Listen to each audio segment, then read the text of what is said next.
can't decide. Do we turn back? Do we turn back? Missing your face.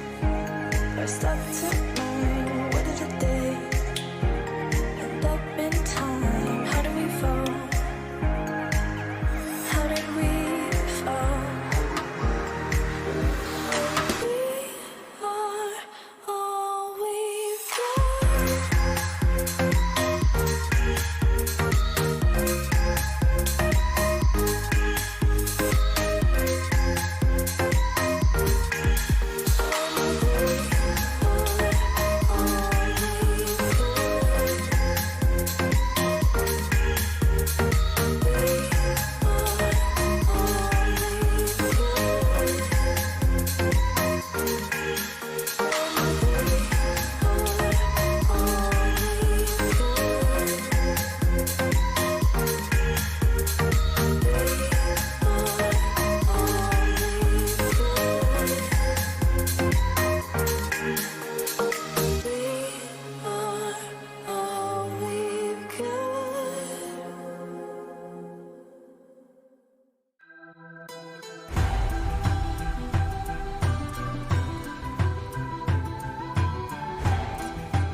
inside. I could see in deeper, I could see in clearer. I'll never be afraid to die again. I'll always be there for you, my friend. After all we've been through, will this light lead me to you? I can't stay here one more day, I swear to you, I'm not afraid. Through the wind chime, through the bells, I would carry you through hell.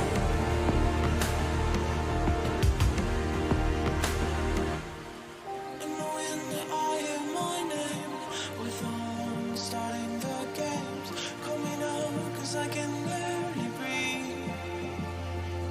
Oh, I can feel you chanting lively, I can feel that music in me.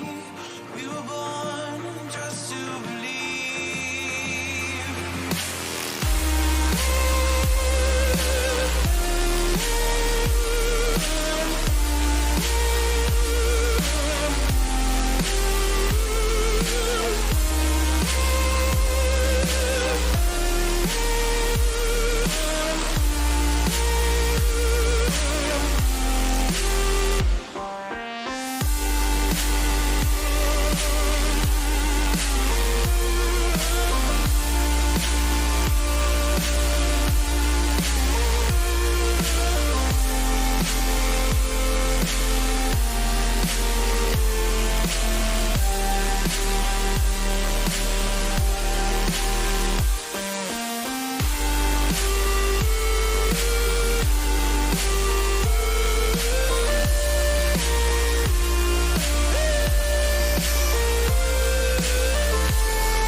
Eyes closed tonight, and I'll now be beside you. Gone, you're lost in your own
my baby, and I like new silky sheets every night. He buys me fur and whiskey neat and keeps them coming every week. Ooh, he wants the summer with schools in the summer, and we live by his brother. I keep my drugs in the cupboard. I'm only sweet when I'm high. I'm only sweet when I'm high. I'm only sweet when I'm high. I'm only sweet when I'm high.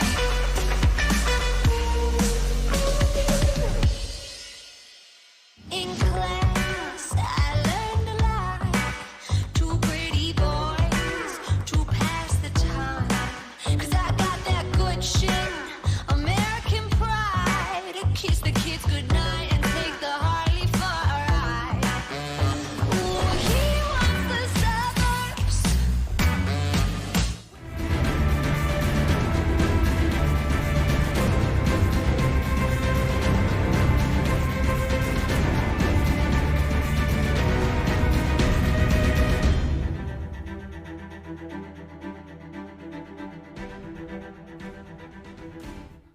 Well, hey there, guys, gals, and non-binary pals. Welcome to the SMITE Challenger Circuit here for North America.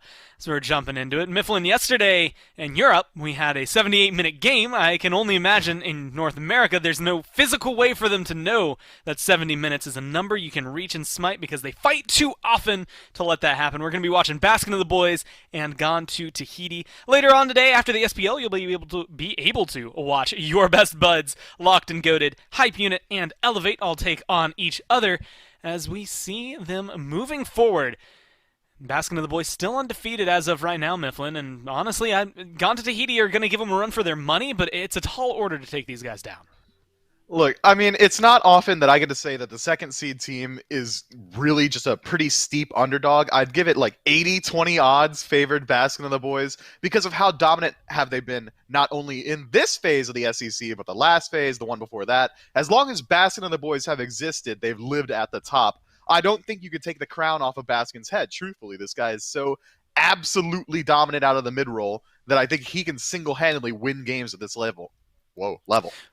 Well, yeah, we'll have to see whether or not they can win games at this level, at least here for Gone to Tahiti, if they can try to take down on, well, one of the teams that has been regarded as undefeated, not regarded as undefeated. They have been undefeated for most of this year, very similar to Belt Slap over there in Europe. Just no one able to take them down as of yet, and honestly, it felt like, for a long portion of this year, that a lot of teams weren't even going to be able to get close to them. Especially at the beginning, it seemed like they were just so far and away ahead that it was going to take a little while. But right now, Gone to Tahiti, I want to say close on the heels, but like you said, close on the heels here still feels like an 80-20 split, at least in terms of Baskin and the Boys and how far ahead they are. So I'm excited to see what they do. But Gone to Tahiti, Umoja, Persephone, those are standard. Get them out of here. It's the Ganesh that's getting banned out that kind of catches me off guard. I mean, he's solid, but is he top 6 solid? In your ban phase, I mean, if we're going to go off of what the SPL are doing, not really. We don't even see this god get picked up too often. It's kind of the fallback pick. But again, when you're talking about a different level of play, you have to take into account that they're playing a completely different meta. The SEC has their own strategy that gets developed through scrims and the like. So that tells me that Ganesh has been highly effective in the scrim phase. So GTT are trying to eliminate something that B&B have been practicing a lot behind the scenes. And when you go for a target ban, it opens you up to something pretty nice, like a Hercules. And I think what we've been seeing very specifically is this Ganesh and maybe trying to slow down the Hercules overall. Silence very early on can stop that push, so maybe they knew what they were going to be bringing over to that duo lane, and they wanted to make sure that there wasn't at least one counter to it going forward. But it does leave Matarasu there open for Basking the Boys, as well as potentially another top pick for them since Nemesis also didn't get banned. You have to let a couple of things through here. While Hercules is great, I can't help but feel like what we've seen on Basking of the Boys here is even better.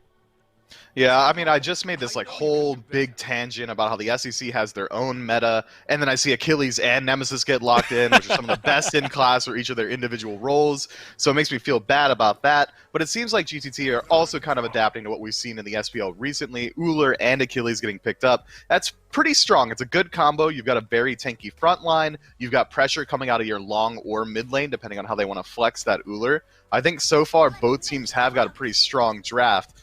But BNB might have the slight edge. It's hard to argue against the strength of Dazzling Offensive and Retribution and things like that.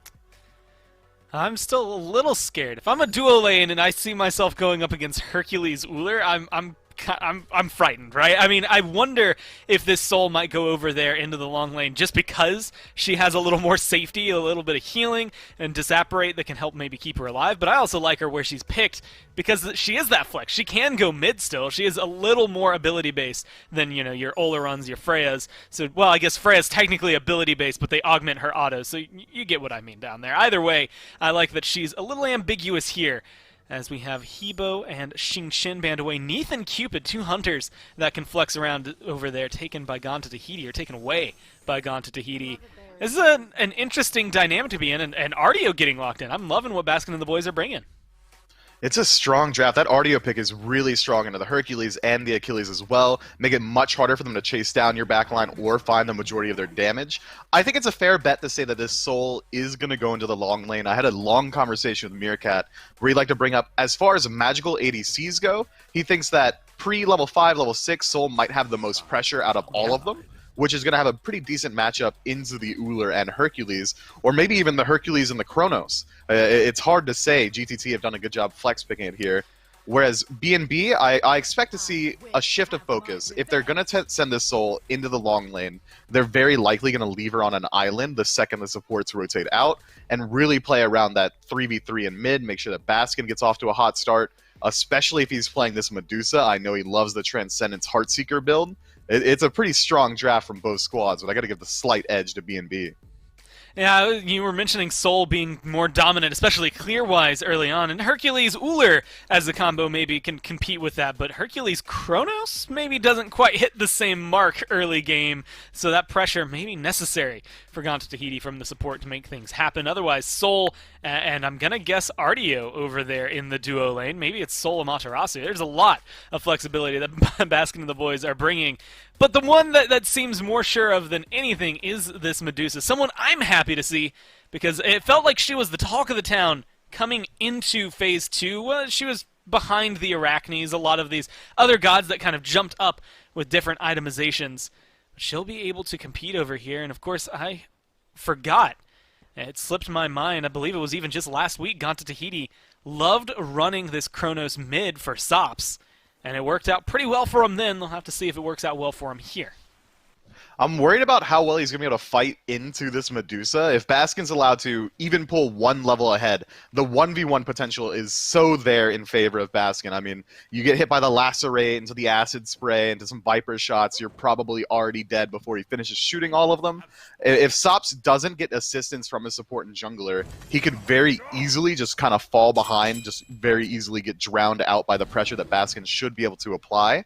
But with Mollis playing Hun bots, who should be able to get involved a little bit earlier on than Mass can on this Nemesis, I think that's what they're really reliant on. They're reliant on Mollis making sure that that mid laner gets to the farm they need, and potentially he can rotate into the duo lane and help out over there as well. And the interesting thing, I think not only today, but last week when we got to see it, and it looks like it's going to be very similar, Sops not going for that Ring of Hecate, didn't go for it at all in either of the games we saw of it last time either. So I recognize that he really is just kind of waiting in a very similar fashion for that 20-minute mark where he's just all of a sudden going to be late-game Chronos and he's going to demolish anyone and everyone that stands in front of him. But it does feel a little awkward to have to deal with, especially when you're going up against something like a Medusa. He's going to have an earlier power spike with the dual lane right now. Well, they're trying to get everything they can done. It does seem like Hercules Uller is absolutely the power spike we thought it would be, but Cope, unfortunately, has been just off the mark with some of these pushes, so they haven't been able to get as much pressure as they wanted. But over on the solo side of the map, the fight continues everywhere. You called it in the P's and B's. This is NA. We're going to be fragging all day. They never stop. if they're over here, although it is definitely not happening right now. Everyone's low, but no one's in danger as the way they're playing it. It looks like Ganta Tahiti may want to still be aggressive over here on the duo lane, but everybody else just falling back, getting their buffs. Cope actually maybe getting too aggressive here. He dives a little deep, pushes Meerkat forward, but it looks like he's going to be the one who ends up paying for this one. Meerkat, credit for the first blood as well. It's a good start for your carry. That's exactly what you need to see, and that's the fight potential that Soul brings. Once you've got that heat meter built up completely, those auto attacks are likely going to outscale any other Magical Hunter at this phase of the game. Soul's ability to clear the wave with a Stellar Burst is so incredibly strong. Not really any other Magical Hunter can match her level of clear this early on either. I think that's really the strength that Meerkat was leaning into. That said, Cope misses a bunch of punches, gets a little bit over-aggressive, trades out half his health to poke Gino, and then moves in with the punch on a Meerkat who was essentially full health at that point. Just a little bit of misplaced aggression, I'd say, but nothing that's going to be too detrimental to this lane. Sure, the Hercules can fall behind just a little bit, maybe about one level, but he's going to be able to rotate out pretty easy. He's the support, so we don't really care when they die at all. If he makes it to level 5, he's done his job, and he doesn't need to farm anymore in my eyes. And I always say it this way, you know, like you said, level 5, but honestly, at least early game, I feel like level 3 is like your sweet spot. You've got everything you need. You've got your heal, your knock up, your push. There you go. You're Hercules now. That's all you have to be able to get aggressive. Maybe find some good ganks. But level 5, getting that boulder online is important for, you know, the objective secures as well as potential like sneakaways if you can find it, or that final little bit of burst damage your team might need. So we'll have to keep an eye on Cope as the game goes on. But yeah, I'm going to cycle back to this Soul, because we touched on it a couple of times. Her early game clear, I really think Soul has been unfortunately overshadowed because she is a very good goddess. Like, she pushes towers down incredibly well, her abilities are very solid, her clear is solid, her team fight's not bad. I think she does kind of bring it all, and that's why I think you roll up into the Pro League, you see Renegades picking it. It's just that Freya kills people so easily that you can't, not look at her. And Sanctified Fields for Oleron is so good that you can't ignore him either. But I really do think she got the short end of the stick because she does everything so well, but just doesn't quite do it better than these other top two that we see banned all the time. Yeah, the jack of all trades, master of none. The 1v1 potential goes to Freya, as you pointed out. Team fight potential to Oleron. Mando Warrior's life might be going to Uzi. Well, that's a good ult. It's going to get him out of dodge there. And Uzi and Mast, I think showing the just presence over in solo lane, in my eyes, is a great way to try and scare them off. And realistically, we're kind of waiting on it. The junglers, in my eyes, always are a driving factor for the early game. Whether your supports are able to do something in duo, starts things off, but cope with that early death. And now these rotations, probably not going to be big anytime soon, at least in the duo lane. So I'm looking at Mollusk, specifically level 5 Hunbats. It's a big turnaround with that Fear No Evil, especially compared to Nemesis. Yeah, you're going to have that prot shred, but maybe not bringing the same level of team fight. Especially considering Nemesis decides to go for the Golden Blade build, which is going to bring your power spike a little bit later on. This build is really good for farming up the jungle and making sure that you're not falling behind the enemy, but it's not really the best for fighting in situations like this. Oh, it's not going to stop Mast from trying. Nice It's going to be a good knock up there from Cope, though. There's that boulder we were talking about earlier. Just the right amount of damage to find the kill there in the solo lane. But now Diesel in a little bit of trouble. Ult getting dropped there by Meerkat, but it's not going to be able to find its mark. They're just going to turn this into aggression in the jungle, but we see the timers. They don't. There's not much for them to grab here on Basking of the Boys, so that's a good pickup for Ganta Tahiti. And Diesel loses out on his beads there, so he's going to be under a little bit of pressure in that long lane. Mass loses out on his beads as well. The timing on that Herc pool was perfect. It's actually possible to apply the damage before the beads wears off and still have the pool come through. Well, jeez, you want to talk about applying damage. Mollusk showcases why I was looking towards him, of all people, to be the one driving factor for Ganta Tahiti. It's that Fear No Evil locking people up against the wall.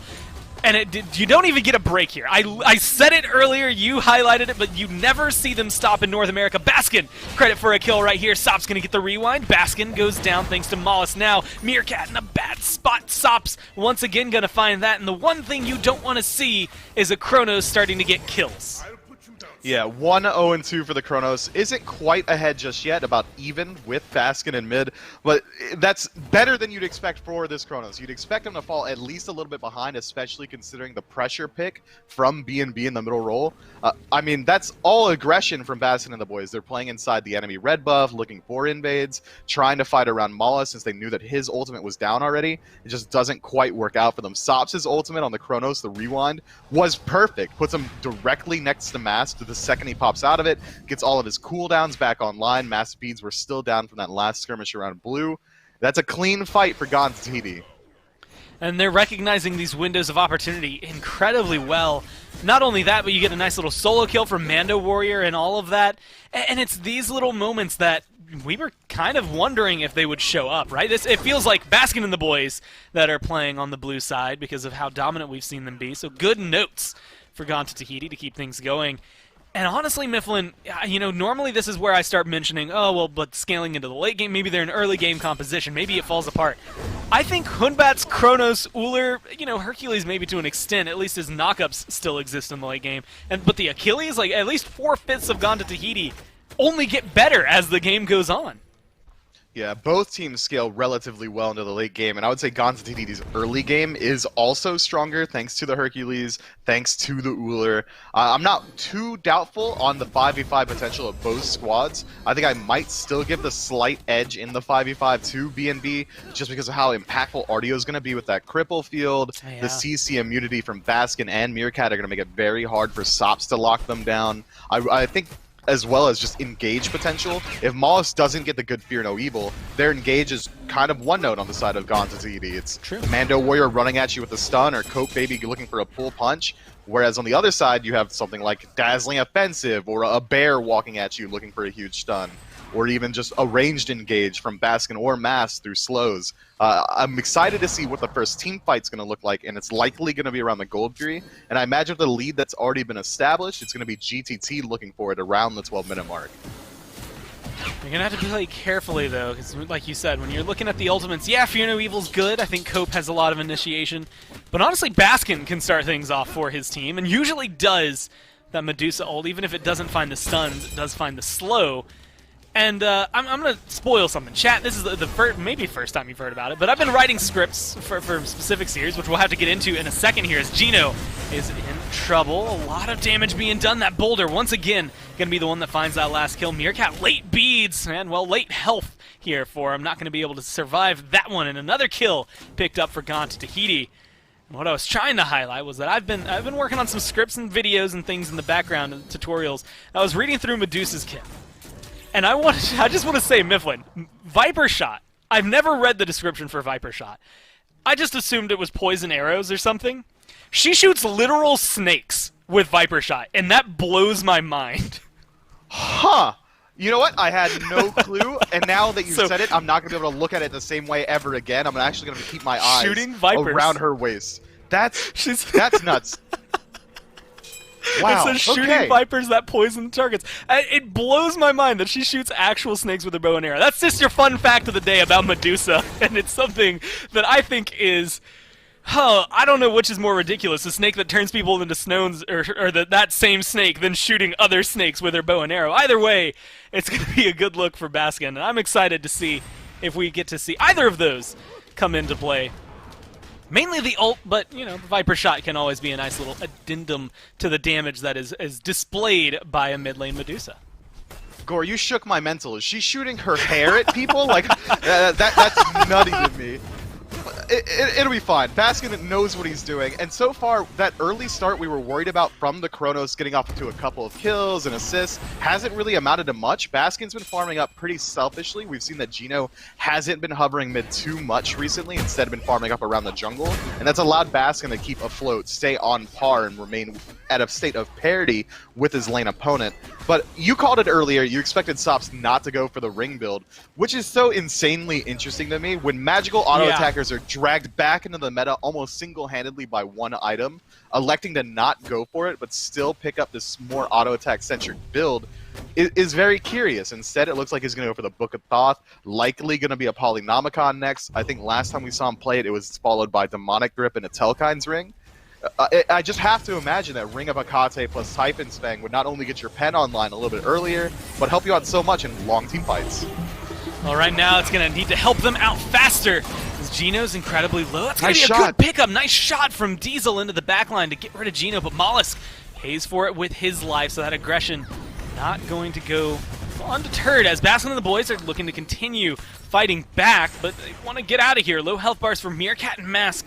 Going to cause some trouble. Baskin trying to take his red buff in the middle of all of this. He's not going to be able to find that farm he needs. A good set of kills once again from Gaunt to Tahiti. Although jungler for support, maybe not the end of the world, or best trade for them, and not the end of the world there for Baskin and the boys, but it's a Gold Fury afterward, Mifflin, that they started up. They're trying to confirm. Baskin's right here. He's going to be able to walk in and take it like it's nothing. They just drop it for him, and now they're trying to turn around and make this worthwhile. Gaunt to Tahiti chasing him down, but they're going to miss the knockback, and they're not going to be able to pull him into the fight. And now it seems like Mando's the one who's too deep. 4 members of Baskin and the boys trying to surround him. Gino going to lose his life a fourth time this game, but Mando loses his. Baskin gets the kill. Mask goes down as well. I don't know how to call that one. Baskin walks in with less respect in his heart than anyone's ever had. Said, okay, there's 4 members here. I'm the only one that's even remotely capable of defending. His ultimate was down at the time. He's like, well, maybe I walk up, land a couple arrows, shoot out the acid spray, and hope for anything. And GTT just give it up to them. The driving strike was mistimed, so he was the only one in range. Hercules is the only one in range that maintained that pull. And he just doesn't confirm it properly, so it goes to B&B. That's tough.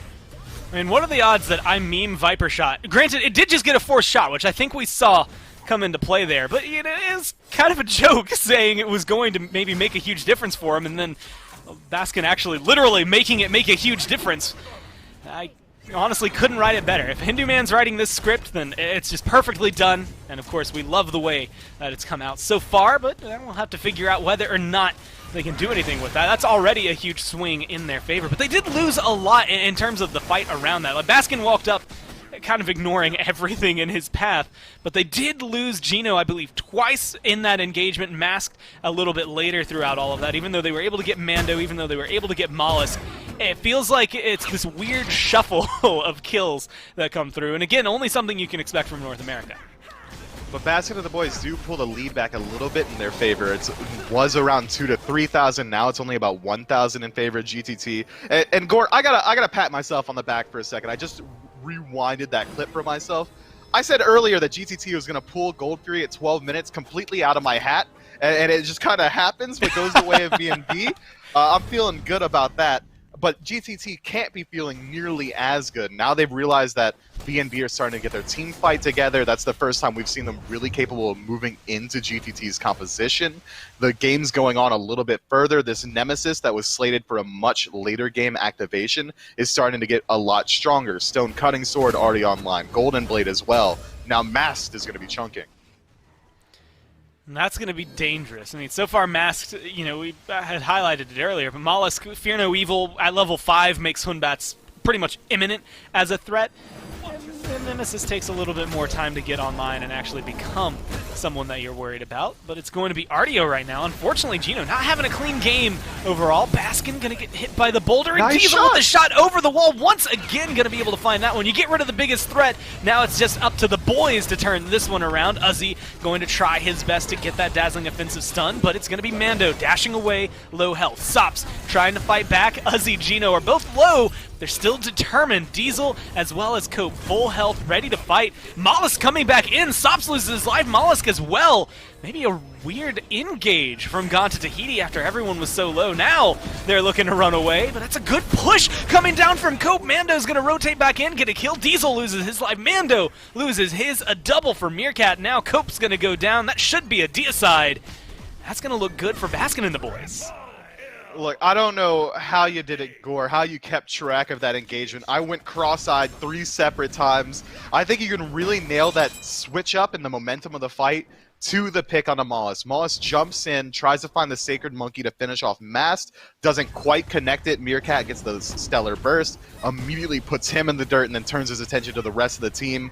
Unfortunately for Gino, the cripple field comes out a little bit too late, so Cope was able to set up a nice double punch to get a little bit back in favor of GTT, but that's what we were concerned about. The damage output from Mast, now that he's got some items online, was crippling. Sops was dropped to about 20% health before the fight even started properly, just because Mast was able to land a couple of autos. Mollusk gets immediately bullied out by Baskin's damage, and GTT seemed like they just weren't willing to give up on that engagement.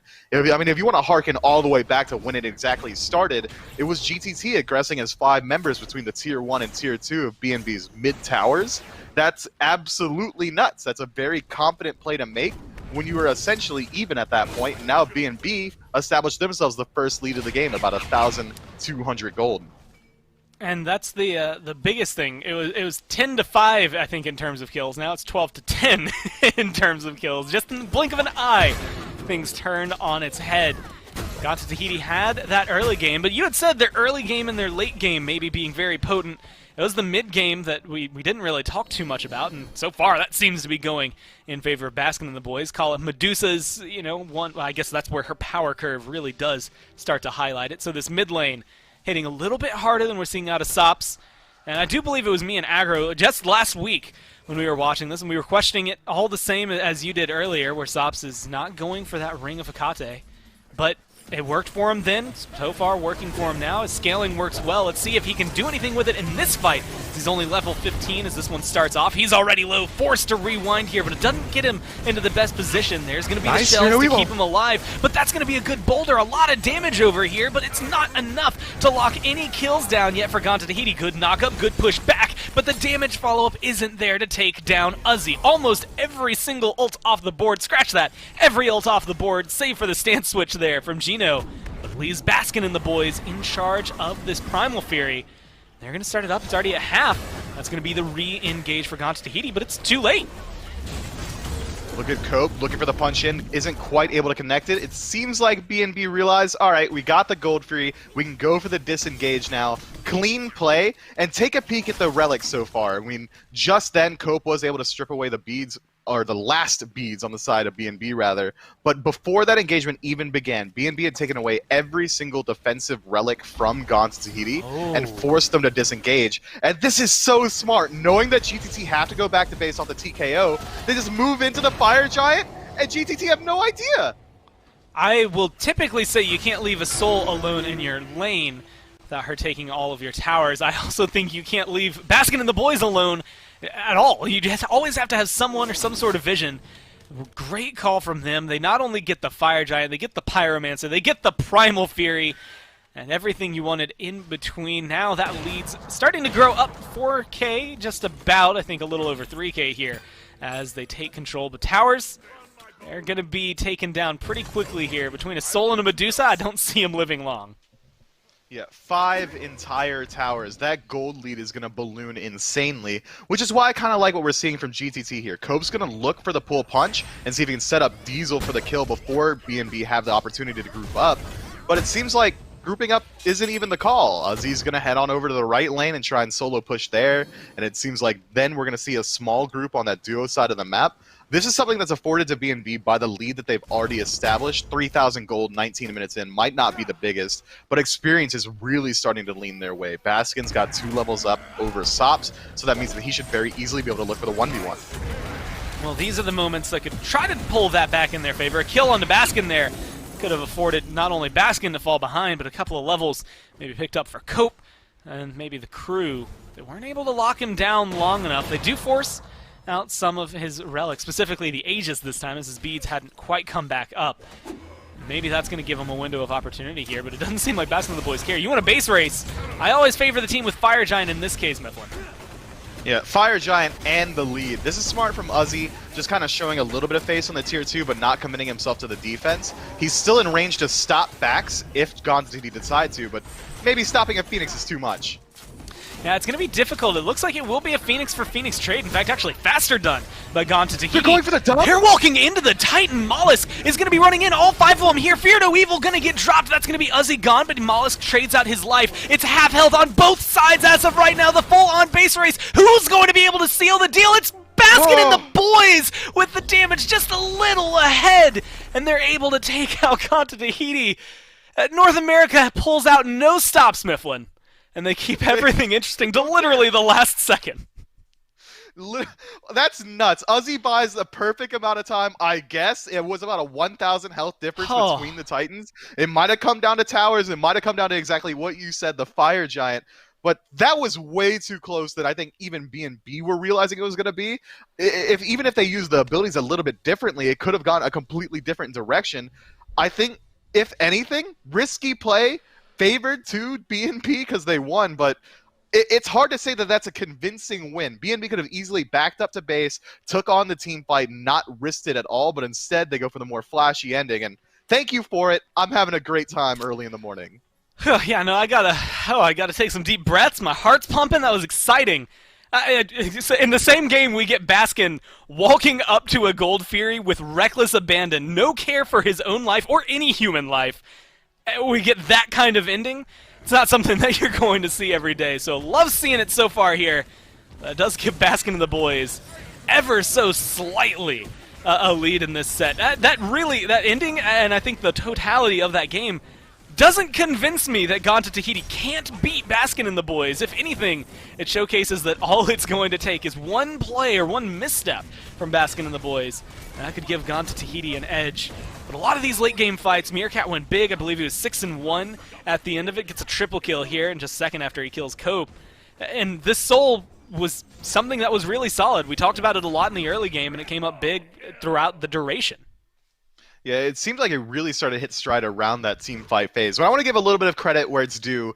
Diesel on that Uller was magnificent. Hail of arrows hitting multiple targets across walls at max range, finishing off tons of kills that would have gotten away otherwise, finding a huge 1v1 potential and burning beads casually on his own. This guy performed incredibly well out of the long lane, and I think a lot of that is afforded to him by that strong early start that GTT had for themselves. I think if GTT are able to clean up the mid game, maybe don't look for 5-on-5 engagements between enemy towers. Maybe wait for these objectives to get confirmed before resetting them when Baskin's walking at you. Clean that up even a little bit, and it wouldn't even come down to the base race. GTT had a very commanding lead. It's just going to be cleaning up that portion of the game for them. My mind is flooded right now, Mifflin. I'm trying to think about it. I was making jokes coming into today about the 78-minute game we saw yesterday, and I don't think we're going to see anything like that between these two teams. And that more than confirmed by game number 1. We'll have to see what happens here in game number 2. As that end is just going to replay in my mind over and over again. It was the difference of 1,300 health on the Titan. Maybe just one Amaterasu ult that saves the day throughout all of that. So, in Game 2, so far the bans start out the exact same way. Last time around this was a Ganesh, which is one of the top 2 banned here against Baskin and the boys. Wonder if they're going to go that way again for Gon to Tahiti. It looks like they will. I mean, if it works, it works, right? Last game, it might not have worked, but it could have gotten a lot worse had Ganesh made it through. That god brings so much to the table. Channeled silence, 50 protections both ways through an aura, the ability to shred not only objectives, but your enemy's health bars. He's a very, very strong pickup. And you know what my number 1 pet peeve is? It's when my supports steal my kills. Ganesh can't do it, so maybe B&B are doing it just to save themselves some of that frustration factor. But GTT going with the exact same bans just about makes sense to me because they were so absolutely dominant in the early game. If they can run back the exact same draft, power to them, I'd go for it. Honestly, I want the rest of this game to just be the salty run back. I want it to start the exact same way as game number 1, just to see if they can make it work. 78% win rate here for Hercules. That got taken down just a notch there by Baskin and the boys. Last time this was Nemesis and Amaterasu to answer. I can't really imagine a world where they wouldn't want to grab both once again. So maybe it's up to Gon to Tahiti to change their top 6. Otherwise, we might just actually be seeing the salty run back. Yeah, what was it here? It was Hun Bots and Kronos picked up from GTT. I think you might want something else out of your mid lane. Kronos was hugely impactful when he was able to get those nicely channeled rewinds to put yourself right next to the enemy. But instead now it's going to be Ho Yi. this is likely going in the long lane. It's not one of those hunters that you really associate with the ability to flex in the mid, even though he does have that capacity. His clear is a little bit lesser than the other ones that you expect to see. His ultimate is much more team fight oriented instead of even sustain or that 1v1. I like Hou Yi as a general pick, but it's interesting to me to see it picked this early on in the draft, especially considering we don't see this god picked often. We don't see it banned ever. You could have very easily taken something much more higher priority, even try to strip away one of B&B's picks, and then taken this in your bottom 2. But maybe GTT knows something that we don't. Well, they're definitely making those little micro shifts right now. So far, it's only been the Hou Yi that's changed overall in God composition, but Nemesis and Materasu's Soul, hey, 3/5 of what Baskin of the Boys ran last time. It was Neith and Cupid banned out by Gaunt to Tahiti. I wouldn't be surprised if they go the same route. But Hunbat's taken off the board there for Mollusk. We'll have to find a different jungler, as well as the Habwa banned away. So Baskin of the Boys, even though Habwa can flex around into mid as well, that is going to be kind of more oriented towards the jungle, it feels like, whereas Gaunt to Tahiti taking out that mid lane. Baskin of the Boys, if they really want, can just run back the Medusa, and Baskin looked pretty happy on it last game. They could, but instead this flex pick Cerberus, pretty strong, could go into support, could go into solo. Amaterasu, the exact same thing. I think it's very likely we will see the Ama going into the soul lane. Cerberus support is incredibly strong. You have some of that defense shred. You deal with the lifesteal that you expect to see over there.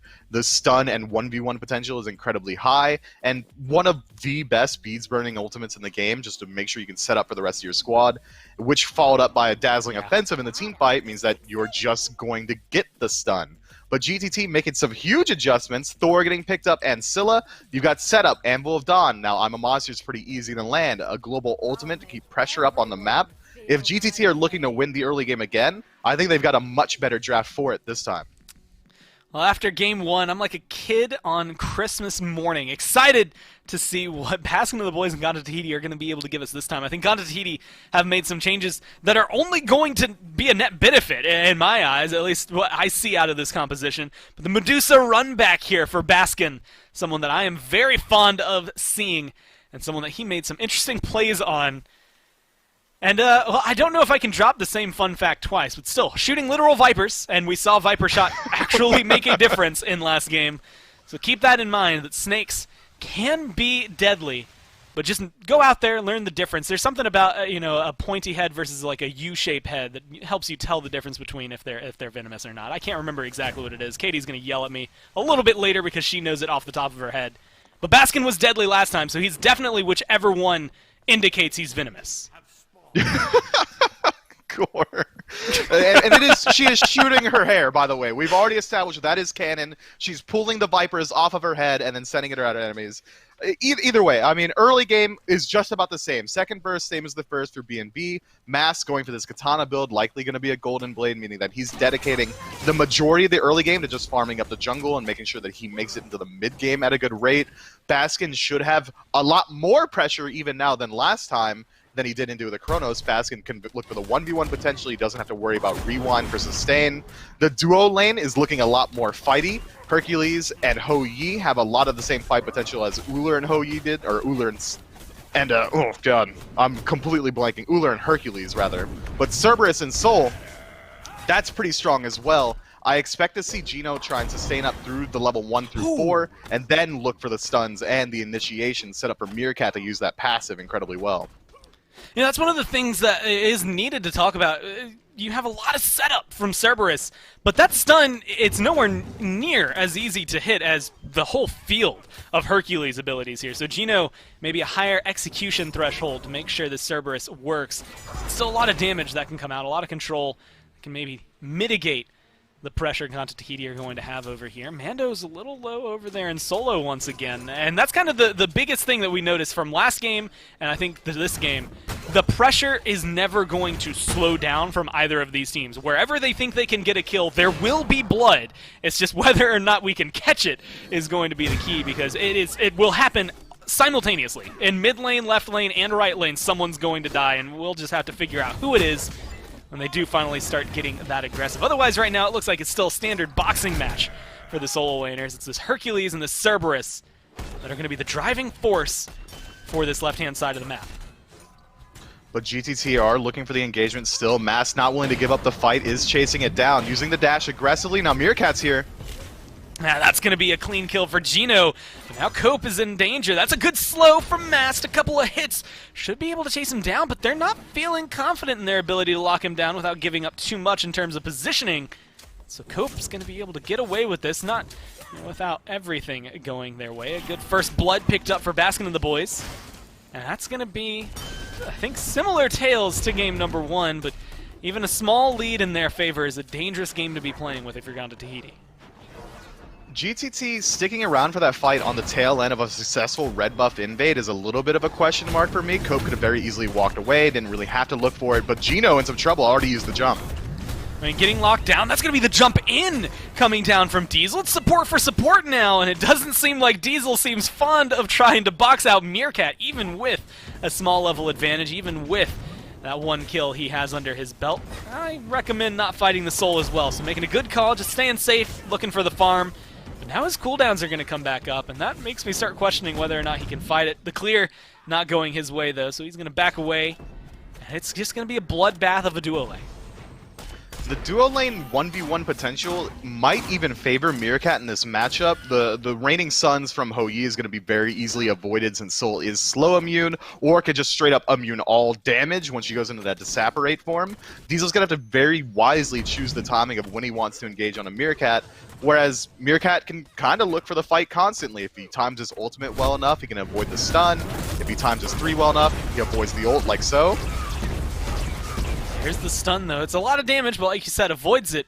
And you could see Gino, right prior to that, did, in fact, just narrowly miss the stun onto Diesel, once again showcasing the threshold for that. Diesel loves those bank shots. Hasn't been able to find one yet, but he keeps going for him, and I admire that from the Hunter here for Gone to Tahiti. Just making sure that Meerkat and Gino over here never truly feel safe. Although I'm sure Mast won't feel too safe if he comes over to this side of the map. We didn't see a lot of ganks early on from this Nemesis last game, though. I don't expect to see Mast really impactful for the next few levels. And you had kind of attributed that to the Golden Blade that is picked up here. But now with Thor on the other side, does that maybe change the pace? Does Nemesis have to play keep up a little bit more since Anvil of Dawn can be so present? I think it depends on the mentality of the team. Mast can very easily communicate, hey guys, I'm just looking to farm for a little bit, keep an eye on my build. If you see stone cutting in there, it means then I'll maybe start to look for some ganks. And then you can kind of have that as in Thor is going to be looking for ganks constantly because that's what Thor is best at. Anvil of Dawn, one of the best engage tools out of a jungler in the game. But if he doesn't get a kill off of his ganks, he's going to fall behind just because the entirety of the time Nemesis is going to be farming up the jungle or even potentially looking to invade the enemy jungle. It's kind of this pseudo deal where if Mollis is incredibly successful, then it's going to be on the onus of Mast to try and rotate in and try and drag back some of the lead that Mollis was able to create himself. But it's not really something that you have to go into the game planning for. You just kind of play it reactively and see what kind of pace Thor is setting. Well, so far, the pace is slower than Game 1. We were approaching, I think it was 7 kills at 7 minutes. Now we're 3 kills at 5. So they're going to have to do a lot in order to turn this around if they want to start hitting the same marks as last time. Although I think for Baskin and the boys, they weren't very fond of a lot of those fights being taken early. They were gone to Tahiti, specifically Mollusk, forcing them into some uncomfortable scenarios. Now, with the Scylla, maybe a little bit more damage earlier than the Chronos. But Diesel right now in trouble. Meerkat's low. That Disapparate needs to come through, but it's not going to be in time. It's going to be a carry-for-carry trade-out. Cope is right here. So is Mollusk. Whether or not they want to go in for a support and jungler v support and jungler fight is going to be up to, well, I think that Anvil of Dawn. It doesn't seem like he wants to go in, although he's hovering in spot. Mast is going to dash away, so is Gino. So there's no chance for an engagement here. In fact, we're going to see Mollusk go completely out of sorts as Baskin looks to take on Sops. And the only way he knows possible, with reckless abandon for his own life, doesn't care where he is in the enemy red buff, almost kills off Sops, almost gets knocked up, but is not going to die there, just narrowly dodges. No! The boulder bounces back to lock him down. That's going to be a good double push as well from Cope to make sure that 2 more members of Baskin and the boys are locked up. Mast is 1 hit away. The crush just a little too late. Cope a little too late. He has no mana. It's a hammer of all things that finds the kill. Either way, it's a big swing, and just as I finished saying it earlier, Mifflin, we're now 8 kills in 7 minutes. They hit the mark. Meerkat showing up, wants to see if he can turn it into a little bit more kills. I got a couple notes there. One, I got to see Viper Shot. Oh my god, they're actually snakes. Two, Baskin doesn't care. He is just walking after red buff on his own. But the combo synergy from GTT there was phenomenal. The double punch into double hammer into the chase down potential. Sops trusts his team to create space and was able to re-engage with Ajax. Just throws it out at literally negative health to chase down what he could. I mean, that's clean play. That's really good recognition from GTT to realize that, oh, hold on a second. Baskin is super out of position trying to 1v1 our mid laner. Maybe we can rotate through. And then BNB are kind of forced to reactionary rotate themselves in and get caught out themselves. Clean play from GTT. Well, this is looking like a clean play on Mando. There's the ult from Mast. I don't even know if it was needed. Either way, the slow, the slice and dice, all going to contribute themselves. One more kill over there on the right-hand side of the map. And Mifflin, I have a question for you, and it's gonna knock you out of sorts because I don't think either of us will know the answer off the top of our head. But I know Ajax, Achilles, and Zoe. What is Scylla's fourth dog? Sentinel? I mean, if you don't know the answer, I can't help you out at all. But maybe it's Meerkat who's going to need a little bit of help as Diesel gets aggressive, jumping in. Doesn't quite find the stun. Meerkat's going to be able to sustain that up relatively nicely, but I'm loving the proactive playstyle we've been seeing from GTT's ADC. Yeah. All set, constantly jumping in, constantly looking for some sort of lead to establish for themselves. And so far, it hasn't really amounted to much. We're looking at 300 in favor of the blue team. But that's just fine. They're going to scale incredibly well into the late game. Sops is going to be an absolute monster, and now Gino in some trouble. More than just some trouble, everything, it seems like, dumped down to try and get rid of him there. Anvil of Dawn going to finally start having an impact on this game a little more than we saw when he hit level 5, and it's helping out Mollusk well. 3-1-1 there for the jungler.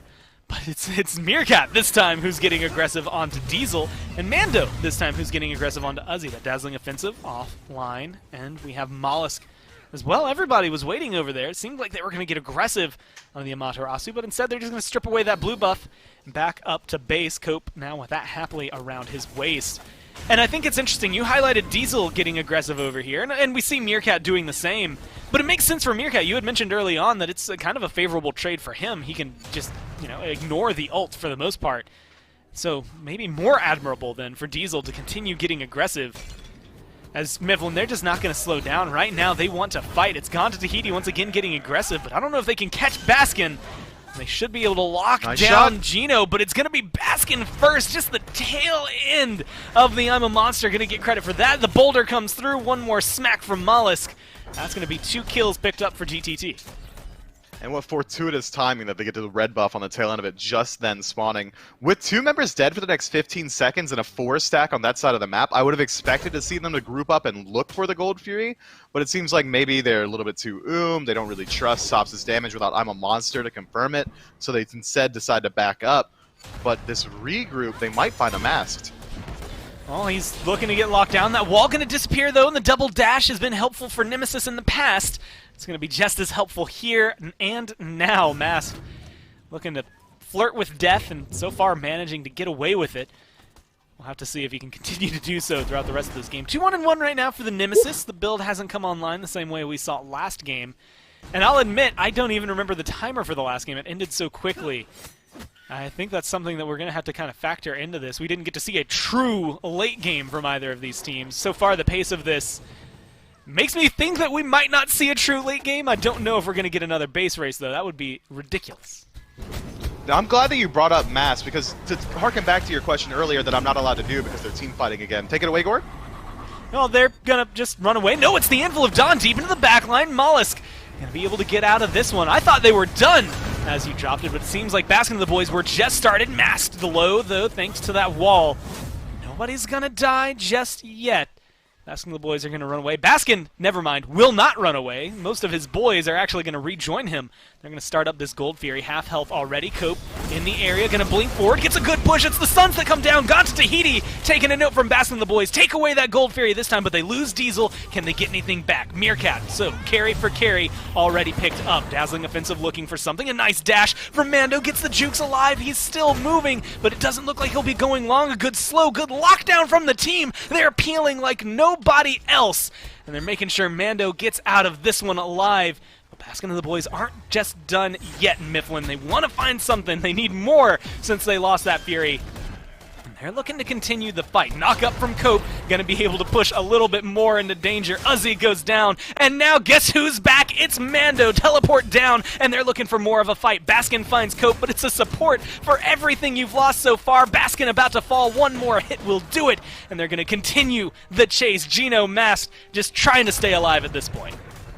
Yeah, good luck, Gino, escaping out of this one. Jump might just be enough, but Mando having TP back in is so fresh. Now Masked on the retreat. No dashes available for Achilles. Maul's going to rotate through the jungle and see if he can steal away anything. B&B playing overly aggressive. Got the Gold Fury stolen at the exact 12-minute mark, kind of exactly a shadow of last game, but in reverse. And now Masked finds the ultimate. Maybe he's got the chase? He's looking around the corner, changes his mind. No mana there for Mask, so he's not going to get aggressive. And of course, we could see Mando was just waiting for him to make the mistake of trying to chase down that Thor any further. And lucky for Mask, he didn't do it. But that, maybe a rare incursion. I guess maybe what they wanted out of last game. Gone to Tahiti, this time get the Fury and the fight instead of losing the Fury to Baskin, just kind of walking at them. So this time around, maybe keeping things not only more in their favor, but making sure that lead doesn't dissipate as fast as it did for them.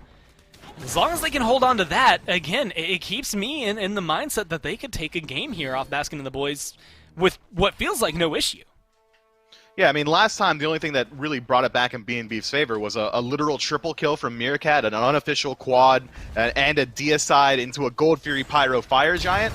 I don't think you can rely on that every time. Well, you shouldn't be able to rely on this every time, but they're going to be able to. 4 people on solo lane. And it's going to be a kill. I'm a monster used at the end there. They should be able to start an objective if they want to. This many people over here made me think of that, but it's not going to be enough for them. Instead, it's the 2v1 in the duo lane. Gets rid of Diesel as fast as possible. Surprised to see Gone to Tahiti maybe slowing their roll down a little bit. Maybe not wanting to risk it, go for these towers instead. But it's going to give a little bit of pressure to Baskin and the boys over there. Gino stays alive. He's 1-4 right now. But I'm looking at this tier 1 tower, both Soul and Medusa looking to try and burn that one down, and it's not going to live much longer. Okay, so if I'm seeing that right, I think the play we just saw in mid was Sops found the Sikkim, and then we saw Hercules blink away while he was already in auto attack range on Gino, so that he can find even more CC off the Earthshaker into driving strike combo. And if that's the case, Cerebral Brain, unfortunately, it doesn't turn out into the kill, but that's really cool mechanical play that I love to see. So far, we've noticed now that Thor's been getting a lot more active in the kill department. He's 4-1-5. He's been constantly looking for ganks. But because Mass has been farming up so efficiently, playing around the jungle, he's at most points of the game had about a 1-level lead. Mollis just closes that gap right there. But 3-1-2, not a bad slash line at all, not nearly as killing as 4-1-5. And that's not really a big deal. Again, it's that ideology standpoint of, okay, well, if Moss is constantly looking for ganks, I can maintain my farm anyway, insofar as I just use Golden Blade to clear jungle camps faster than Thor could ever even dream to. Right now, he's up in the Anvil of Dawn, looks to come down onto Meerkat, forces the beads already, and that's going to be the ult from the Soul. The Aegis as well at the very end there. Meerkat maybe expecting more damage, but Mollusk was already looking to retreat. They get both relics out of the carry and the duo lane. So now Baskin and the boys are going to have to play carefully, but there is always that silver lining that is Disapparate, which in my mind gives Soul at least a little bit of leeway to work around. And the CC, meaning the ultimate, should help out a little bit. Meerkat is going to be a little bit bummed about it, especially considering Gold Fury spawning in 30 seconds. GTT obviously are getting the pressure in the long lane. Diesel's been absolutely phenomenal over there all day today. And now the second this Gold Fury respawns, they know, GTT that is, that if they can close distance on a Meerkat, it could very easily result into a kill and then an objective on the tail end of it. Now, Oni Fury is going to be spawning up in about 10 seconds. This is one that we've seen a lot of the top teams, a lot of teams should focus on. So a lot of pressure going to be coming over here. Nemesis ult down onto Cope. They're looking to try and melt down this support faster than anything they've done this game. And Uzi is going to be able to get the kill there, making it a 4v5, giving advantage over to Baskin and the boys for the Fury. They're going to start it up. Mando's around, Sops is around, I'm a Monster available. Looks like Sops might be thinking of the steal potential he has over on this Zilla. Gonna throw it out, but it's a little too late for the crush. Basking of the boys get themselves the Fury. Mollusk forced to go up into the air, but does he want to re-engage or disengage? Disengage is the answer as he dives over to the right-hand side of the jungle. It seems like the rest of Ganda Tahiti are also going to fall back here. The pressure's gained for Basking of the boys. Furies going their way. Basking of the boys reprising that same strategy last game. Pick up a gold free. Let's continue looking for more. Able to take down the tier 1 mid tower, but maybe some kills on the tail end as well. Well, Diesel's about half health. Sops a little over. They're looking to actually aggress here as Ganda Tahiti. They're going to try and find anyone, everyone they can. Gino's the lowest, so maybe the easiest to lock down. But it's Uzi who's now going to collapse in. Mando seems almost out of position from this one, but the mobility going to keep him alive for now. It's not going to stop him from going in, though. Dazzling Offensive finding the stun around the corner. This is just your standard solo lane boxing match at this point. They're not going to find a kill there. Boulder comes out from Cope on the right-hand side. Nice They're jumping down, but there's 4 members of Basking of the Boys surrounding him. This Hercules barely alive, but still kicking. Finally, Meerkat hits the last one that he needs and finds the kill there. CC seemingly disappearing for Ganda Tahiti. They don't have a lot to help out Mando here, and that's going to be a second kill picked up for Baskin and the boys. There's one pulled back as Mask gets too deep, but it doesn't seem like it's enough to stop Uzi. If that Dazzling Offensive was available, you know he goes in on Sops and Diesel there, but as of right now, they have to pull it back. And I'm having flashbacks, Mifflin. I see a Fire Giant. This is a crazy cosmic coincidence. Last game, 12 minutes in, Gold Fury stolen by whoever wasn't starting it. This game, the exact same. Last game, 18 minutes in, GTT with a pretty commanding lead, and somehow BNB won a team fight and immediately got Fire Giant off of it. This game, the exact same. We live in the Matrix, score, but that's absolutely crazy that that's happening. But again, it's all brought to BNB this time off of decent positioning from Meerkat to absorb the attention of the majority of GTT, and then he uses Disapparate to immediately disengage when Mass is able to re-engage for him, deal a ton of damage. Uzi splits the fight perfectly, making sure that Mando wasn't able to get involved. Everything just kind of works out, and Baskin does Baskin things and picks up a couple kills for himself. Well, if anyone other than Mifflin is having deja vu, then I've got good news and bad news for you. The good news is that Hugo Weaving may at any point show up at your door. The bad news is it's Agent Smith, and it's going to be a dangerous game from that point forward. You got to find Morpheus. You got to get out of the simulation now, and hopefully you can lead the rest of us to salvation. That's what Baskin and the boys are trying to do. This Fire Giant, not unmasked overall, but they have taken all of the Tier 1 towers this time. I don't know if we'll see anything as adept as that base race, but they're going to try to find their advantage somewhere. Gold pretty much equal, and that's going to be the change this Fire Giant buff can make. Yeah, just give it a couple of seconds while BNB work their way towards these Tier 2 towers. Seems like GTT realized that they can't really put up a defense on a T2, so they're going to go ahead and give it away for free. And instead of deciding to continue trying to push down the Phoenixes, it seems like Baskin and the boys are going to make the more wise decision of creating a gold lead and then grouping up to take the more risky play. It seems like as well that GTT are deciding that they don't want to give up this tier 2 mid tower, or at least they're going to put up a soft defense. And the capability is there. If Mollusk finds a dunk and is followed up immediately by Sops, I'm a monster, they could very easily remove one member of Baskin and the boys before the fight even starts, or they could take some separated fights in the jungle and allow Gino to get a little bit of poke.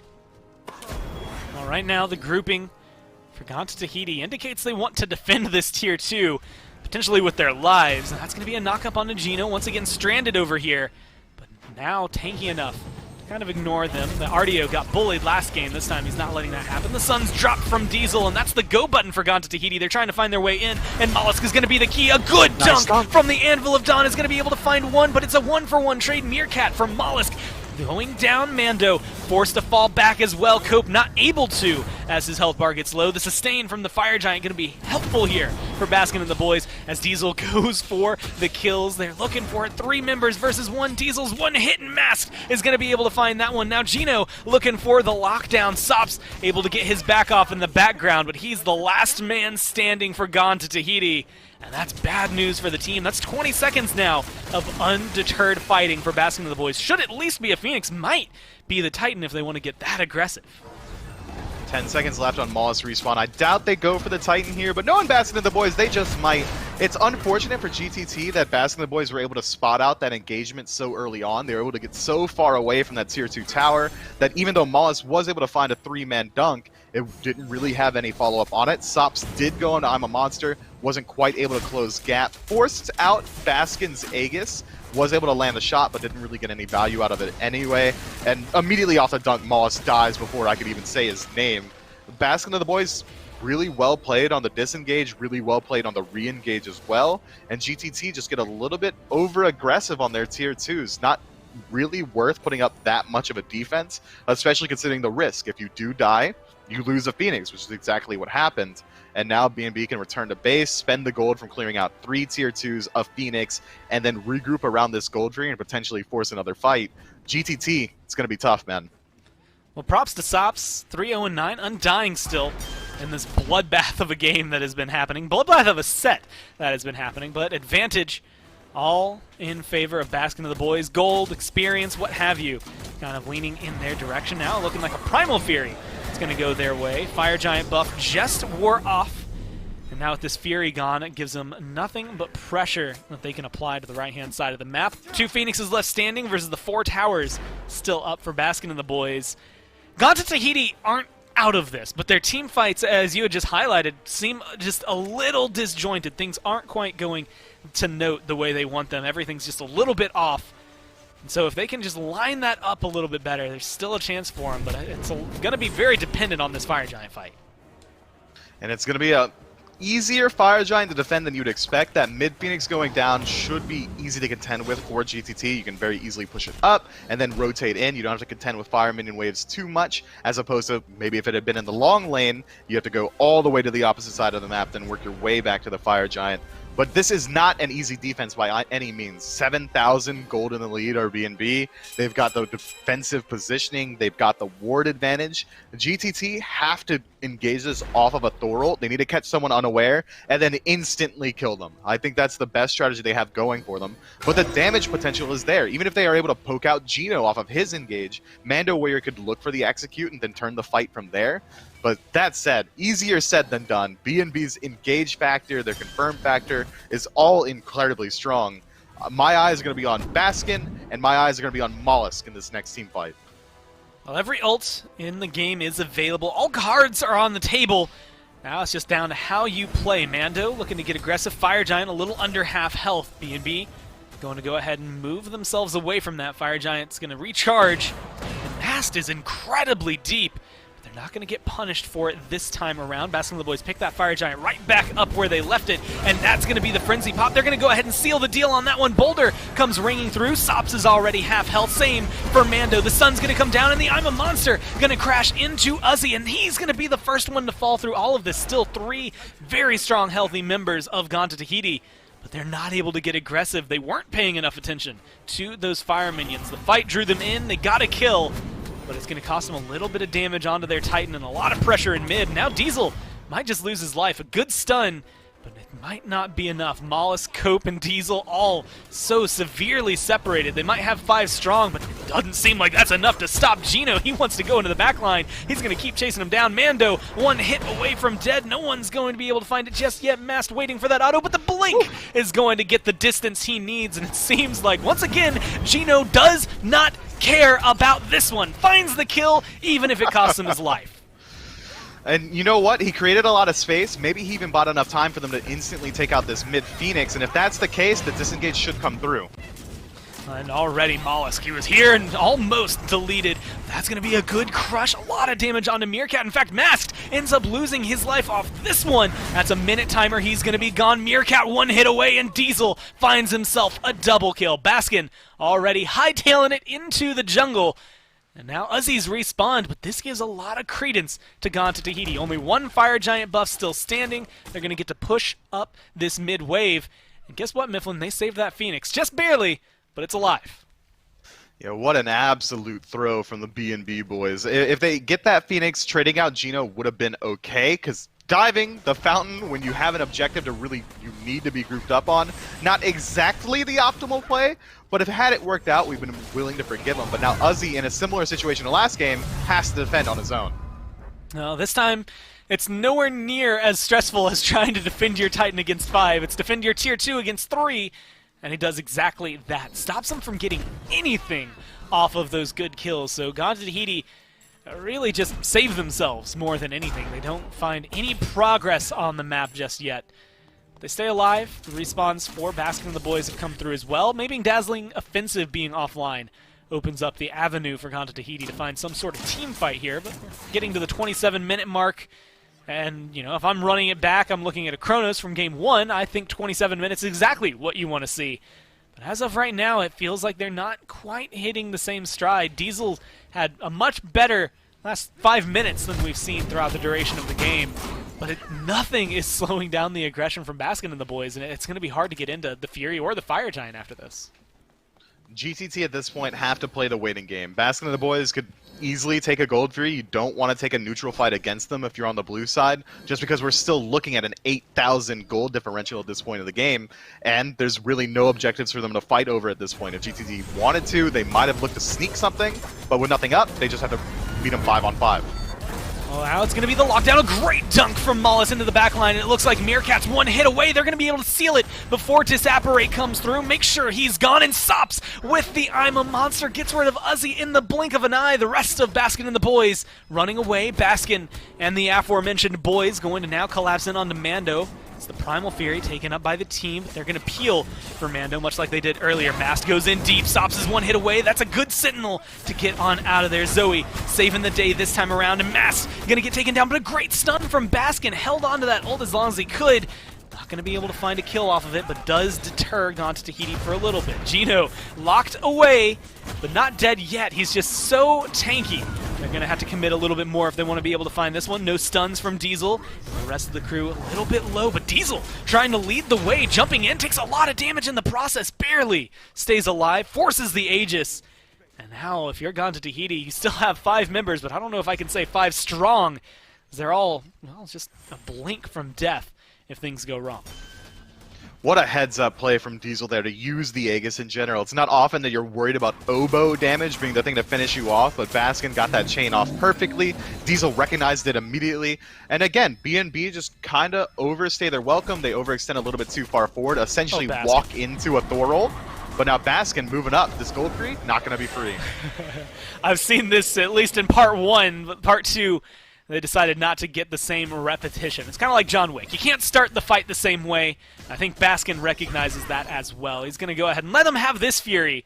And it's 2-2, read the Fury kills. Fire Giant is going to be a different story. Comes up in about 5 seconds here, and you can already see Ganta Tahiti backing up, healing up, and doing everything they have in their power to prep themselves for this fight, because it's going to be what at least feels like should be the one that determines the game. If they can win it, maybe see them run down mid, although still 4 towers standing for Baskin and the boys is definitely going to make it harder for Ganta Tahiti.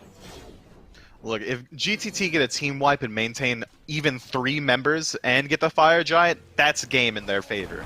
If BNB get the team wipe and have 2 members still alive, likely going to be game in their favor if Soul's one of the 2 members. I think no matter what, this could very well be the last team fight of the game, and even then, I still favor BNB just because we're looking at a 5,000 gold lead. The last couple team fights have only really lost off of phenomenal Thor dunks. How often can you expect Mollis to engage your fight with a 3-man, 2-man, 4-man dunk? It's fantastic. He's been doing it reliably, but it's only because we're seeing BNB group up so tightly, and I think they're not going to let it happen to him 3 times in a row. Well, as of right now, again, he has been consistent with it the last couple of times, as you had mentioned. So if he gets another one off, Baskin and the boys are kicking themselves as we go into picks and bans for game number 3. But if he doesn't get that off, we might be watching it. I don't think we have another chance for a base race, though, Mifflin, because that weakened Phoenix in mid versus a tier 2 in a Phoenix, there's no chance for Ganta Tahiti to try and win something like that unless 3 members of their team stay alive and 2 members of Baskin and the boys stay alive. We'll have to see whether or not they can find themselves some interesting scenario to give us the spice of life that was the ending of game number 1. And right now I'm looking at the team fight engage and potential for Ganta Tahiti. They are not shying down from Baskin and the boys. In fact, Mando's walking straight up to them. Same for Cope. Watch that Anvil of Dawn, that Thor on the side, whether you're looking at him on screen or on the mini-map. Just make sure you're very aware of what he is trying to do, because between him and Sops, that damage combo, it's just ridiculous. Yeah, in my eyes, if Mollusk Ultimate doesn't come in huge here, GTT essentially have to disengage. Well, Gino not going to be able to connect with his. He's forced to fall back. 1/4 HP alive, and Mollusk goes up into the sky, looks for the dunk, but he's not going to find anyone this time, Mifflin. You highlighted it there. The crush, the Emma Monster, nothing coming down from Sops to give him damage, and that's a double kill for Uzi, looking for more as he's chasing down Mando and Cope. You have Mollusk barely alive over there in the mid lane, just trying to find his way out of here because his team is getting hunted down by the dogs and Baskin. And they're going to go ahead and leave him to the jungle. They know where their target is. It's the Phoenix. It's the Titan. A two-man defense is what they're going to need here. But it looks like Mollusk isn't able to back just yet. It's only Cope versus the world. In fact, Gino is going to be able to stop the back even more so. So a 1v4 over there in the Titan room. Cope with a lot of work cut out for him. It should be a kill onto Mollusk. Just barely is he alive. It might be a kill onto Cope. There goes the boulder. But here goes the Titan. Basket and the boys, they find it in 2. That's tough, man. That's tough. So much trust between Sops and Mollusk there just doesn't really pan out. Sops drops the crush. He drops everything that he can off of a Thor dunk. That just wasn't meant to be. The GTT squad couldn't disengage because they'd already committed the majority of their bodies to that fight. Unfortunate play, but still, phenomenal way to fight back into a lead. GTT won the previous 3 team fights into an 8, 9, 10,000 gold deficit into a fire giant on their Phoenix defense. They were able to do it so admirably. I don't want to take anything away from these guys. They played incredibly well. They just happen to be playing against the best in North America.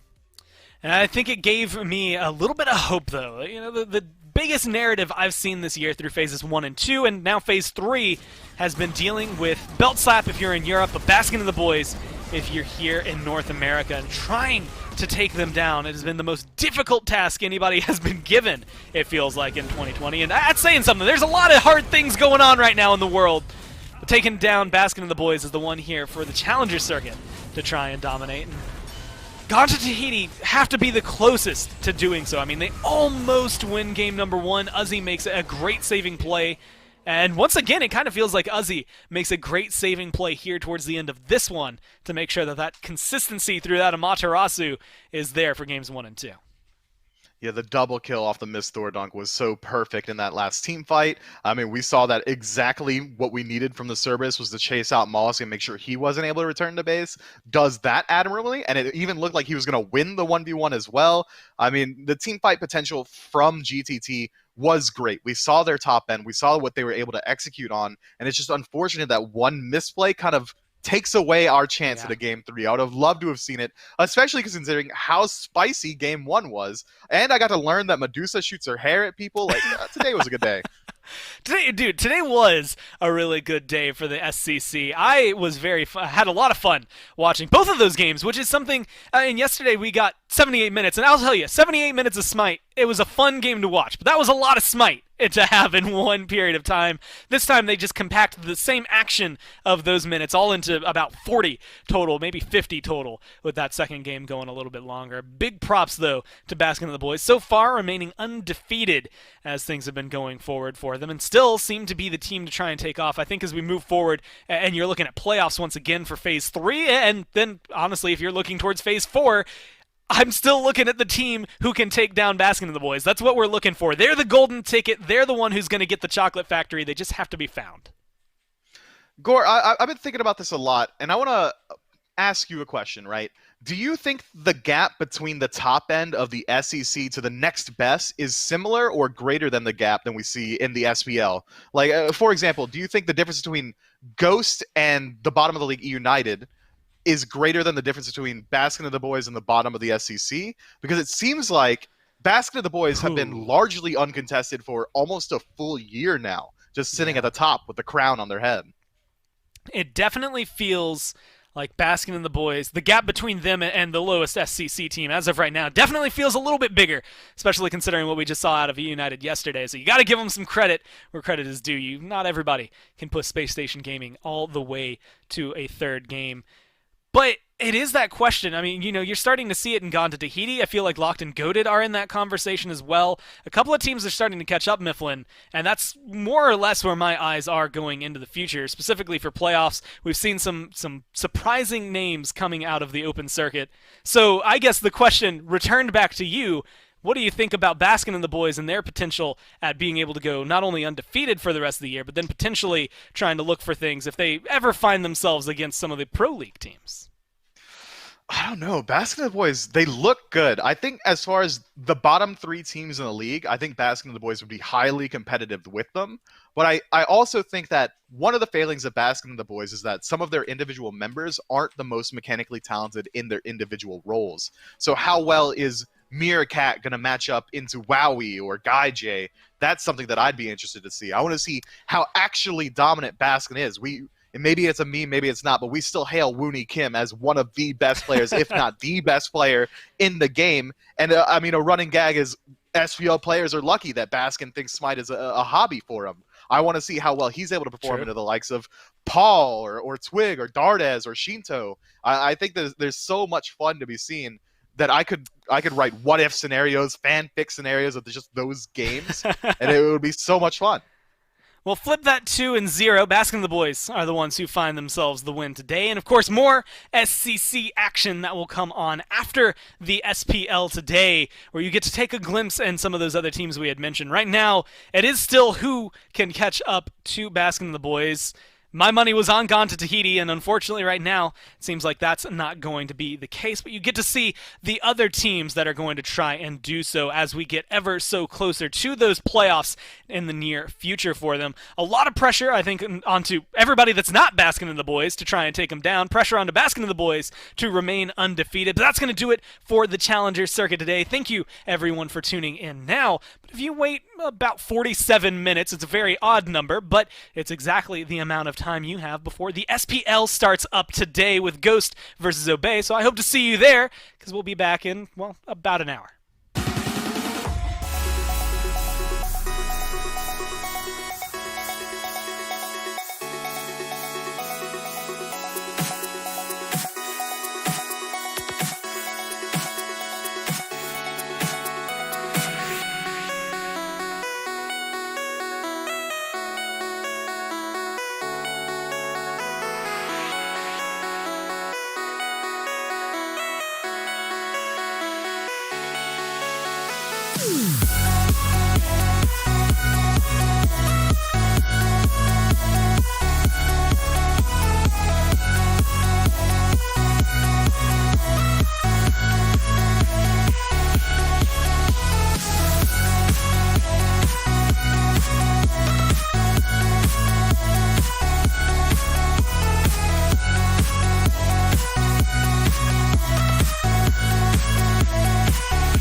feel so out of line every time that you call my name.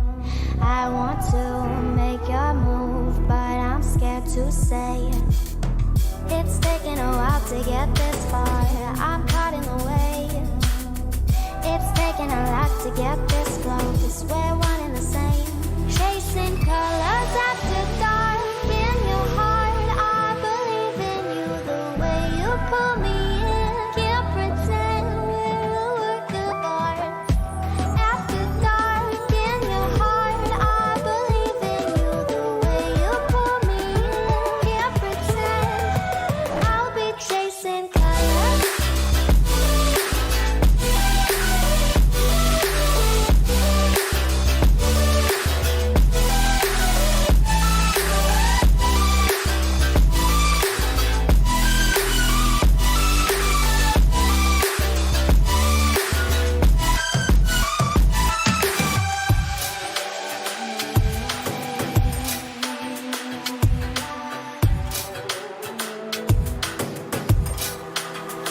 I feel so beautiful when you call. Tell me we won't change. I want to make your move, but I'm scared to say it. It's taken a while to get this far. I'm caught in the way. It's taken a lot to get this close. We're one and the same. Chasing colors after dark. In your heart, I believe in you. The way you pull me in, can't pretend we're a work of art. After dark, in your heart, I believe in you. The way you pull me in, can't pretend I'll be chasing colors.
running in our blood. The answers are lying here within.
The truth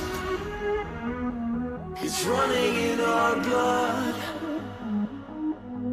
The answers are lying here within.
ground shake.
Happy Sunday, SMITE fans, and welcome to the final day of Week 5 here in Phase 2 of the SPL. Dolson and Goremeister. Gore, we're hanging out all day today. We're starting on the desk, though, for our first set. And Gore, I have to admit, with the matchups we have going today, Ghost Gaming versus Obey, Radiance versus E-United to round out, some top 4 versus bottom 4 matchups, has the potential to be a quick day, but both of the teams in Obey and E-United have shown some improvements, so maybe some interesting matchups in the mix.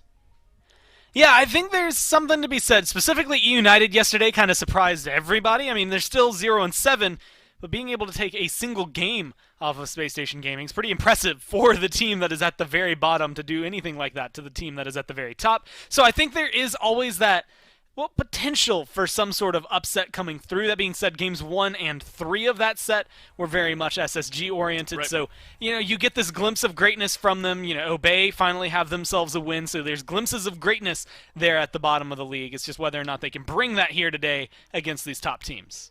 Let's talk about Ghost a little bit here. You saw there in the standings, there's this block of the 4 teams at the top, and Ghost, over their last 3 matchups, has played the other 3 outside of themselves between SSG, Sanguine, and Radiance. Remember, they beat SSG 2-0 a couple weeks ago, but have since lost 0-2 to both Sanguine and Radiance. So this is an important matchup, I think, for Ghost to get some momentum underneath them, get that ball rolling a little bit moving forward, and Fine OK is maybe where it begins.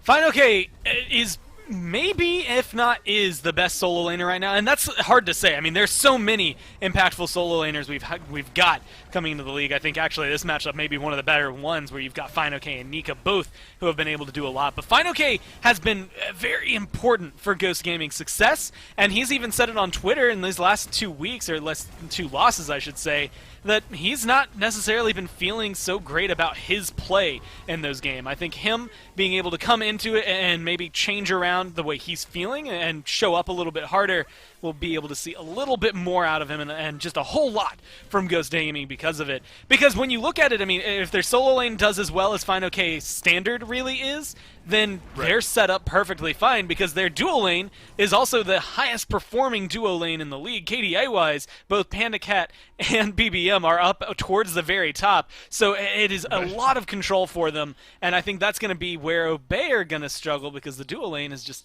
too strong. That's right. Definitely something to keep our eyes on, especially for picks and bans later on. Fine OK, I think maybe this meta is starting to form into these aggressive, overwhelming picks, and that's going to be tough for Ducky, I think, Gore, who has had, a tumultuous phase maybe so far up to this point. Hasn't been bad, hasn't been phenomenal. What have you seen from Ducky, and how do you like his chances against a Fine OK who's starting to play some of these big, aggressive picks here as of late?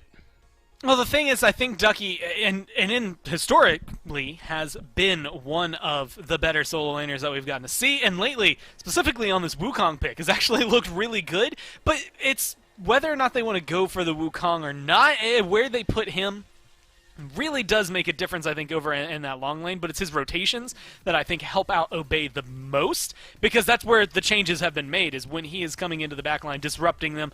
We see Ducky get a couple of kills, and a couple of the games in the last few weeks, we have seen Ducky be part of the reason they've had the success that they were able to find, versus, usually where you see that come out of maybe the jungler, maybe your support's finding a lot of setup, or your mid laners finding a lot of kills. The problem is when it comes down to it, and this is something Obey kind of struggled with as a whole, it's looking at how impactful they are in these team fights. And of the 5 lowest KDAs in the league, 3 of them are Obey, 1 of them is Ducky, the other one there is Inbound, both under 1 for their KDA. Right. So maybe dying a little bit more often than they're able to find kills and assists, and that's something that needs to be cleaned up. Yeah, terrifying with that stat going up against FineOK again. So solo lane, something to keep our eyes on today in this one. Ducky, pivotal here for Obey to find some success. Aggro is able to sit down with them and hear how he's feeling going against one of the top teams. All right, we have Ducky now, the solo laner from Obey Alliance, joining us. And Ducky, you guys are dealt a pretty tough hand here this week. You've got Ghost coming up now. What's the team mentality looking like? Because you just got your first win last week. You're starting to look a little bit better, but now you've got a couple tough opponents this week. I think everyone's fine mentally. I think Alex is struggling a bit.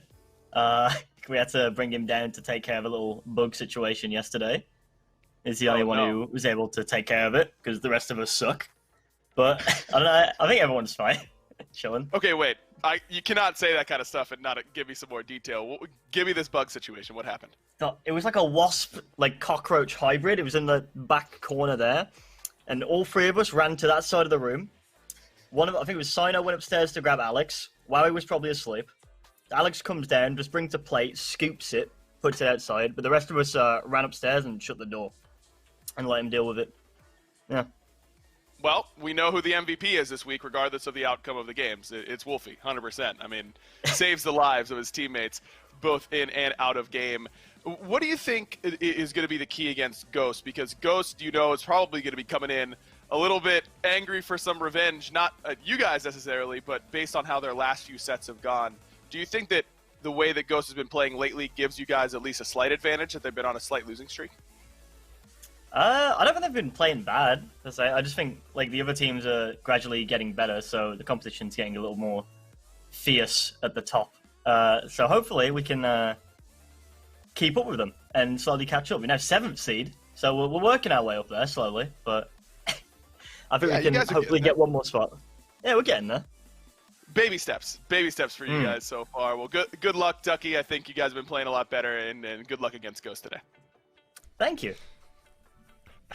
It's always interesting to talk to Ducky. All that made me think of, Gore, I don't know if you ever watched How I Met Your Mother, but there was like a rat cockroach combination or something. I was remember an that. entire episode where they're trying to chase this thing out of their apartment. Wasp cockroach combo. I don't know what goes on there. I always like to ask kind of one question before we go into picks and bans. Sticking with FineOK and with Ducky. Ducky's loved this Wukong. Cthulhu's been in his back pocket as well, whereas on the opposite side, FineOK has loved these aggressive picks, looking to push these leads early. How much overlap do you expect there to be between FineOK and Ducky in the pick ban phase? I feel like there's not going to be a whole ton. It feels like Ducky and all of Obey right now are reaching a little further down in terms of pick potential, whereas Ghost is still more or less up at the very top, picking whatever you see as meta. There has been that Cabrakan that came through for them, so maybe there's a little bit of flair that can come in for FineOK, but for the most part, I don't know that they're going to be arguing too much over picks. I think a lot of where they're kind of dichotomy is going to come from is more or less how aggressive FineOK can get early on. Obey has been good at controlling that early game, but I think that FineOK is going to give them a little bit of a run for their money.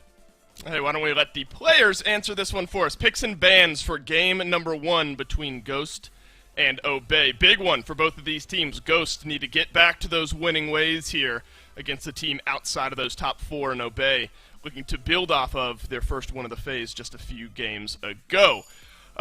Ban-wise, the second pick has started to be in an interesting spot where they can maybe target out a few more, leave some of those power picks open there for themselves. But I also wonder, maybe to your point, Gore, how the tier list kind of works here with this Obey team. Remember, for a while there, they were kind of struggling to figure out that identity that works in this meta. But over recent weeks, I think they've grabbed onto that a little bit better. Erlang Shen, I think a smart ban here, especially with Sino on the other side.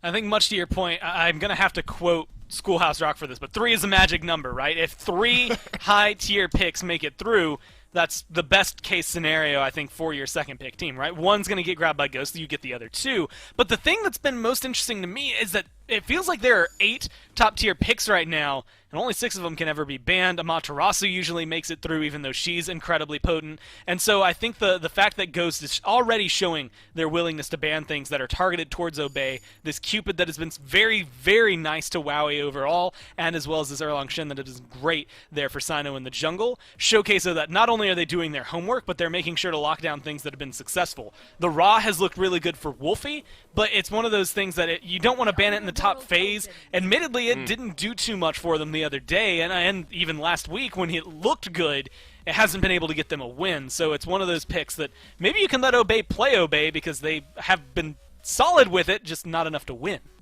And look at the way this is now broken down, where PBM, for good reason, is drawing the Emoji ban, drawing the Hercules ban, and Persephone gets let through here for Captain Twig. So that is one of those 3 is the magic number power picks you figured would be important over to Ghost. Obey think, and maybe for good reason, we've seen great games out of this Kuzenbo here as of late. Kuzenbo and Rom is then the answer with the next 2 picks. Rom, very, very strong from what we've seen. Panda Cat, of course, can play the Rom well. Get Wowie on something that he's comfortable with as well. I don't mind, actually, the answer back here from Obey to a strong first pick of Persephone. It's not what I expected, but it's better than what I would think out just generally from what Obey have been picking up in the duo lane specifically. I think this is a solid for them. Takes aggression away from Ghost, gives it to them in control of the lane. Rom has a really good early game clear as well, so their duo lane, which in my eyes is going to be the one that needs the most help this game, compared to what Ghost are bringing, is already off to a great start. The downside is that you do still leave up, like, your Amaterasu, your Nemesis, the Persephone being available, Freya, who I completely forgot about up to this point. It's not going to compete super early with that Rom, but I don't think Ghost care. If they can get as far ahead as they want, or even a little behind for the Freya, that's a winning fight. So this is now an interesting, I think, benchmark that we have to look at in the Hunter meta, where Rom, of course, has been the highest, maybe one of the highest, if not the highest prioritized standard physical damage hunter here as of late. Freya, maybe the highest, right alongside Oleron in the magical ADC conversation. Obey are prioritizing Rom higher than Freya, so that's an important, I think, benchmark to look at here in this game, maybe the comparative impact of both of those two. Naja has been a popular pick here for Obey as well, opens up the door to some of those setup type mid laners that we know Wolfie likes to play as well. So I think Obey are still drafting into that comfort, which is good for them. And I love the way that things have shifted up. Naja has been very solid for Obey, but it's been one combo that has worked out well for them. It's the Naja Ra. Ghosts say, hey, wait, Wolfie actually has been looking good enough on this Ra. We're just going to go ahead and ban that out and slow you down. And right now, I can't think of much with Naja that at least is selling me here for Sino. I mean, with Rom, maybe, yeah, I'll take him up in the air, then we'll land and you can get a couple snipes guaranteed. But there's not a whole ton of synergy, and Naja on his own isn't really the end-all, be-all for the jungle. So I like the way Ghost have taken this specifically and stripping away some of Obey's strengths.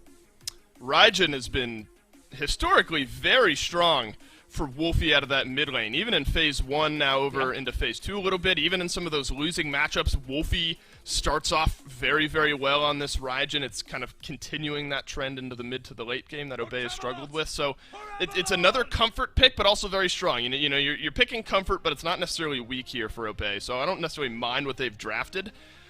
But Gore, it's so hard when you compare, I think, to what Ghost have drafted. A Persephone, Nemesis, Freya, and now King Arthur for Fino-K. We talked about how Fino loves these bully solo lane gods.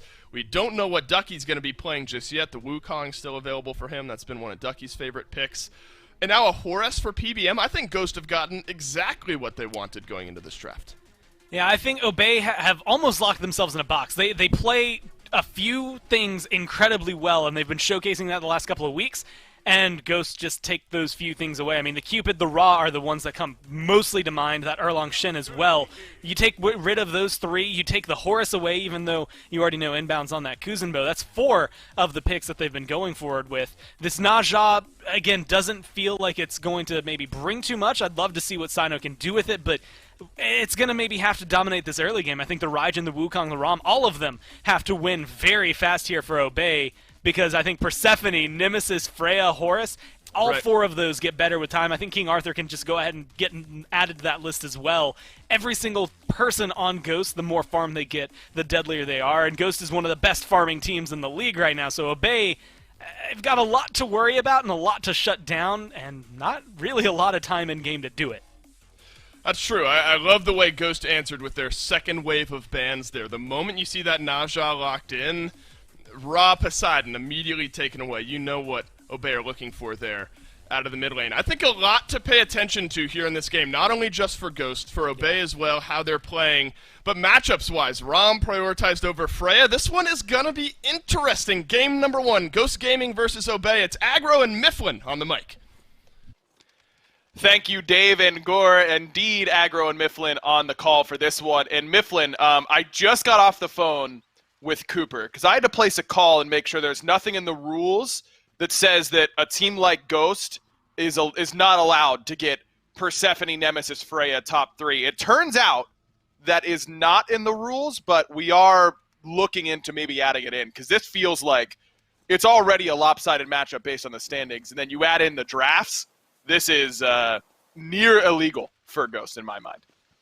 Look, we can only blame Obey for the P's and B's here, because if you ask me, Ghosts weren't even looking to get this nasty draft. It's just Obey force-fed it to them, because instead of taking some meta picks, they decided to take what they're comfortable on. I mean, Kuzumbo and Rom top of the draft phase is insane to me, considering what was left available. And all of that is because of Ghost Gaming decided to target ban everything out, and now Obey's got a timer on them. I mean, more so than any team's ever had before, because we're looking at Persephone going into the late game, Nemesis going into the late game, Freya going into the late game.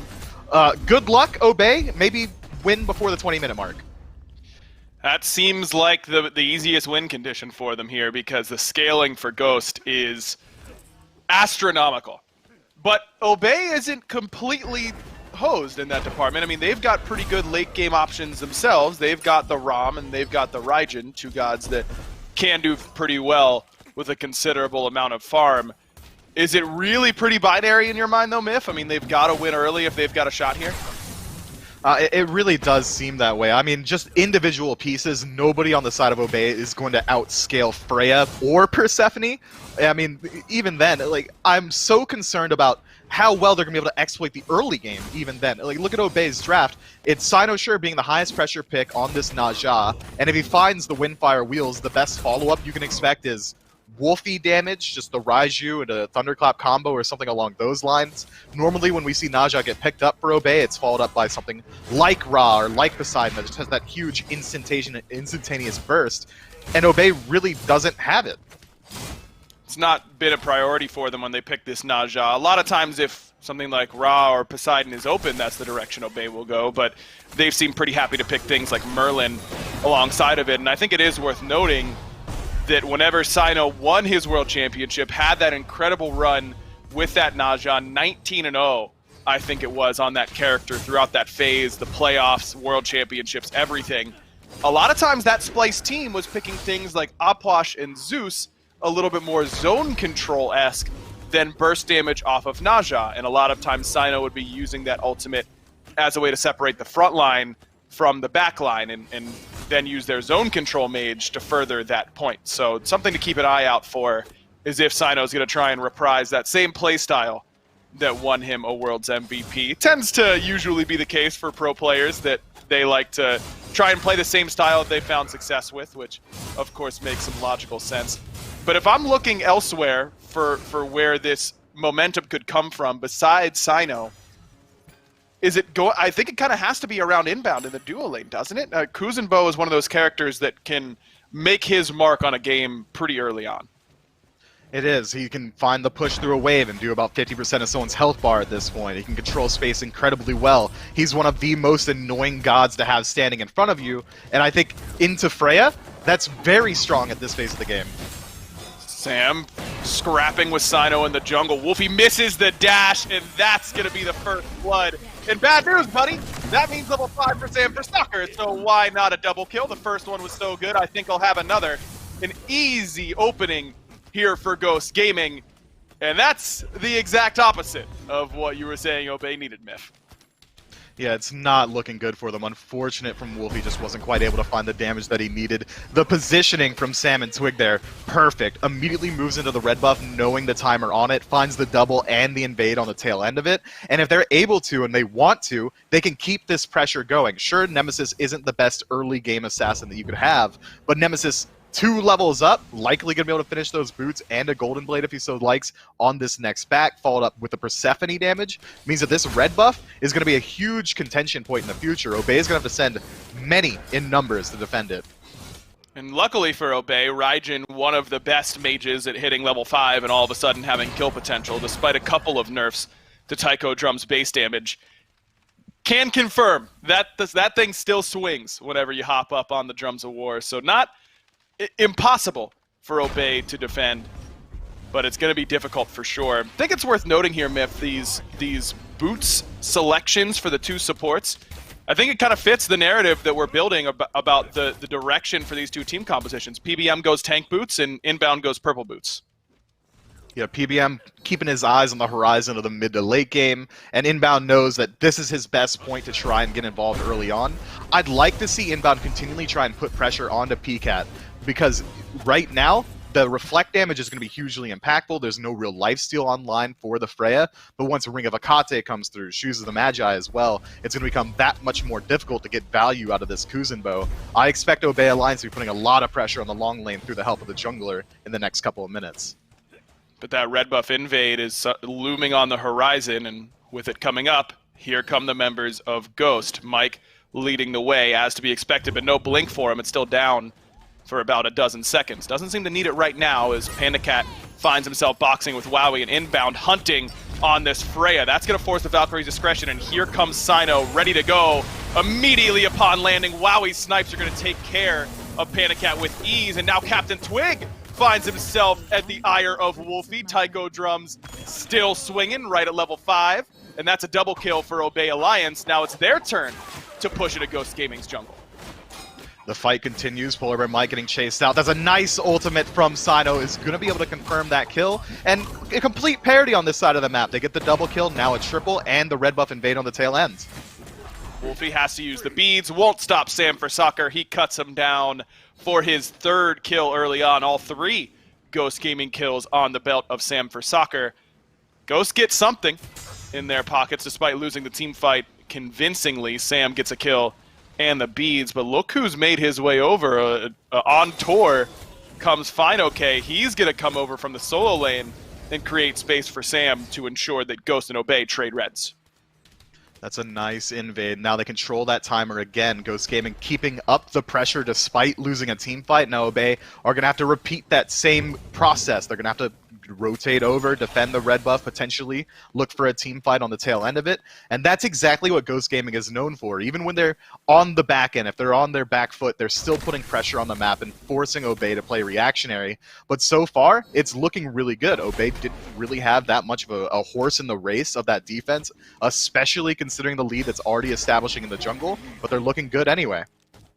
Good blink from Inbound, trades beads for Panda Cat, and Panda Cat still no boots in the build. He has rushed the Ring of Hecate and no real movement speed to speak of, and that's why Inbound is hunting him on this side of the map. Wowie was holding the duo wave, but with purple buff up, decides he'd rather try his hand at trying to get in here and get this invade going.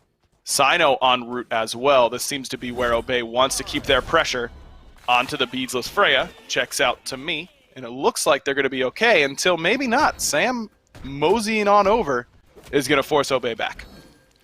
They're meandering around this purple buff for a long time. If Obey wants to force the engagement, pull the buff, force Freya to respond, and then look for the Naja ult and confirm it into a kill. But instead, it's kind of the dance of the purple buff right now, as Obey doesn't really decide whether or not they want to get aggressive. Sino wastes a lot of time walking around the jungle, missing out on farm. But just that threat of pressure does the exact same thing to Ghost. Sam had to hover around for a very long time just to make sure that this Freya gets the farm that she needs. And so far, 8 minutes in, normally we would see the 3v3 start to establish itself in mid, but it seems like PBM has already realized that he needs to stay over here because Obey's been constantly putting pressure onto PCAT. And you look at the build for Inbound with that Stone of Binding second item, I think that further shows that Obey's game plan is to get aggressive early on. Mike tries to get aggressive onto Wolfie, but a little bit off the mark with that fracture. Still gets the Tycho drums from Wolfie. Remember, his beads were still down from his scrap with Sam by his own red buff a little bit earlier on. So Wolfie uses his ultimate as CC immunity. And at the end of the day, no harm, no foul in the mid lane, but certainly weakens Obey's potential team fight at this point. But going back to Bobby's build, I really like the direction that he's going on this Kuzenbo. I think this is the right identity for Obey's game plan here. It's almost as if he's trying to meet that pseudo-secondary jungler role. He's been rotating around incredibly aggressively, constantly looking to put pressure on the map. This is exactly what I like to see from Inbound in particular. It's the playstyle that he really looks for when he's playing gods like Hercules or even his Horus. It's very aggressive, and I think it's playing to Obey's strengths. He's creating space on the map, allowing for his ADC to pull a little bit further ahead. He's also not absorbing too much farm in mid, allowing Wolfie to just keep farming as well. But I think even then, we need to see Obey continually make proactive plays. They need to be looking for these invades, looking to shut down PandaCat, or even rotating to mid to match the pressure that we're starting to see building in the 3v3 from Ghost Gaming. So far, both teams have been relatively equal so far. 600 gold differential, not too bad, but with the draft as it is, I still think Ghost Gaming is going to scale so much better in the late game that they're completely fine with this pace. I mean, Sam for Soccer is up 1,000 gold individually over Sino, and that's really just because all the kills for Ghost have gone to that Nemesis, but this freeze on the left-hand side is working at least a little bit. 600 gold advantage for Wowie in this lane. Now, that gold doesn't mean anything whenever you haven't spent it, but on the next reset, Wowie should be able to get a little bit further ahead in the build. And the XP, of course, also a factor in that lane. But I think that the ability of an ADC right now in this meta to push leads is really, really important, because gone are the days of players just being willing to shove the wave underneath your tower and then wait for the next one and hope that you'll fight them on that. I think players have gotten a lot smarter about how to push leads like this, and it almost always involves freezing the wave and forcing your opponent to make a mistake. Freezing the wave, forcing them to rotate up to the center of the lane. It also opens up the enemy towards a gank. I like the playstyle that we're seeing for Wowie, and it matches exactly what he wants to do. He's a much more passive hunter when you compare him to the likes of Barracuda or Zapman, so they're definitely playing to his strength here. And that's not to say that Rom isn't going to scale incredibly well into the late game, but we're rapidly approaching that point where now Freya, no matter what items we see get picked up from Wowie, is going to be able to deal just more damage. She's already got the Ring of the Kate and Shoes of the Magi, so if left alone for an extended period of time, I think PandaCat should be more than confident looking for the 1v1 now. I agree, especially with the stacking build here for Wowie, where sometimes against magical ADCs, you'll see Hunter players pick up Bloodforge so that they can forego the stacking altogether and match those magical ADC power spikes.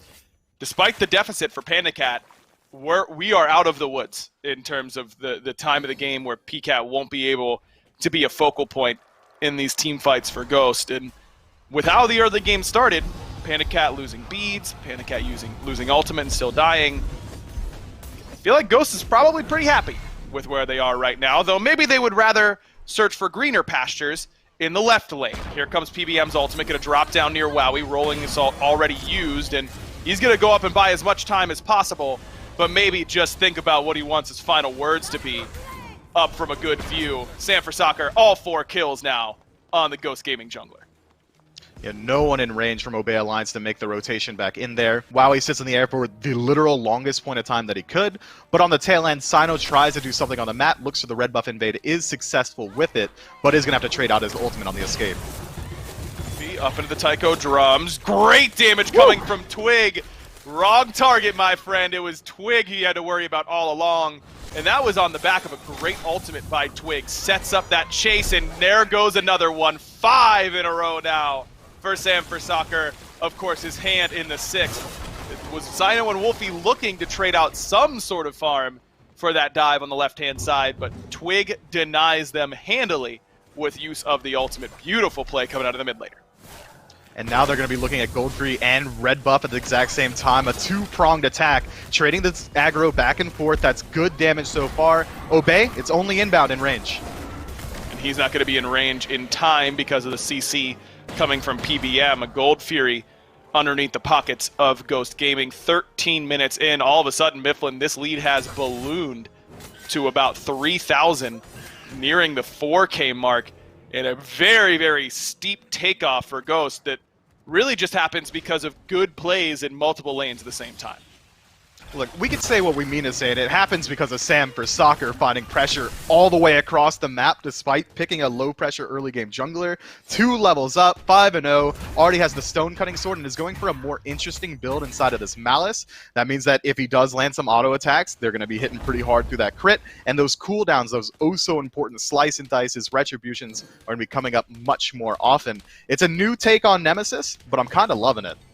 I love this build on Nem. Absolutely love the Malice pickup. I think it's an underbot item for gods like Nem who are going to be using abilities and auto attacks kind of simultaneously. It's just a really good distribution of stats for her. And it does leave you a little bit light on pen, so that Shuriken, I'm guessing, for Sam for Soccer, is going to turn into a Wind Demon to try and make up for some of that pen. Now, I don't know if this is the best game for it, necessarily. It is in the sense that Sam's ahead, and you can go this sort of stuff when ahead because the DPS loss of getting not crits isn't as obvious, but against the Kuzenbo could be risky. Bad spot for Captain Twig. Sido's ensuring of that. Tycho jumps come through as well, but Twig will fall, still contributing from that passive state. Speaking of contributing, Wowie from a distance had some pretty nice range shots, but not enough to take down Sam for Soccer. And here comes FinoK looking for Wowie because his team's got Sido and Wolfie on lock. Panda Cat and PBM are able to clean those up with ease. And FinoK is going to make sure that Wowie is forced out. Ducky with some solid peel on the back end. It's a 2-for-1 in favor of the Order side. Ghost Gaming also lands a kill onto PCAT. Now he's got a lead over his lane opponent inside of Wowie. Good luck taking that 1v1 before. I was saying that I was pretty confident that Panda Cat would win it from 2 levels down. Now ahead, invading the red buff and purple, it's going to get that much steeper. It's so much harder now to shut down this Freya. The pressure that we saw from Obey was there in the early game, but not quite enough to really establish a dominant lead. Now she's got Beads, Aegis, Valkyrie's Discretion, which in of itself is a Beads and an Aegis and an artillery strike. PCAT's going to be hugely impactful in these team fights, and continuing down this line picks up the hastened ring. This dude's going to be chasing you down and just one-shotting you. Sam looking to do the same thing to Wowie, but Wowie a little bit too wise and not caught some good ward coverage on that left-hand side. Yeah, not a good sign whenever the Freya goes back and buys a full item and then some. Panda Cat just went back for the first time in quite some time, picked up a hastened ring and an enchanted ring. It is worth noting for all of our discussion about the Freya, she is very bottom of the player damage charts, but doesn't mean that he hasn't been impactful 1, 1, and 2 thus far for the Freya. Gonna look to boost those damage numbers a little bit on Wowie's misfortune. But it looks like the real fight is happening on this right-hand side. Grasp of Death. Nice Sino, where you tweets. going, buddy? You're going nowhere. Sam able to claim his 6th, 6-0-3 for the jungler for Obey. Ducky loses some purification beads because of Excalibur's Wrath, and Ghost Gaming get another win and walk away, at least on the right. No walking on the left unless it's walking into the range of Obey Alliance. Panda Cat with some easy pot shots off the Valkyrie Discretion, and Wowie feeling awfully confident here, Miff. I don't think this is the fight for him. Uses the ultimate, but on a sliver of HP. Just a moment until he comes back down. PBM actually has to ult out. Some good return shots from Wowie end up saving his life. That was an interesting play to decide to go into the ult. One auto attack from PBM is all it took, but he knew that they were going to win on the other side of the map anyway. Sam for Soccer now unstoppable and picking up a tier 1 tower. Ghost Gaming are in control. It seems like Obey really missed their window for the first 6 minutes. It looks like they were setting the pace, and then Ghost just skyrocket a lead and are running with it. And if we look back at the damage charts, I'm sure that we were talking about how low Freya was, but now she's probably going to be middle of the pack, if not higher. Yeah, that's kind of what happens as soon as Freya gets the hasten ring. Her damage spikes pretty quickly. FinoK in the midst of 3. Oh, he's fine. I don't know what I was worried about. Still above half HP. Sam for Soccer, a 4-level lead in the jungle, by the way. Lurking in the wings. In fact, 2-level lead is the smallest lead for any role right now on Ghost. They all have a multi-level lead over their opponents. Yeah, it's not looking good. Now the pressure's really starting to build. When Freya's allowed to sit on your tower line, hiding behind a corner, waiting to see if the enemy's going to step up, you know something's gone awry. There's no fear in Panda Cat of a gank, likely due to some decent ward coverage. Maybe he realizes that even if he were to get ganked, he could very easily take 2, maybe 3 members on his own with a lifesteal already afforded to him. It's not looking good for Obey, and it seems like Inbound has already put together what the strategy is. He knows that it's his job to sit on top of PCAT, so Bulwark of Hope has already been purchased. It's looking like a fight that Obey need to take more than want to take around this Oni Fury. At some point, when you're getting pushed around like this, I think you've just got to make a final stand, and it looks like Obey is going to try to do it here on the Oni Fury. Blink Sash from Sino comes up with air, but Final K creating room. Grasp of Darkness splits the uprights. Luckily, if you're Obey Alliance, does not find a good home, and Final K is going to have to peel away Ducky. Panda Cat's already had to use the Aegis, but still has beads and Valkyrie's Discretion available. And it's Ducky trying to force those cooldowns out of him, but Panda Cat standing strong. Final K takes down his laning counterpart as Sanford Soccer cuts down Wolfie on the back line. Why not one more? Inbound, ripe for the taking as well. In the final stand, not looking too successful here for Obey Alliance. 4-0, and Ghost now walking towards the FG. Yeah, FG is going down for free here. They've got the passive healing from Horus. They've got the lifesteal from Freya. They can clear out the entirety of the map. I imagine we see them immediately clear Fire Giant, Pyromancer on the tail end. They could even go to gold if they don't decide to back afterward. This lead is ballooning. Ducky almost locks down Panda Cat had he connected with that bull form. Knocks up, goes into the Master Will, might have been able to return the kill. Unfortunately, doesn't land it, and the lifesteal is just too strong. Obey Alliance, I like the strategy of, okay, we have to take a team fight here. If Ghost gets this Oni Fury, we're going to lose the game. The lead's too much at 20 minutes. But instead of taking the fight around Oni, using it as that unofficial 6-man to help you out with DPS on the enemy, Obey just kind of run at Ghost straight into their own home base. Seems a little bit overzealous, a little bit trigger-happy, if you ask me. Yeah, I understand that point for sure, but at the same time, I mean, if Ghosts get on top of this Oni Fury, it kind of insta-dies. I don't know how much the Oni you're right. Yeah, look at that. Contributed. So I think it is a good point, but in the grand scheme of things here, Obey Alliance they know they're taking a not advantageous fight no matter where it is.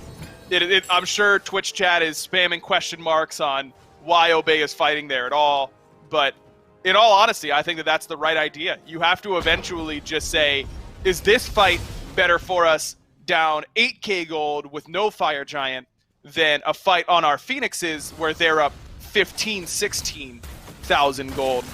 And I agree with Obey's assessment that that was a more winnable team fight than what you see on those Phoenixes. Looks like Obey now has resorted to the PvE strategy as Sino's ultimate will not connect, though the Blink CC from PBM will. Good damage coming out of that Horse. Going to take down the jungler as the rest of Obey now on the run.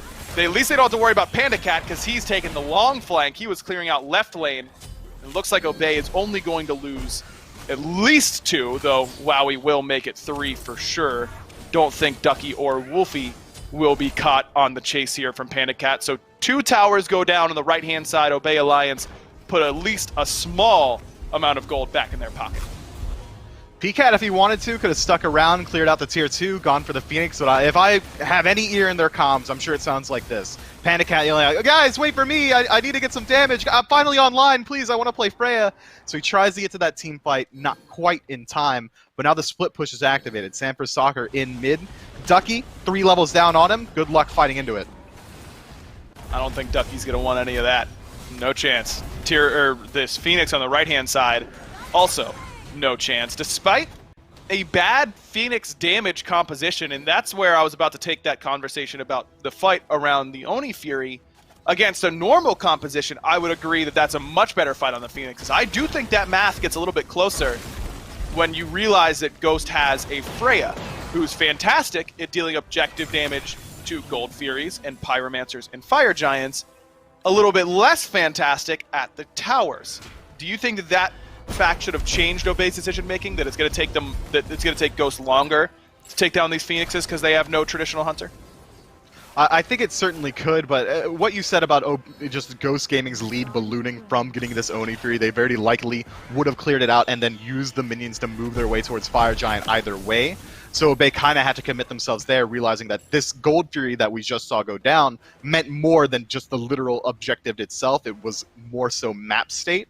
I think you're right to point out that, yes, Freya has a much harder time pushing out these waves, getting into the Phoenix and dealing damage to it. But her damage potential and pick potential with the rest of her team is incredibly high. All you need is PBM to lock down one, and then PCAT's going to put him in the dirt. Fine, okay, gonna complete the chase on the Ducky. Excalibur's Wrath brings Ducky down into the waiting arms of PBM and Sam for Soccer, but Somersault Cloud turns out still a pretty good ability. Not going to be enough to save his life, though, because the blink in from Sam for Soccer, the slow on top of the auto attacks, nets Sam 11 kills in 23 minutes. I think he's going out on a limb here, Mifflin. I think this guy might be kind of good at Smite. I'll say it. You know what? Risky call to make for sure, but I might be willing to back you on this hill. He's kind of nutty. 1104, 15 kill participation, full build, popping off with an item that we almost never get to see inside a Shadow Steel Shuriken. Yeah, he's kind of doing whatever he wants, so I'm sure you can say whatever you want about him. Now it's going to be about 30 seconds left until Fire Giant respawns, meaning that it's 30 seconds left until Ghost Gaming get Fire Giant, and then maybe another minute after that until we see them on the Phoenix. The defense from Obey Alliance is okay. They've got Wowie to start off the fight with the ultimate, try and deal as much damage as you can to priority targets. Likely going to be looking for Twig because any damage dealt to Panda Cat is going to be instantly sustained up. Wolfie's got a very good job at just keeping the minion waves out. Cyno can look for that Hail Mary ultimate that might result in at least one return kill, but it's so execution-centric from Obey that I'm worried about how well they're going to be able to group up on it. Through 25 minutes, this Ghost Gaming squad is looking like their old selves, aren't they? They're coming in on a two-set loss streak. I believe they've been 2-0'd in both of those sets as well. I think they've righted the ship a little bit, and Obey has certainly struggled to keep up in that regard. Just going to talk a little bit more about how we got here for Ghost, but okay, we do have at least a second. Do you think it was just the competition that Ghost was up against, or do you think that they've fixed something that you saw in those two losing sets, Myth? Look, I don't want to disparage Obey, but Ghost had a much harder time against higher tier teams. I think it's a lot easier to see the strengths when it's overwhelming like this, but it does seem like they are getting a little bit back in their groove. A couple of micro misplays from Ghost this game might have gone a little bit more punished had they been playing against someone like Sanguine, but let's hold that thought as the fight already ends. Yeah, I guess it's over now, because Ducky died before he got his ult off. Sam for Soccer able to crit him down, and he's looking for more. Looking like a European player hungry for more right now, but Cyno gonna get him taken up into the sky. Sam does eventually get shut down, and Cyno the one reaping those rewards. Panda Cat's Aegis used on the back end, and we see the weakness of this Ghost Gaming composition. No traditional hunter means that Phoenix still pretty healthy. Cyno, on the other hand, not nearly as much of a problem. Panda Cat finds his fourth Wowie, trying to stand tall up against Captain Twig, and does, but it's not going to be enough to save the Phoenix. Beads used by Wolfie. He wants to go forward, but only place to go is back to the fountain. Fine, okay, 3 in a row for him. As Ghost Gaming still 4 strong, have a little bit of sustain, courtesy of that Horus and the Fire Giant buff. No Titan Seeds for them quite yet. They want to walk in these Fire Minions on the right-hand side, but by the time these are here, Myth, Inbound and Wowie and Ducky will all be up and ready to go, and as a result, Ghost Gaming going to back it up for now. But I think they definitely on for the end there. It was only one member alive. The damage output is insane. We already know that Wowie's beads weren't available, so if a banish comes through, it would have been enough. But it seems like Wowie only escaped with his life barely. He's got the entirety of Ghost behind him. And Fine Okay spinning his way towards the Hunter. Oof. Nice little sidestep there by Wowie. Make sure that Grasp of Death does not end up latching onto him. It won't matter, but it was nice. You got to give him that. Panda Cat finds his 5th in a row. Inbound, the cardinal sin of trying to save his Hunter's life, and gets punished for it. Blink in from Cyno, looking for a target with that Windfire wheels, and he found the beefiest one. PBM not even concerned about that ultimate whatsoever. Panda Cat is going to send Cyno back to base one more time. Wolfie, no beads. See you later, my friend. A little bit harder to beat Ghost than to beat the bug in the Obey basement. and Obey Alliance are going to fall in game number 1. That's a tough loss. Everything looked like it was going all right for Obey pre-5 minutes. Pre-5 minutes, everything looked really good for Obey. 6 minutes to 28 minutes, it was just Ghost Gaming slowly climbing up a hill that we knew that they could. It was a convincing win for me. Might have been just because that draft was actually illegal. I doubt Obey lets that through again. Hopefully, in between games 1 and 2, Cooper will make that addendum to the rules that Ghost is not allowed to get, Nemesis, Freya, and Persephone in their first 3 picks. Yeah, that's not allowed anymore, and hopefully that rule comes through in time, or maybe a little bit more likely that Obey switches up their picks and bans sort of strategy. So game 1 in the books, pretty easy for Ghost. We'll see what adjustments Obey wants to make as we move forward in the set. Let's throw it back to Dave on the desk to break down game number 1. Thank you, Aggro. Yeah, this one not all that close. We have a 28-minute game. Sanford Soccer runs absolutely wild and puts down Obey at the end of the day. So Ghost up 1-0 here in the set. And hey, if you want more SMITE content outside of just the SPL, team check-ins, masterclass, all that sort of fun stuff, make sure, oh, it's the wrong side of the screen, SMITE Pro on YouTube. Go check it out over on YouTube. We got great interviews, a lot of fun content there, all centered around SMITE. So in between SMITE matches, SPL matches, go check it out. Gore Miser, though, is with me, though, to talk about game number 1 here, Gore. Not surprising, I don't think, given what we saw in the pick-ban phase. I think one of the threads that we like to draw is, well, you haven't lost this one in these kind of lopsided matchups, at least as far as standings go. We say, all right, did they give themselves a chance in picks and bans? I think you might be justified in saying that Obey didn't give themselves the best chance with what they gave over to Obey. Or, other way around. Yes, no, what they gave over to Ghost. When you lose Persephone, that's okay. You lose Persephone Nemesis, you're maybe okay with it. You lose Persephone, Nemesis, Freya, and then you're starting to question where you've been going. Add Horus and King Arthur to the mix, and things just got out of hand. And at this point, yeah, we can just queue up and keep rolling the Sam for Soccer highlights because it was kind of Sam versus Obey, and Sam won in that case. I mean, yes, he had a lot of help from the rest of his team.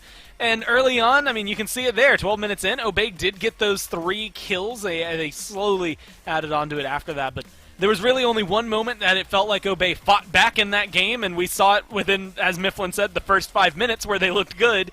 And then for the next 23 minutes, it was just Ghost showing us and maybe reminding us that, yes, even though we were on a 2-game loss streak, or 2-set loss streak coming into this, you gotta put respect on our names.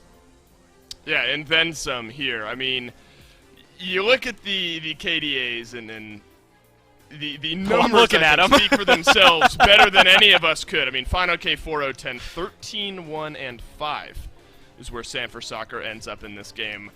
So I think that's why. I mean, all these stats are going to be explanatory as to why we're scratching our heads a little bit about the way priority went here in this game. Panda Cat as well. I think if you really want to stretch outside of Sam here, literally everywhere else was also doing very, very well. Of course, in the ecosystem where Sanford Soccer is doing well, tends to be easier. But I loved what I saw out of Fine OK here as well. The King Arthur pick, the aggression over in that solo lane, the ability to rotate. Also, something I think Obey need to look at before the next phase of picks and bans. Dave, I've got 2 things that stood out to me there. First off, Twig feeding his brains out. 2 deaths there. Whew, the highest anybody else on that team could only afford is 1. Get rid of him. No, not really. Obviously worked really well for him there. Sam, most kills in the game, most damage on his team, and the most wards? What?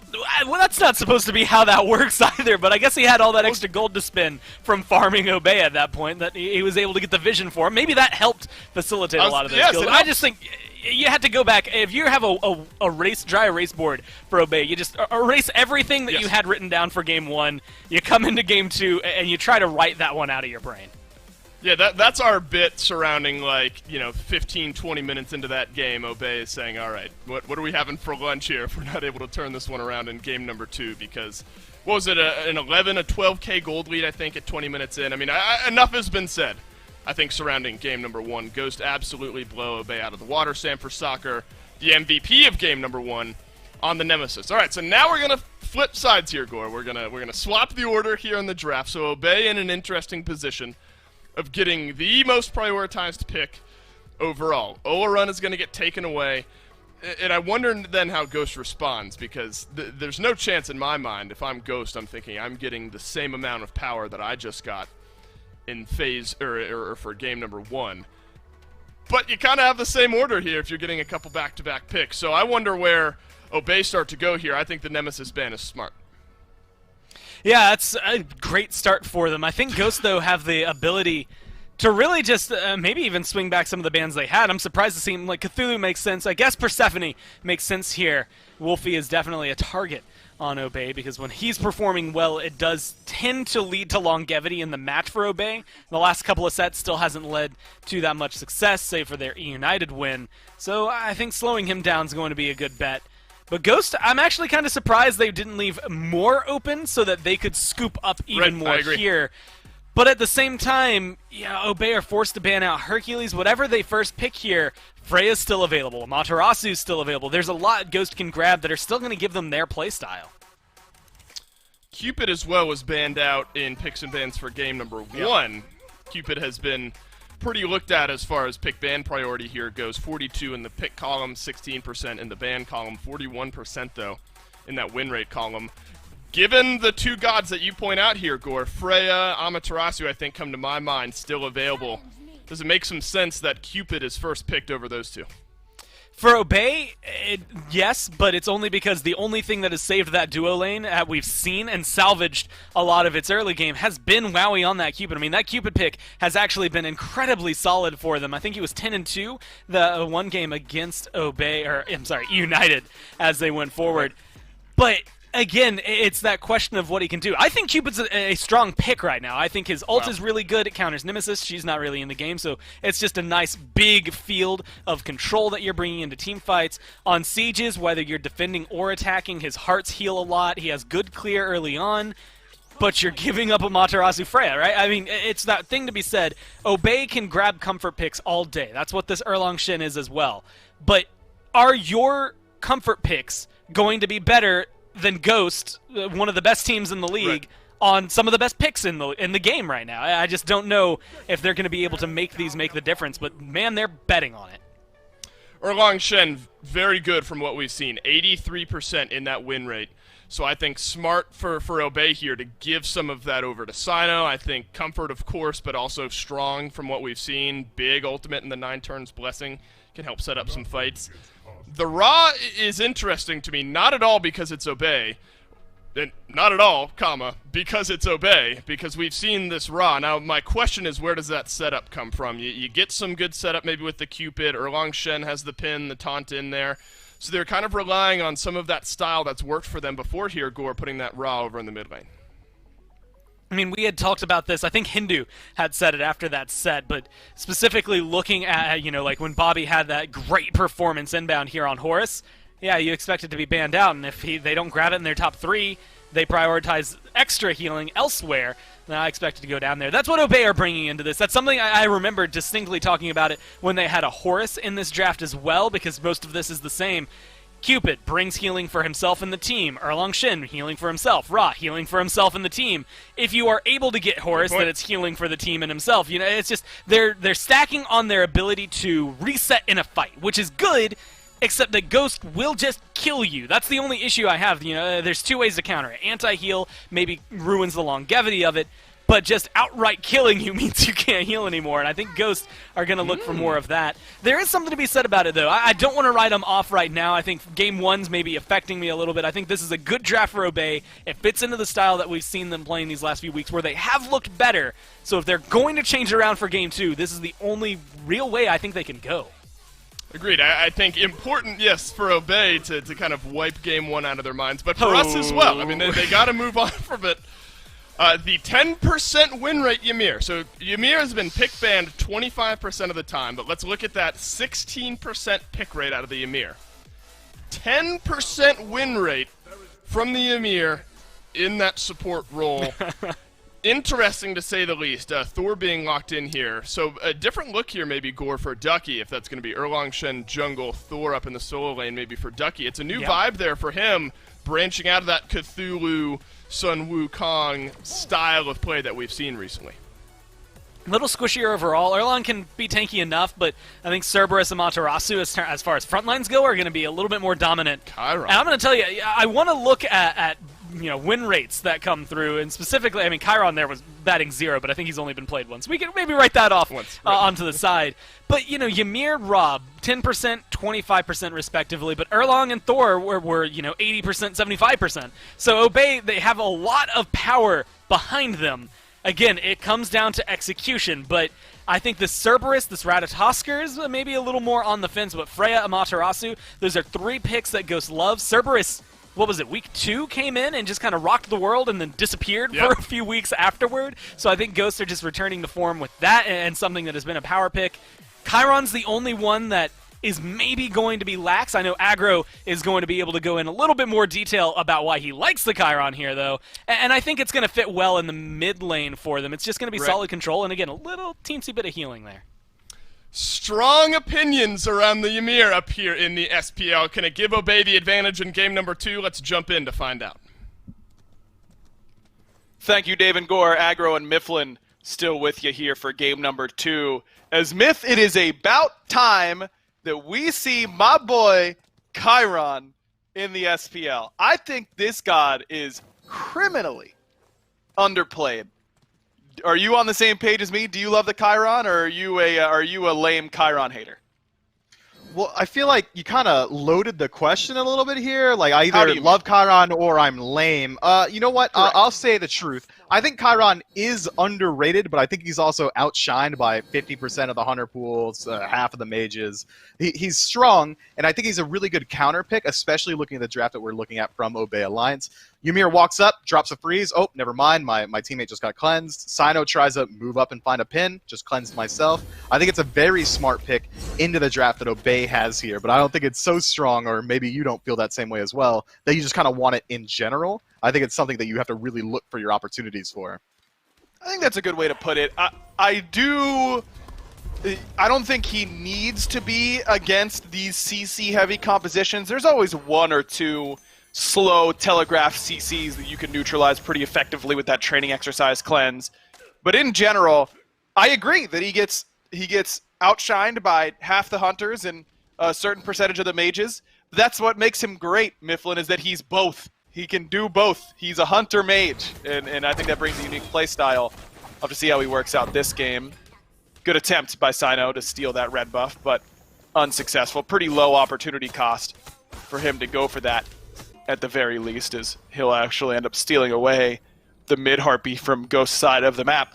As far as picks and bans go, Miff, I think that Obey, they got an F for game number 1. They failed in that picks and bans phase. But in game number 2, I think they got at least a high B here, if not an A. We'll see how well this Ymir works out. I think the Ymir is the only thing that really makes me shake my head. Everything else I love for Obey Alliance's draft. I have to be worried about this, though. The early pressure from Sanford Soccer's Ratatosker is going to force the beats from Wolfie, but otherwise, still pretty safe. How do you feel about Obey's draft this time around? I think it very distinctly screams Obey. Had you showed me these 5 picks and asked me what team it is, I think I'd be pretty confident in saying that it's them. They got a lot of their comfort picks here. It really fits their style. I think it's interesting to see that it's so counter to the meta. We'll see how it plays. Watch out. Inbound on the rotation. He walks up slowly and then walks back. No blink for inbound right now on the Ymir. Shell upgraded was the pickup for him this time around. A little surprised at that pickup. I mean, the Shell fantastic against the Ratatosker, the Chiron, the Freya. It's good against all of them.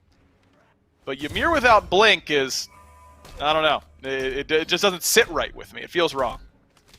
Yeah, I mean, his strongest point of the game is this phase, levels 1 through 8 or 9, when Ymir can blink in, find a freeze, followed up by Glacial Strike, and do 40% of someone's health bar on his own.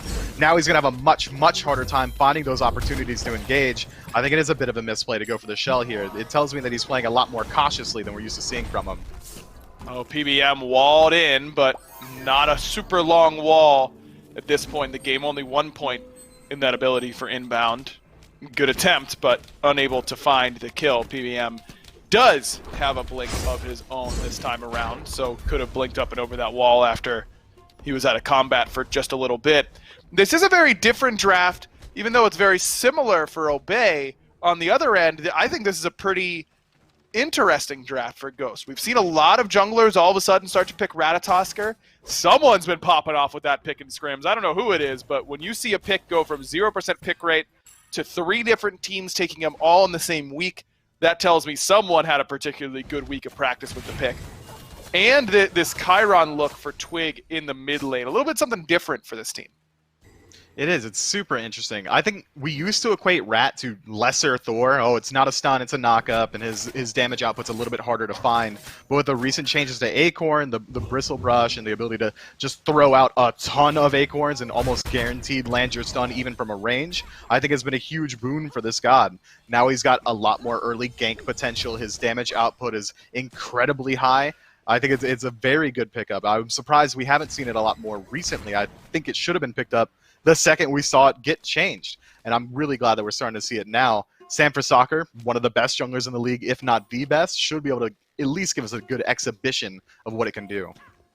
Especially when you compare it to what he just did on that Nemesis, though it's been a slower start for him. No instant double kill upon hitting level 5. Inbound in a bit of trouble. PBM only level 4 himself, but that whoop is going to be deadly. Great Fields of Love coming down, though, from WoW. We get a hit all 3. Shell comes through for inbound as well, but this should be first blood for Ghost Gaming. Requires a lot, though, from Ghost to get it. Double ultimates from Sam and Panda Cat were necessary. It's not too bad. They could just go back to farming. They got the kill. They got out cleanly. No counter rotation from Obey. Means that they could just go back to farming and wait for their next opportunity to come up.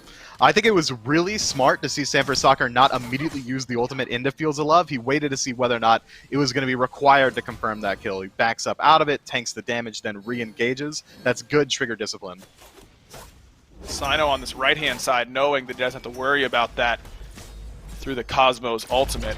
Ultimate coming in from Twig. I think he might have ended up securing that with his own ult. But look at that snipe coming from Wolfie. A great shot from him from an alternate angle. Caught Ghost a little bit off guard. FidoK goes down. Sino going to make sure that Twig is soon to follow. And Obey Alliance find themselves an opening on the right side of the map. And that's a nice counterplay. They realized that there were so many members of Ghost Gaming on the left that they can very easily look to get aggressive on the right side. Wolfie's snipe completely clinches that play for his squad. And now it's going to be a little bit harder for Obey Alliance, or not Obey Alliance, Ghost Gaming rather, to get comfortable on that side of the map. Now that Ducky's got a pretty decent start for himself, they do get away with that blue buff invade. Now he can pull a little bit of a lead, start to rotate out and make use of that Anvil of Dawn to put pressure on the mid laner. Twig can cleanse his allies, but when he's stunned himself, it's going to be very hard for him to escape, and Thor's got a deceptively strong matchup. You dunk down with the ultimate, you drop the wall, now Twig's just kind of stuck there until it's gone.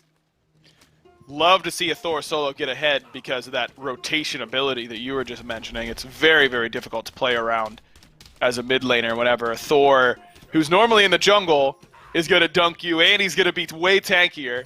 And there's still a jungler you've got to worry about at the exact same time. It's not even like that's the only guy who's going to be diving you in the mid lane. And if Chiron has some weaknesses, one of them certainly is how easy it is to dive that character. He has a dash, but for being a horse, not exactly the fastest horse. I don't know what the deal is. I guess he's kind of old, right? That's like the thing for Chiron, is that he's old and like trained all these heroes. So he's seen better days on the sprinting track for sure.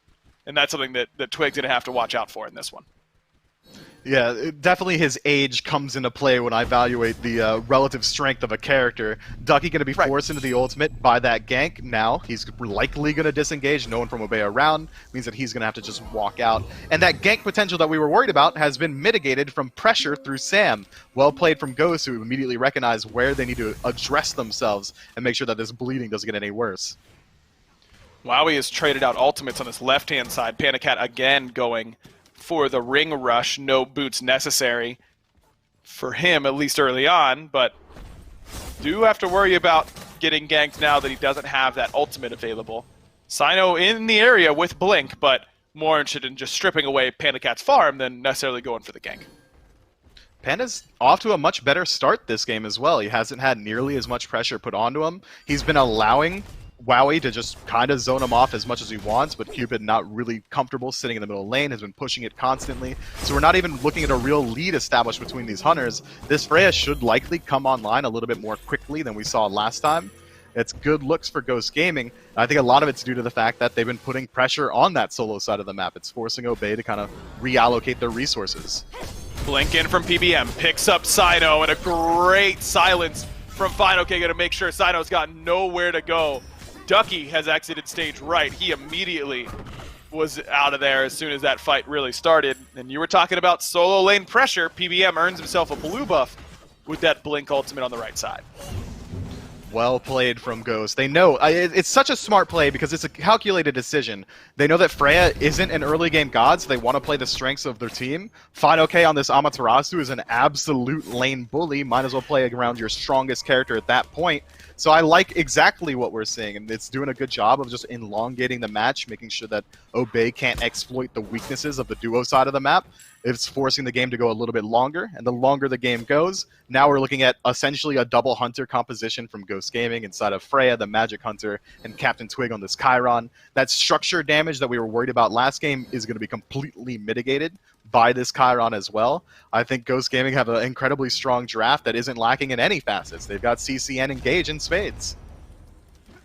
Panda Cat once again forced up because of the Fields of Love. This time he had Sam for Soccer waiting in the wings. Heart Bomb a little bit off the mark there from Wowie, and Sino's rotation over. Maybe if that had landed, the Blink could have come through from Sino, especially with Wolfie local as well. Feel like they probably could have just executed on Sam there either way, but that sledge making Sam a little bit tankier than Obey was hoping for. Not going to stop them from going for this blue buff. Twig walled off, nowhere for him to go. Snipe going to be a little bit wide left as Sino taunts Twig back in once those beads are down, and Twig finds himself on the wrong side of the team fight, but he does have this ultimate. Not going to get the res, needs to get the last hit with that in order to get it. So mid laner for support. Obey not quite done. Looking for the red buff. Sino's not able to get it. Sam's able to secure it just in time, but Obey still looking for the fight. Panda Cat gets absolutely flattened by Wolfie's beam. Sam and Ducky both airborne. Ducky comes down first, and that means Sam's going to have to exit with his ultimate. A double kill for Wolfie, and a Gold Fury just so happens to be ready to take for Obey Alliance. And they've got plenty of sustain in their kits. The Cupid Hearts, the Raw Heal means that the longer these fights go on, the more it's going to favor Obey as it goes on. And now we're starting to see a little bit of a gold gap be closed up. Obey was about 1,000 gold down before that engagement. Now they've closed it to about completely even. I love the play style that we saw there. Obey getting completely aggressive, immediately forces Twig speeds. They do commit 3 ultimates without too much return, but that's absolutely fine because the positioning advantage that they already had going into that fight forced Ghost Gaming to react to it, try and move up to peel for Twig. Weren't quite there in time, and then Obey fall back and continually take fights that are presented to them. Just well played, well placed aggression. Oh, poor Sino, man. 4 people at his back camps. Just 11 and a half minutes in. Obey a little bit too spread thin after getting that objective, and Ghost going to take that opportunity to group up instead. They pick Sino with ease, and now it's going to be a Pyromancer for them on the other end. I think that fight for Ghost on the left-hand side also got a little bit weird because Twig, I don't know if he got the memo on how serious that engagement was going to turn out to be. It was a good wall from inbound, and then Twig kind of took the scenic route into the back line of that team fight. Just running circles, Ducky going to be forced into using the ultimate as well. Look, I want to harken back to how Sino died there, Aggro. You often tell me that mid lane is the hardest role, you're going to get ganked or whatever, but Sino's going out of his way to find farm on the map that doesn't just literally walk to him, and then 4 people walk over and strip it away, while the rest of Obey was also farming his camps on the other side of the map, dude. Jungle is so tough. I'm just sick of the mid lane bias. Yeah, I've got some things to say about that, but first I've got to call Wowie getting flattened by Panda Cat and PBM on this left-hand side of the map. Sam potentially on the way. He's going to use his Through the Cosmos defensively. Looks like that was a Sino-Wolfie combo that may have sent him and his bags packing. I like how you say that Sino found some farm like he was digging for gold and so happened to find something unexpected at the back harpies that are up every single minute of the game. Yeah, look, I feel bad for him that 4 people were there, but it's not like he found some hidden, forbidden treasure map that led him to the sacred land of back harpies. They're up all the time. He's going to be there all the time. It's not a big deal. Look, man, you could go to your back harpies, and they just might not be there. Sometimes they get invaded, but your mid-wave is always coming to you. But you know what? We could drop it. We'll settle our arguments backstage later on, because right now this game is starting to heat up a little bit. Ghost Gaming's established themselves about a 2,000 gold lead, leading into the Gold Fury respawning as well. And I think that we're starting to see that this Erlang Shen pick is rapidly approaching its tipping point. It really maxes out around that mid-game point, level 12 to 15. I think is Erlang Shen at its strongest, whereas Samper Soccer, already a level up, is only to become more and more powerful with this bruiser build. Wolfie, 1 HP in a dream, but turns out to be a nightmare. Sam able to make sure he goes down, but it will cost the Ratatosker his life. Captain Twig with some artillery shots from a distance pokes Sino down below half HP, but both relics now on cooldown for Wolfie, and really, that was Mike who got in there and did the vast majority of that damage. Check out the build. Tank boots, Thebes, but then a little bit of power and flat pen from that enchanted spear. If I had to guess, that's going to turn into a divine ruin for the support, just based on how much healing Obey has and the fact that Freya really would rather not have to build that. And Cerberus has already got some anti-heal built into the kit, so just being around some of the enemies is going to make it much harder for them to get some sustain rolling. I like that build path a whole lot for PBM. I think it's going to be hugely impactful, but a lot of the healing that we're seeing coming out from Obey is likely going to be out of combat. You don't very often just to get to sit inside of a raw heal mid-team fight or pick up Cupid Hearts. I think it's going to be a lot more than Divine Ruin. Snipe a little bit wide, despite the CC coming from the front line of Obey Alliance. I don't think it's going to end up mattering too much. Fine OK will end up falling to the hand of Wolfie either way. Costs them 3 ults, but Fine does eventually fall. And with no Gold Fury up on the map, no left side objectives to take for Ghost Gaming, they're just going to have to move on with the loss of their solo laner. Ducky's had a pretty solid game so far, Miff, on this Thor. A mechanically demanding solo laner. I think a little bit harder to play and pilot than some other warriors that you would see in that lane. 1-0 and 3 for him, keeping up pretty nicely. In fact, he's just 300 gold down to Fine OK so far. The team fight is going to resume on the left side of the map. PBM going to jump in, finds the stun from a range, but Panda Cat nowhere in range to follow up. He's going to have to back up on his own. PBM now is going to pick up Wolfie, and Sam's right there for the dunk as well. Ankh just for good measure from the support, but he's already done his job, even though he goes down. Inbound, getting low as well. Twig just needs a couple more autos, but they're running out of time. Look at the back line. Ducky and Sino have arrived. They're going to take down Panda Cat, and Sanford Soccer is now going to rejoin the fray. Stun a little bit wide right, but it earns the beats from Captain Twig either way. Fine OK hasn't gotten the memo that we're backing up here, friend. Dazzling Offensive does not find a stun onto Ducky. And now Fine OK may have overstayed just a little bit. Alec on a different page than the rest of Ghost Gaming. Respawns, TP's in, or didn't TP, he walked all the way. And dies once again. Ducky looking for Twig just a little bit too short on that ultimate, but that might have bought Obey enough space for this Oni Fury. Twig sustaining up a little bit with the passive, is going to be able to move in, but it's on 10% already. Sanford Soccer on the tail end. But it goes to Obey. The kill, but the Fury goes Obey's way. You know what else will? Nothing. And a whole lot of it. Double kill for Sam. PBM picks up his first in this contest.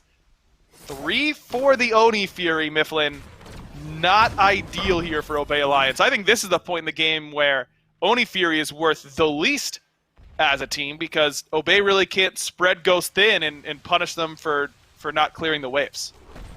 They can't, and now Pyromancer respawns as well. Ghost Gaming are going to have the aggressive positioning around it, but it looks like Fire Giant's on the menu tonight. 10 seconds left on Sino's respawn as well as Wowie. They've got a lot of time to work with and a ton of DPS to use.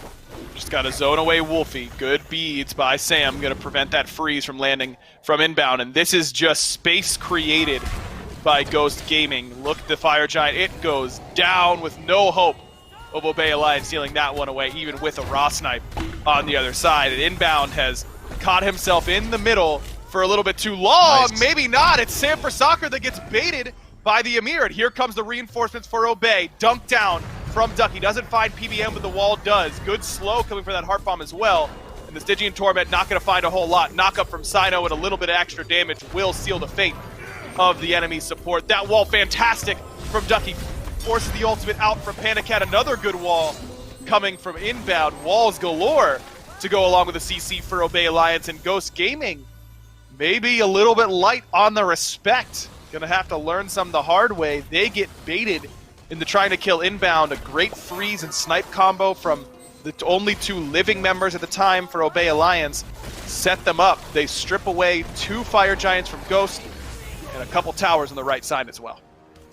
That's about as good as you could have hoped it to go for Obey. If you're an Obey fan, you should be clapping right now, because I think you're right to point it out. It was a lack of respect from Ghost Gaming that resulted in that kill. Sam was in the air. He could have just left. It wouldn't have baited the other 4 members of Ghost Gaming into stepping up and trying to peel him out. Instead, they try and get a little bit overzealous with their aggression after already getting the best objective on the map inside of Fire Giant. But it's not all doom and gloom. They still have got Fire Giant on 3 members. Fine OK being the sole tank with it means that he's likely going to have the duty of tanking up Tier 1, Tier 2, or Phoenix, use that Fire Giant and his own kit to self-sustain. And then you still have Fire Giant on Freya, your best damage-dealing god, and Captain Twig on this Chiron for the best one to deal damage to the literal structures. I don't think Ghost Gaming have lost all their push potential just yet.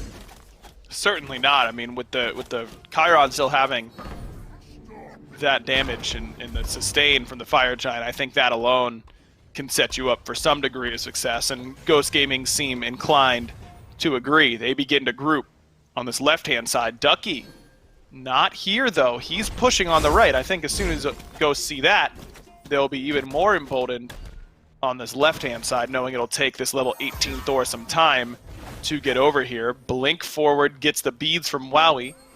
Sam with some solid damage out of this Ratatosker. An interesting build path for him here, Miff. Talk to me about this Rat build. You like the direction that Sam's gone? It's incredibly strong. I've been a huge proponent of Soul Eater in general for junglers. It's a fantastic stat stick for penetration, lifesteal, power. It's got literally everything you need on it. And having this more bruiser-centric build means that you can really utilize the defense shred from Ratatosker. You don't need to build too much damage because it's built into his kit, allowing him to be a little bit more tanky, have him engage these team fights with his ultimate a little bit more safely. I think it's one of the best builds you can go on this god. It's worked out for Sam so far.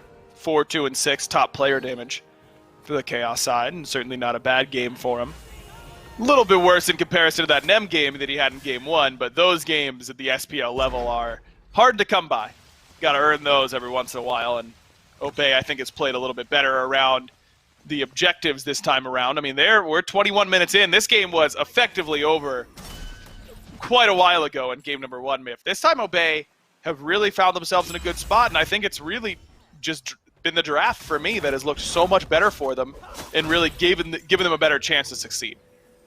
Yeah, they're looking a lot more comfortable on these picks. These combos have been obviously well practiced. Wolfie's always following up off the ultimate with any form of CC. Inbound freeze, you're going to get a raw snipe. Sino throws out a pin, raw snipe. And I think that's how these fights have really been starting to swing in Obey's favor even a little bit. Even if it doesn't confirm themselves a kill, it will at least TKO one member and bring you the numbers advantage on the actual engagement. And that seems to be the strategy they're playing around. The final moments of Fire Giant. Ghost wipe the tier 2 on right off the map. Captain Twig uses the ultimate right there, a little bit defensively, I suppose. Ducky had used his as well, so a little bit of an ultimate for ultimate trade, though Ducky sitting at 30% CDR. You compare that to the 20% there for Twig.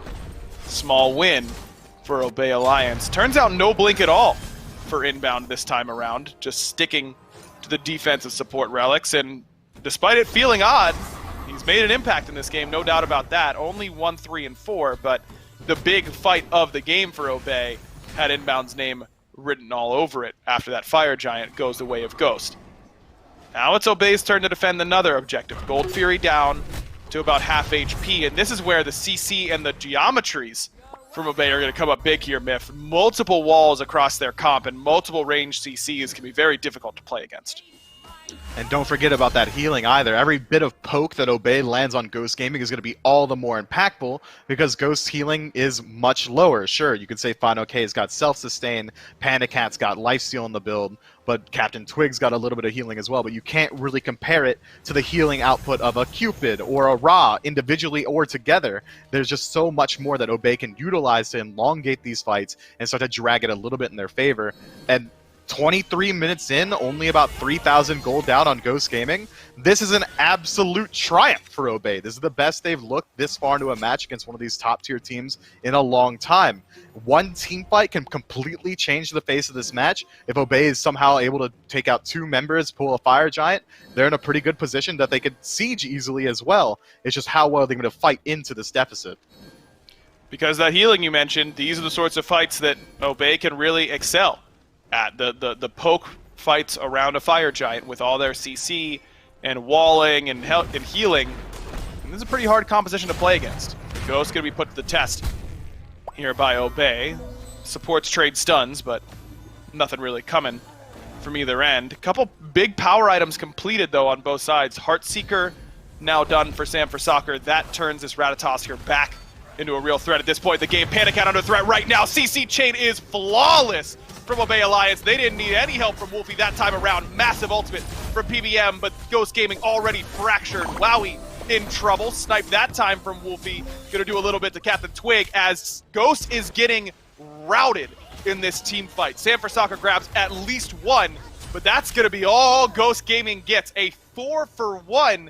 And Obey not concerned with the Fire Giant. Mifflin, can they end off this push? 20 seconds on Panda Cat. 30 seconds in general for the rest of the team as well. If they're able to clear out this Phoenix quickly, it should be easy enough, but it seems like there's a bit of a desync. Wolfie's so far away, his damage is going to be applied to the Phoenix nearly in time. He went for the wave itself. I think if you're going for the end call, you got to go straight to the Phoenix. Maybe now, seeing that their DPS is so low, they're going to have to back up and look for the Fire Giant afterward. And without Wowie there as well to take down that Phoenix, it just takes Obey far too long. With that extra power from the Ra, I think they could have gotten that Phoenix faster, but I don't think they ever end in that spot with how many towers are still up. But we've seen Obey go for some risky ends before. It was certainly on the table for them. A great team fight from Obey that time, Miff. It really wasn't close. Yeah, all off the tail end of Ducky playing the most mechanically intensive soul laner, as you said earlier. Also happens to be a pretty famous jungle pick. I don't think there's any correlation there, but you know what? He looks good on it. Finds the dunk, immediately removes Panda Cat from the game, and then from there, Obey kind of steamroll out the team fight. If they're able to do that even one more time, we're looking at a completely even game favored towards Obey because of the map states. So right side Phoenix goes down. Not the worst Phoenix if you're a Ghost fan, because it's pretty easy to keep those waves pushed while staying relevant around the Fire Giant, but maybe a bigger concern is the relic situation. No relics at all for Captain Twig or for Sam for Soccer. We're talking 50+ seconds on some beads. This is where that Chiron has really got to come up clutch. Some of those cleanses. Obey slow playing this one a little bit. They're waiting for some relics of their own. No beads for the front line of Thor and Erlong Shen. Slow play no longer. Ducky again, the initiator. Looking for Twig again. No relics for the mid laner. And we'll see you later, Captain Twig. He's going to watch in black and white as Ghost Gaming now have to try and fight back in this one. Fine, okay. Has some good damage, but not good enough to take down Wowie. In fact, the script is flipped in the ADC. Takes down the soul laner. Good wall from inbound. Forces the blink from PBM, and Obey slowly but surely reined back. Sino tugging on the leash for the rest of Obey as he's pinging Fire Giant back to the objective. Go Obey Alliance. But Ghost Gaming still have defense potential. Freya has ultimate as well, and all the defensive relics are down on the side of Obey.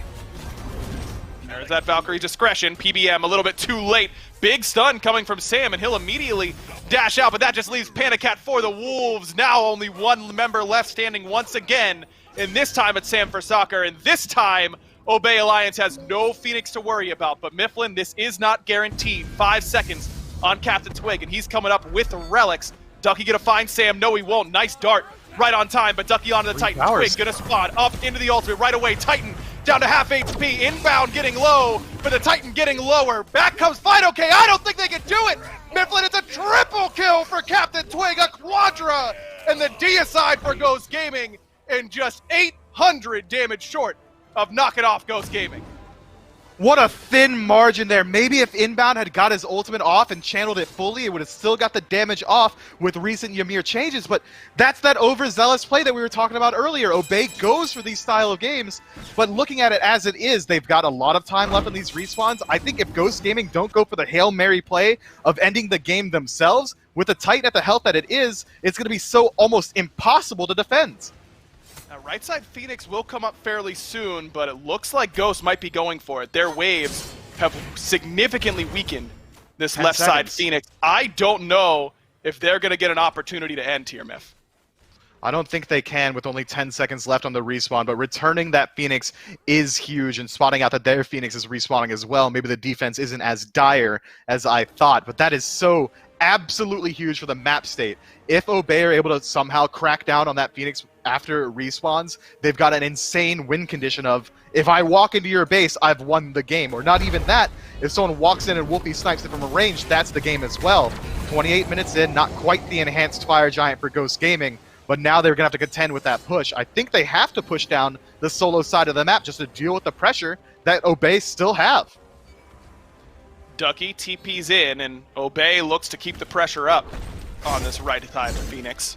Don't want to let it heal as much as it can. It won't go all the way to full, but the Titan for Ghost now beginning to heal up. That's what it takes, is getting all three Phoenixes up. That box now checked for the Chaos side.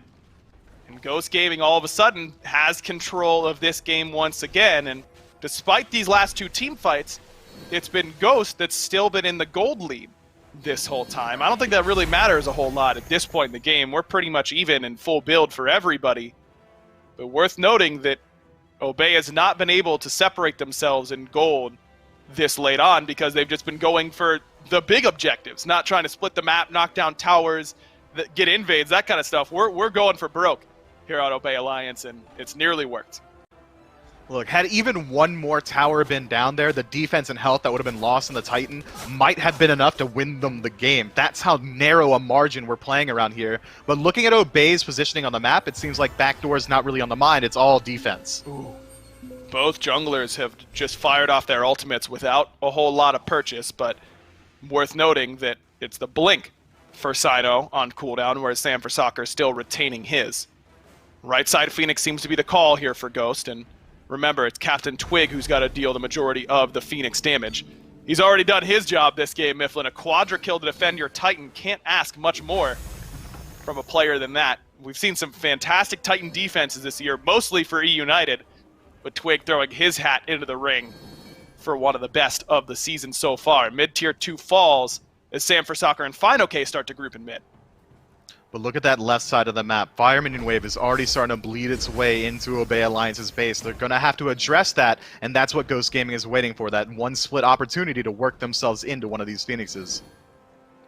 It's a 2-3 split here for Ghost Gaming, but remember that Obey has all that range CC. That can often cause problems in these sorts of split push situations. Sam for Soccer has his ultimate nearly back up and ready to go, but FineOK not going to wait any longer. He's going to take some decent damage from this Phoenix, but also returns just as much. Phoenix down below half HP before anyone from Obey starts to rotate over. Inbound, the first one over. Dazzling offensive used as the Phoenix gets cracked. Sam for Soccer! Nice Don't hold. think so. No one going up for the Ghost Gaming side, but Ducky will on Obey. Left side, a lot of fire minions coming in, and that's going to bring the Titan down to half HP, and Inbound gets picked off. A blink ultimate from PBM going to cause him problems. The Fields of Love right on the return side. Good cleanse on that Mantle of Discord, I believe it was, for PBM, but it's still not enough to save his life. Ducky going to claim that one, but Captain Twig is angry. He doesn't like seeing Obey members by his Titan, and he much prefers this view. Now into the enemy base,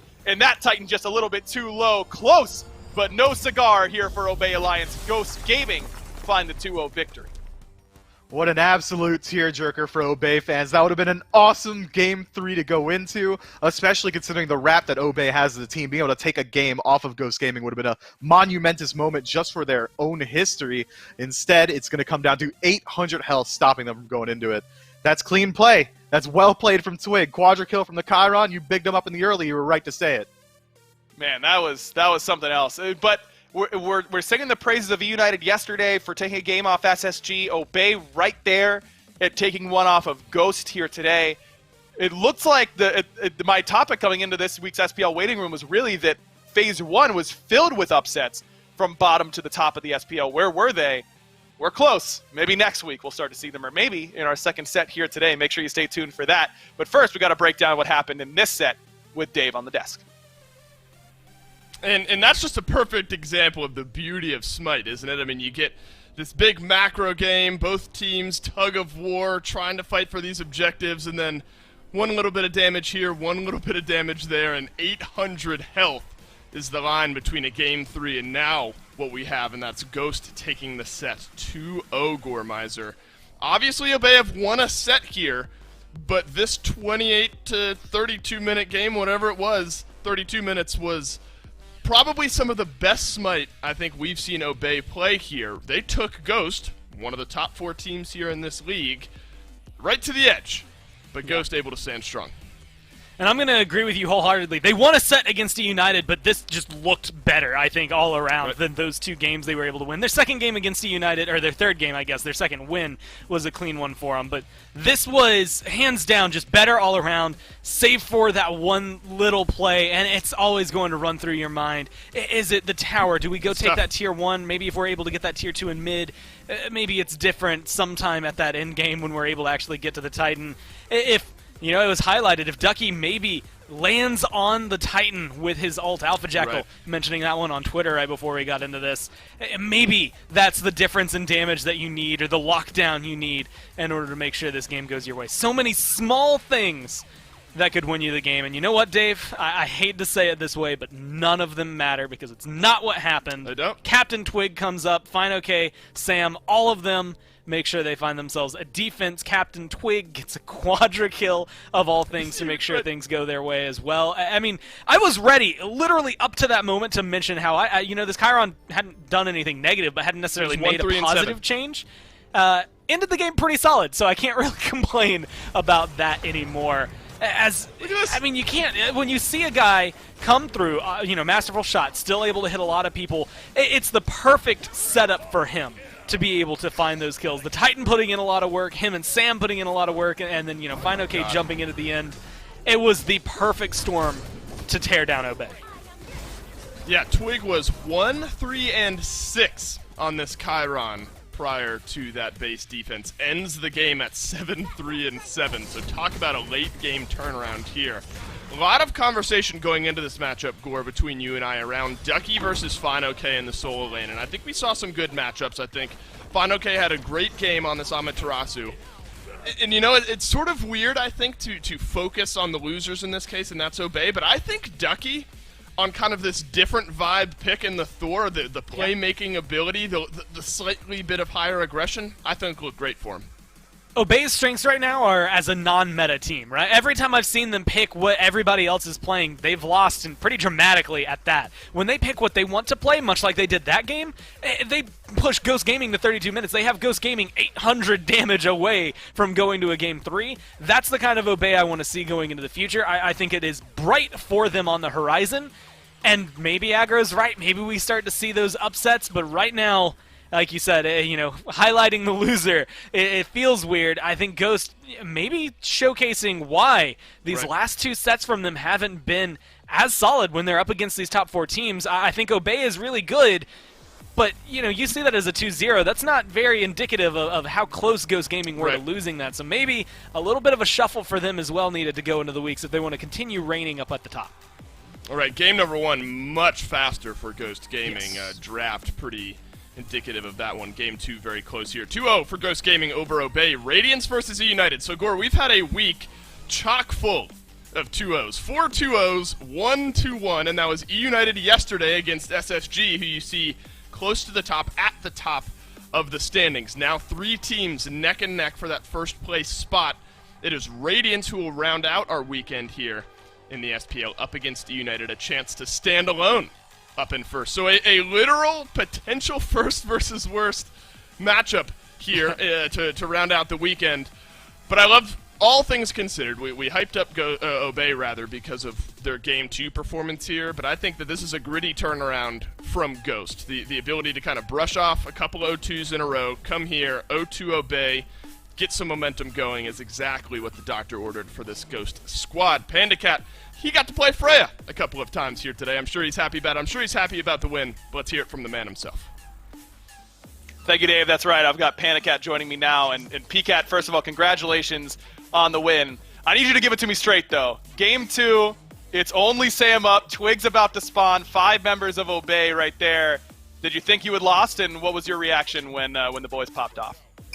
I'm going to be honest with you. Mike and I were like, well, you know, we kind of messed up this game. It happens. Like, let's just go into game 3. And then Ben is like, shut up, shut up, shut up. And then they killed everyone, and we're like, oh, snap. Well, let's try to win this game then, huh? Yeah, it's not often that Twig gets to be the one to pop off because you guys got a bunch of flashy players. Like, you like to make your flashy plays. Mike, Sam, fine. I feel like Twig's kind of the guy that just keeps his head down and does whatever's necessary for him. Can you speak to what his role has been on the team and how flexible he's been? He's played a bunch of different gods. Twig has always been like a facilitator to the team. He's kind of willing to play whatever we need him to play or whatever he wants to play as well. We're not like controlling his god pool. If he wants to play aggressive gods, he can play aggressive gods. If he wants to play back, he can play back. But Twig's just really nice to play with because he's kind of open to playing anything, right? Like if he's going to play like a character that's going to get farmed, he doesn't care. Like he's just down to play it. So I don't really know how to describe his role necessarily. Like he can also hyper carry, but for the most part, he just does whatever he wants and then just kind of like adjusts his god pool / picks to what we want. Sounds like you described his role perfectly to me. You got to play Freya both games in this set. Is that kind of the dream for you, or was that a little bit rough in the early phases there with the ring rush? Okay, well, game 1 I made a stupid play by purple, which was just like ambitious by me, and then game 2 I just fed. Like I was just inting the whole time. So I don't even think I could call game 2 playing Freya. I think I picked it and I just kind of like coasted. But yeah, I mean, it's nice to play Freya before she gets nerfed. You know, I'm pretty sure it's like the second, third time I played her in the SPL, so it's nice to, you know, get my hands in the god and then show the world that I'm actually probably pretty bad at her, so don't ban her ever again if you're watching this.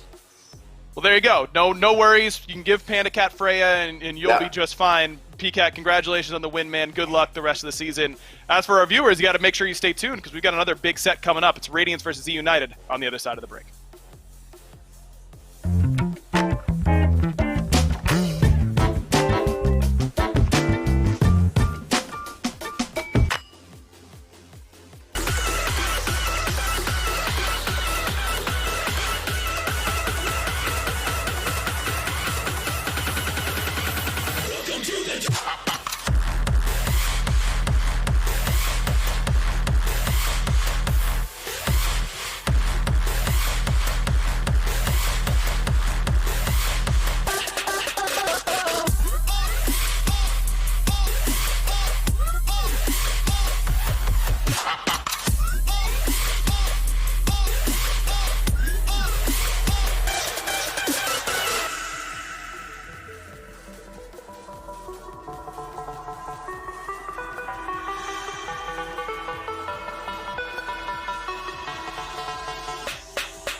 Your face! Your face!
You have yet to see the meaning of cruel. Let the heavens rage!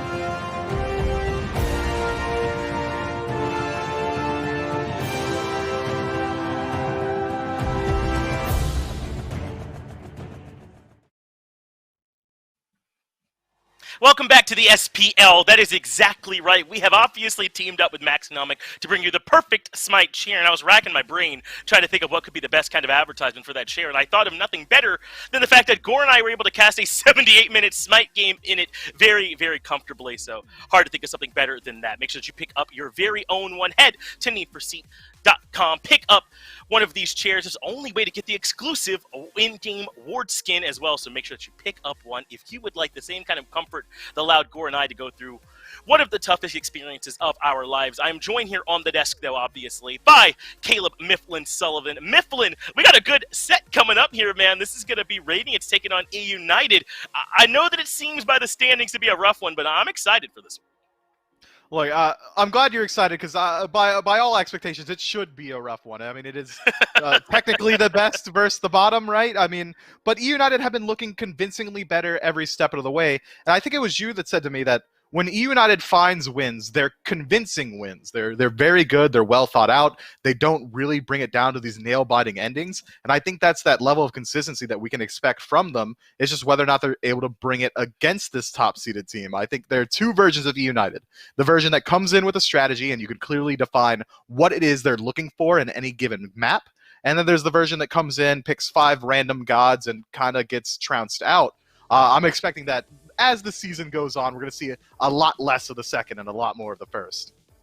Yeah, I think so too. I mean, more than any of the other teams I feel like that we've seen struggle, E United feel like the team that just needs to kind of get it clicking, right? I mean, we've obviously seen all this individual skill from this team continually shine through. It just feels like they get a little bit out of sync in some of their late game decision making, or maybe that someone ends up kind of going off on their own, or that they're not quite sure what to do next. Once that stuff gets sort of honed in, remember, they're working with Guy in that hunter role for them, who is, essentially a rookie at this point. I think this E United team is going to be one that all of the team's going to have to make sure they're looking out for. Yeah, they certainly have a lot of top-end potential. And I think we're right to point out that Guy J is still a new addition to this team. Snoopy's still really reacclimating to a new role inside of support. But as it goes on, these guys are looking a lot better. I would say that Snoopy's been getting a lot more consistent. Mechanically, no issues from Snoopy. He locks in Hercules. I trust him to hit the driving strike almost every time. Everything's coming through big. And I think it really does come down to how well are United playing around Guy J, because there are times where he's looking like one of the best ADCs. He can really pop off on picks like Rom, like Freya, and when his team's meshing around him, that's when they're looking like a real competitor.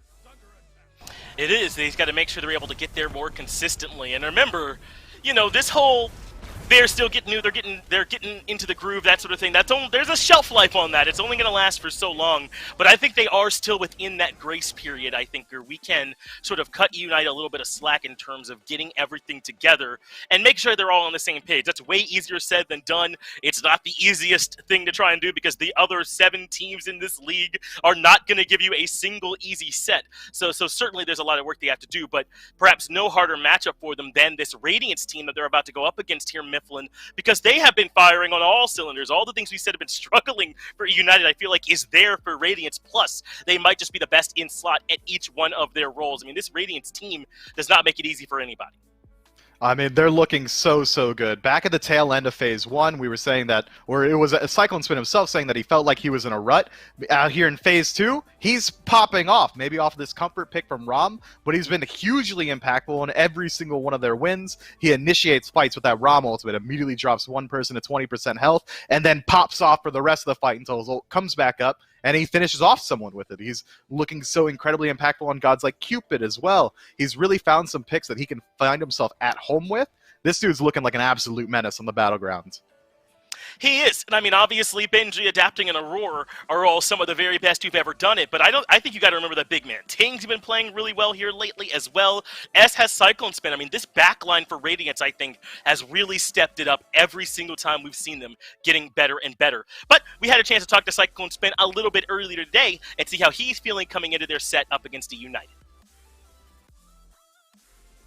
All right, we have Cyclone ADC for Radiance joining us now, and Cyclone, you guys have been kind of red hot as of late. Do you think it's just been riding that momentum from Phase 1 playoffs and your good performance there, or what's been the difference for you guys? I think it's partially from the momentum from Phase 1 playoffs. I actually do think that teams this phase, just like last phase, has been playing really well either. Yeah, no one's really playing that well. You guys have definitely been capitalizing on that for sure. But I think that you did, even if you don't think that every team is playing super well, I think it's fair to say that your performance this week earlier against Ghost was maybe your cleanest one so far here in Phase 2. At least Biggie felt that way. Do you think that you guys just rose to the occasion of a big game, or it just came up your number that day? I think we played relatively clean. I don't think Ghost was playing like extremely well. They weren't really executing what they normally do to other teams, which is a early game dominant team. They didn't really have that same type of pressure towards us, and we just kind of capitalized on their lack of early game pressure. Well, hopefully, in your case at least, you're going to be doing that again here today up against E United, a team that has struggled, but Biggie mentioned them specifically, saying that you cannot afford to overlook this team because they still have some really talented players. What is it hard though? I mean, they've struggled so much as of late. Do you feel that same way, that you really got to stay on your A game in order to beat them? Yeah, I do think that. Any team can really just pop off whenever. So if you underestimate a team, you'll probably end up losing the set. So we try to go into the set without like underestimating our opposition, no matter how like bottom of the standings they are or top of the standings. Well, the top of the standings are in your sights. If you could win this set, you'd have those basically alone right now. Good luck today, Cyclone, and hopefully you guys can keep that momentum going. Thank you. Well, it sounds like Cyclone Spin and Radiance are giving E United their due respect here at this point, because even though they have not found a set win yet, if you end up sleeping, they certainly could take a set off of you. Now, Mifflin, I'm wondering what we're going to be expecting here from the picks and bans, because we just saw in that Obey set previously that if you're not careful, then a lot of good stuff can end up on the other side. I think that you got to make sure you're paying attention from minute one, even in those picks and bans, or you could end up in an unwinnable situation.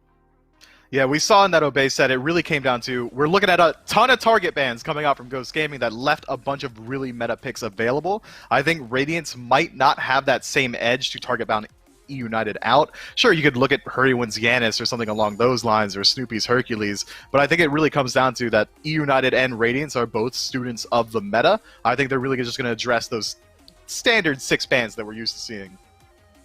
Well, the Nemesis getting banned away is a good start, right? That would leave things like the Persephone, the Yamoja, the Freya, the Olaruns to come to mind right after that. And certainly Cthulhu, I think, could belong in that same list. But I think there's some consideration when you're in these picks and bans, Mifflin, especially if you're in that first pick spot, to making sure that you're leaving, enough picks open that maybe right at the tail end you can get the highest value pick that's remaining and then leave the opposition in a tough spot. Right now, do you think first, second pick kind of have any kind of edge in that regard, or do you have to make sure you're always banning the best stuff? I think in the first pick position, you can very likely just rely on banning out meta picks, but if you're in second pick, banning out target gods is way better because you're going to leave at least 3 gods open. You get yourself 2 of them. I mean, that's really just how it's going to work out. We saw earlier that it was Amaterasu and Nike getting picked up second every single game or something along those lines or similar strength levels. But with Radiance coming in at first pick here, I think it is making sense to me that we're looking at just about the most standard bans that we could see. Sans Neath. We don't usually see that in the first 6. That's right. That means that Freya is going to make her way through and certainly would still seem strong. I don't know if Radiance won't necessarily first pick this, but this is certainly something that we have seen Cyclone Spin play well. The Persephone, another one of those picks that has not been taken yet to this point, and this feels a little bit more to me like what Radiance might want. I think Big Man Tings, I mentioned it earlier, has been a really big part of this successful streak that Radiance have found themselves on. He has stepped up and become in his own right a win condition, his own threat. You can no longer overlook this player, or he will take the game over on a pick just like this. He's an absolute beast. I mean, it was just last week that he essentially won his team the game off a fantastic Merlin play. But this is what I'm talking about. United go ahead and take out a target ban inside of this Neath, and now they're left Freya and Nemesis if they choose to go that route. 2 phenomenal picks. Not the best matchup in a Persephone. Usually out of the jungle, you want someone who's got a little bit more early pressure. So instead, it's going to be the Sobek. Interesting to see. Could be flexed into either support or solo lane. We've been seeing him a little bit more in that support role as of late. I like the pick in general, but as far as fight potential goes in the long lane or clear potential, if he is matched up with that Freya, they're going to be a little bit lacking. It's going to be very easy to pressure out that lane. Yeah, I like that you mentioned the Sobek has that ability to sort of flex between 2 different roles. I like this Thor pick coming in too in a world where Nemesis was taken off the board there by Radiance pretty early on. This, I think, is the best of the jungler left. I mean, Miff, I know you and I have been talking about this a little bit behind the scenes, but Thor feels almost criminally undervalued at this point in the SPL to me, so I'm glad to see him being picked up. Plus the ROM, which you already highlighted as one of the picks Cyclone Spin has really elevated his play on. Oh, yeah. I mean, I'm going to go in on the Thor because you know I've got that jungle bias. This god is nuts. He's going to dunk you with Anvil of Dawn, take out 80% of your health bar with the hammer, and if you somehow miraculously survive that, he's going to spin on you and then auto-attack you with empowered autos from his new passive. He's absolutely strong, and he controls the pace of the game through that semi-global ultimate. He's so good. I think he's really shown his strength through Panatom on Sanguine. This guy was struggling a little bit towards the beginning of Phase 2, trying to pick these meta picks like Nemesis. He's slowly been getting a little bit better at those. But every time we see him lock in Thor, it's nutty. And I think there's a direct correlation there. Well, United going to pick up the Cupid with their last pick of the first picking phase. We're going to the second round of bans. And I think Cupid has really increased in value here lately. The Fields of Love, obviously very strong, but I think some of the changes to itemization have helped him. If you want to go a more slightly ability-based build and get value out of the Heart Bomb and the ult, you can. And he also does really well with the normal sort of attack speed pen type build that we see out there too. So this is a strong pick with tons of control and even some sneaky sustain with those hearts. As we're starting to see some Guardians getting banned here by United, they take away the Kuzenbo and the Cabrakan. Those are smart bans immediately targeting what's lacking on Radiance's draft. Kuzenbo getting taken away, that's essentially a target ban. Cabrakan getting taken away, that's engage factor, that's backline disruption, everything that United is going to be worried about. And those 2 picks in particular are very strong at United's draft as it is. Kuzenbo walks in front of your Freya, sure, she can lifesteal the majority of it, but if he goes Thorns and pops his 2, she's going to be dealing with an incredibly tanky, incredibly annoying turtle running her down. Kabrakin's got a fantastic matchup in all three just because that wall would have been hugely impactful. So I love the ban so far. Oh, and now a Najah pick coming through for Scream. We've seen him playing this a little bit more lately. I believe he picked it up in the last set that we watched him playing as well. So this is clearly something like comfort for this team. And I know a lot of the times with something like this, you want, you know, sort of a traditional big mage ultimate to follow that back up. But I think Cupid, since I'm kind of leaning towards Cupid probably being in the mid lane between him and the Freya, I think this will function fine as follow-up for it. How do you think Cupid lines up with this Najah? Yeah, it's very easy to line up the timing of Fields of Love. If you know the timing of it, you can have it pop the second they land from the Windfire wheels. Heart Bomb as a follow-up doesn't get much better than that. It's just a huge burst of damage. I think it's pretty strong a combo. But the clear potential into Persephone, the poke potential in that lane, I'm going to lean towards Radiance just because what's Cupid going to do to match up with Persephone's ranged poke? Bone Rush is going to hit him from further away than he can return damage from. He's going to have a much easier time clearing waves with the Persephone kit as well. I think it's going to come down to a lot of how well this Najah pressures out the mid laner. Yeah, plus Cupid's dumb, right? When he dies, he dies. Persephone gets to keep right on fighting. You love that. So that's going to be pretty tough to match with. The Xing Chen Hercules comes through to give Radiance not just a ton of tanky frontline presence, but if this Hercules does end up going to Aurora, which you'd have to think it's likely to, I mean, that's one of his best gods. I mean, he's one of the ones that really showed the value of this pick. This is kind of scary now if you're on any United side. Man, I can't believe Hercules' Aurora made it that far into the pick phase. That's might have just been a sign of disrespect if you ask me. You got to address that one early on. The drafts are good from both teams. I think United has a clear defining factor in what they're looking for. Radiance has a way to just get themselves into the late game and allow Persephone and Rom to pop off inside of this early game jungler Thor. There's a lot on both teams that could work out, but I think I might be leaning ever so slightly with Radiance. Yeah, if we're doing it just based on drafts, obviously got to give Radiance a bit of an edge just based on the results here. But I agree, these are both very close drafts here, Meffel. I think United have done a good job to give themselves not just a fighting chance, but some picks that we know work really well with those players. Radiance versus United. Let's go ahead and kick off that game one. Happy to do it down here, Finch. It is Dolson and Gormizer on the cast. Doug working the camera for the final set of this week here in the SPL. Gormizer, Radiance versus United, if you're strictly looking at the standings, is one that looks very lopsided. But we have to remember this United team has gone 3 games in 4 out of their 7 sets, and 2 of those, one against SSG, one against Ghost. This United team has been so close to finding that win, especially against these top 4 teams. They have to be so excited at another chance to maybe get one here. So you know, you give Radiance the edge, but United are a team that can step up big time in these big games. Yeah, it's almost the inverse of what we got used to in Phase 1. Phase 1, you know, you saw the bottom teams, and they were going to stay kind of near the bottom. They didn't have much hope taking down some of these top teams. But right now, I mean, the numbers do not benefit the level of play that they've been achieving. The 0 wins for United does not benefit what they were able to do, even though it was only one really solid game yesterday. I think that one solid game can be more consistent. Their first game was all right. The second game was great. Their third game, we can wash over for a little bit here. But I think that's something they have going for them. This Freya was a huge factor in that yesterday. Guy J's Freya almost single-handedly won them game number 2 on a defense. So I am very excited that he's back on this pick. I think Snoopy looked good on this Sobek as well. But you're going up against an Aurora Hercules, a Rom there for Cyclone Spin. That's hard in and of itself to just beat outright. Well, way late on this. Yeah, there's the poll there for chat. 82% for Radiance, 18% on that United vote. So call it about a 1/5 to 4/5 split there. And I want to kind of continue that thread here with the long lane Gormizer and kind of look at the inverse. Snoopy and Guy J here. I think Guy J over the last few sets has performed very well. Slow start to the phase, but I think Guy J has looked good here as of late, kind of echoing a point that you made further on here. Giving Snoopy something like this Sobek, I think, is a good thing for this United long lane. The potential to set up some early pressure in that lane is maybe only going to make Guy J look better, but that is going to be an absolute brawl going against Aurora and Cyclone Spin. Do you see a lot of kill pressure one way or the other? Is that just a mechanical battle? who doesn't get picked and plucked is the one who lives.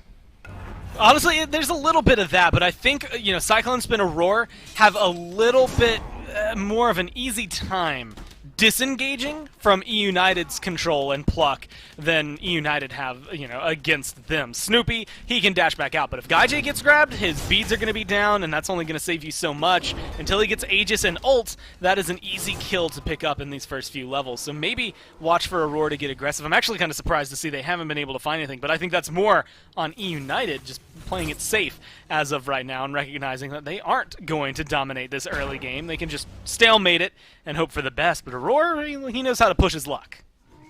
Yeah, Aurora had found some early damage, much in a situation like this. Walks in near the purple buff. The Banish will connect just in time to keep Aurora away from stealing down that purple buff. We saw a moment ago, Doug, I think, smartly hanging around that solo lane. Benji and Variety trading somewhat effectively with one another, and Adapting was just waiting in the wings. A level 3 gank from a Thor is not something you see all that often. It's that level 5 tipping point where Adapting on this Thor is going to, hopefully, if you're playing how you want to, if you're Radiance, impact this map all over the place. Scream, though, is doing some good damage early. That's going to slow down some clear here from Adapting.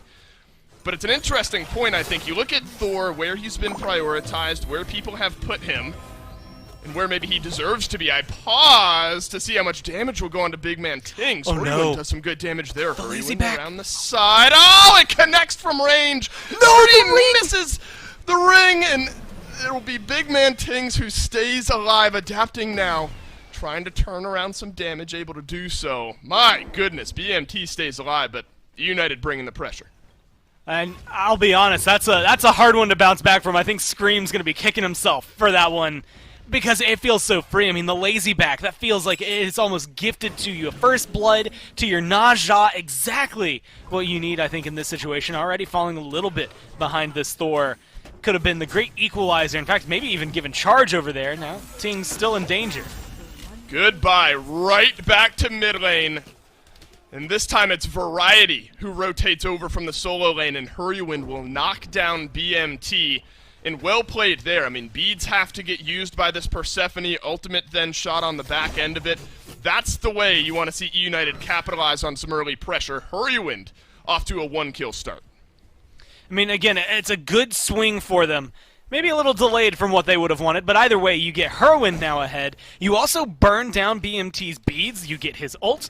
He's not really safe right now for a little bit, so it's going to take some time before we can see this mid laner. I think even poke his head out of the Tier 1 tower, let alone try to get aggressive alongside someone like Adapting, who hasn't been able to use that Anvil of Dawn just yet. And I think that's just heads-up play from E United, and this kind of relates back to the conversation we were having earlier, but for the most part, E United has been Scream, Variety, Hurrowin, and it was how much can these three do to win the game. Snoopy and Gaijay this phase, unfortunately, just, they've been learning. It's a learning curve. Snoopy is on a new role. Gaijay's in the SPL for the first time. There's not much else you can do about it. And now, this duo lane is hitting their stride. They found exactly where they want to be. And I think it's enabling the rest of the team to play more aggressive like they are.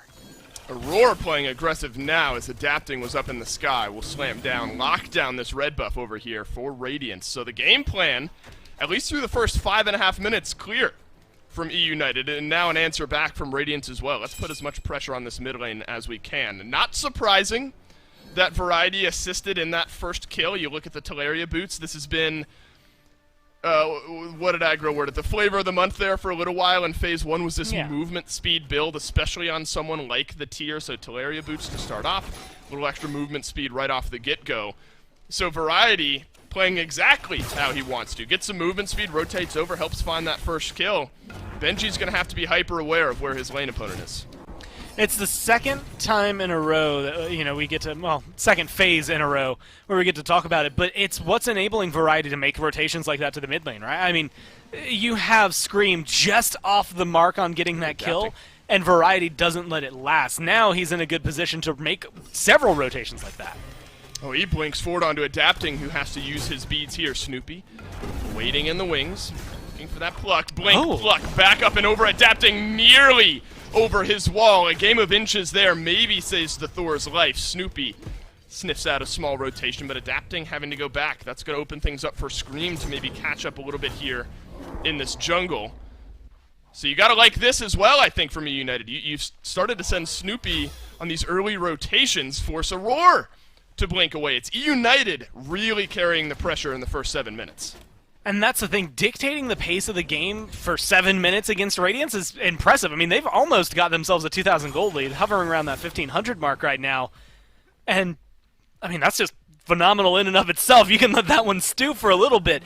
But there are these little, desynchronizations, specifically what I just saw there in the solo lane. You get the beads if you're Variety. Snoopy's made this rotation, so you want something to work. The pluck comes through, but they don't really have the kill potential until Fearless comes back online, and Variety's not able to get into a good position. It felt like they really wanted to commit, and that was around the time Snoopy ults, and that's where it starts to fall apart for me, because it just didn't feel like a kill was going to happen, but they wanted to try and make something happen. It's no fault against United for maybe getting hype about trying to take down someone on Radiance, but I think that they can slow it down, take a breath, and recognize that you have control. I mean, the pace of the game is absolutely yours. You're driving everything right now. And so, if you aren't able to get a kill, there's no need to sweat it. The big things that you've done now, if you're United, are slow down adapting. Hasn't affected anything yet. Granted, Scream hasn't either, but this Thor carries so much weight with it in the early. Gold Fury now started. Aurora in range. Boulder a little bit too early, and United lock down the Fury. Down comes Adapting. Aurora is there for the kill onto Snoopy. Windfire wheels from Scream. That'll toss the Thor up into the sky, but Cyclone Spin rotates over, and the wall from Adapting. It works this time around. Scream, he'll heal himself. Watch out for BMT to do the final bit of damage. So it is Gold Fury locked down for United. A kill picked up elsewhere earlier on, but Radiance, they're able to pluck themselves back a couple. Variety now. Maybe under the eye of Radiance here. He's going to have to dodge, knock up Adapting. Good damage here from Variety. He'll likely go down, and it's Adapting who ends up getting the kill. So Radiance pull back 3 big ones, but United get the Gold Fury. Yeah, pretty much just like that, that entire Gold Fury disappears. It's great still in terms of experience, but you lose 3 kills in the process, you're pretty much right back. Actually, a little worse off than you were prior to the Gold Fury. I think you maybe have to look at it. Scream goes up into the air. The team doesn't seem to want to fight, whether that was Scream trying to save his own life or Scream trying to set up a kill. Either way, he falls right back down into the waiting hands of Radiance. Not where you want to be. And then Variety, again, just a little too far forward. When you're controlling the pace of the game, there is a level of knowledge of how aggressive can we be. Am I too far forward that you have to possess? And it feels like United maybe let the pace get a little away from them. I like the aggression, but I don't think it's... Well, obviously it didn't pay off there. 3 kills and a pretty big swing for them. You got to pick up that pace and at least hold on to it, because otherwise, just one more fight like that for Radiance and they're in the lead, and everything in these first 10 minutes is nullified. That's the threat from Radiance, is that kind of slow play in this early game, and then they will suddenly blow you out of the water all at once in a team fight not unlike that. These big 3-kill, 4-kill, sometimes deicide type swings from Radiance. Dime a dozen for this squad, and that's a good thing here in this case. So United have to feel confident, comfortable with what they've built here for themselves, but always have to be aware of the potential that Radiance bring. We haven't really seen Adapting initiate on a lot of fights just yet, sort of coming in on the back end of a few, but the Thor now finally building that 1-level lead over Scream in the jungle for United. The Wingblade, maybe an interesting pick here, Gormizer. Might have to return to it in a second, as Adapting is going to look to follow up on an engagement here. Double stun. Snoopy melted. Cyclone Spin grabs the kill. Stun onto Guy J. But Radiance maybe only looking for that. BMT misses with the ultimate. The last snipe not there. Aurora there for the follow-up, though. Driving strike on back. Nice banish, but Cyclone Spin picks up a couple. What a rotation from Radiance. Guy J doing literally everything in his power, save for beads there to make things go his way, and didn't even need them overall. But again, just pulling it back like it's nothing. We had highlighted the duo lane. I don't expect to see a lot in the first few minutes from Guy J. He's Freya. You see that Ring of Hecate finished now, but realistically, he's still not going to have the same boxing potential against a Rom until, I would argue, maybe 1 more, 2 more items. A hastened ring to get some attack speed on there. That's when he's going to get that truly deadly power spike that he needs in order to start fighting the way that we expect to see out of Guy J. And now they're down 5-1, Dave. Like, this is where things get awkward. The lead is still in favor of United for gold. Right. But if your fights can't be cleaned up, then things start to fall apart. Lucky for them, they are starting to approach this portion of the game where it is going to be, these fights, 2v1, that can help things go in your favor. Try to lock down Aurora, but some good healing on the back end from the Hercules will keep him alive. So Hurrywind and Snoopy combining for another little bit of engagement. We've seen that a few times so far this game. Benji now may be looking for a blue buff invade, but it'd be a 2v1, so maybe not well sought out. Kind of back to Scream, though. Interesting pickup, Gore, maybe in this Winged Blade, prioritizing a little move speed. Yeah. Some CC reduction, a little health right on the top end. I think the reduction is going to be helpful on the CCR that comes through. Everybody on Radiance is bringing some form. Unfortunately, the slow can only help so much, and that's the downside of it. Yes, you're going to be immune to slows. You might not have to use your ult to get away from those, but if you're using your ult to get away from Adapting's dunks anyway, I don't know that you're really buying yourself a lot of time. In fact, maybe putting off your power curve here for Scream. We saw that missed First Blood kind of affect United. Now, Scream's not as big a factor, kind of a living sash until he can maybe get some more damage online. You look towards some of the setup, of course, what Scream is going to provide. A lot of times we've seen teams combine this Naja with sort of these heavy skill shot ultimates. You get free lockdown and then kind of a free snipe on the back end of it. So United, not a lot of that, but still locking down single targets is going to be strong for United. You pair that with a Sobek as well, so you start to maybe look towards the composition, Gore, that United has built versus what Radiance have, and it's maybe picking out individual targets is the way United are going to look to go. Well, unfortunately for them, it feels like every time they go to pick out an individual target, somebody on Radiance is waiting for them and kind of stops it before it can start. Scream maybe being the example there. Looking forward, maybe he's just looking for an experience camp, and ultimately Variety's able to steal it away, but he gets spotted out and takes a lot of damage in the process. It's not necessarily how you want to see this going. He's one of the top engagers for United. Between him, Variety, and Snoopy, I think in this early game you expected a little more out of the Naja, much like we do out of the Thor and the Hercules versus Benji when he finally does rotate over. But between Variety and Benji, it really is going to just be who can scoop up more backliners with their abilities, right? And having Fearless on a slightly lesser cooldown, maybe going to favor Variety through all of that. He's been winning his lane as well, so he's coming out just a smidge ahead right now. But it is going to be how many beads can you get that maybe open up the opportunity for something like Snoopy to grab somebody, Hurrowin to get a good ult, things like that. Because otherwise, United, their team fight is maybe a little one note. I think they have a lot of good elements to it. It's just how they fit it all together. Right, and then you look at, adapting his ability to engage. Aurora, of course, with the push and pull, often on one target, but we've seen some big Hercules engages there as well. Yes. I kind of want to look at the Rom and Freya dynamic we have here, and might get a good look at it over this Oni Fury from range. Variety lockdown by BMT here. Snipes down, have taken almost all of Scream's health bar.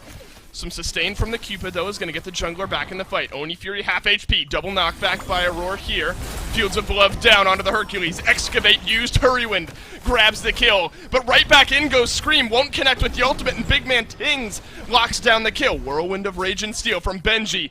That's going to melt down some health from Guy J. It's a 2-for-1. Radiance come out ahead, and now they're looking at the Fury. And just a good example right there. I mean, Aurora's able to go in. Yeah, he loses his life for it, but they had so much available for them for re-engage on the side of Radiance that they're still able to keep going. I mean, Variety's trying to fight, and if they can pick up some kills here, it might make it a little more worthwhile for United. They almost need it. Uh-oh. Oh, Cyclone Spin. Didn't know Hurrywind was around the corner there, but he sure was. So Cyclone takes a tumble, but now Hurrywind is maybe overstayed. He'll heal himself up just a little bit, dashes off to the side, might get the stun down as well. Adapting, taken low, has to use both of his actives, and that barely keeps him alive, but it sure does. Benji will get Hurrywind as well. Balanced on a knife edge is that fight, but Radiance get the advantage. All right, Dave, what's the opposite of worth? Because that's the word for United's fight there. I mean, they Not lose worth. virtually everything and all of that. I mean, they lose kills left and right. They lose team fights before and after. Oh, and the Oni Fury that's now going to give pressure over to Radiance. Yeah, you picked up Cyclone Spin. That's the silver lining in all of this. That's a good kill. But now adapting's 4-0 and 3. You burned a lot of relics, though. Beads are still up on Big Man Tings and Cyclone Spin, so maybe something else to burn there. There's some openings right now for E United. I just don't know that they have the experience and the lead they need to make things happen. They're definitely solo rolling this. But I don't know. If fights are going to go that way, we're just going to watch 3-4 more of them go the way of Radiance before they end up winning. So you have to completely change your pace of team fight. Right, United not in a horrible spot as far as gold goes. I mean, 1.1 even thousand effectively, 17 minutes into the game. Not bad. It's really, to your point, Gore, that experience department, about 4,000 XP for Radiance. So those small things, damage numbers, a little bit higher for Radiance in some of these fights here. I look towards Scream as well, and the impact that both of these junglers had in that previous fight. And you know, Scream looked for that ultimate to lock down one target, but kind of off to the side and adapting with the rest of that kit, able to lock down just a little bit more. Hopefully, if you're United, that type of in-gauge difference and not something that plagues you as the game goes on. Yeah, again, once you hit 20, there's a ceiling to it, right? It doesn't matter what your experience is after that point. It just maybe correlates to how much farm you're getting in the jungle, but you can see that through gold. And so that is always like the beneficial mark of a game. Hey, we've fallen super far behind, but no matter what, in terms of levels, we'll catch up eventually.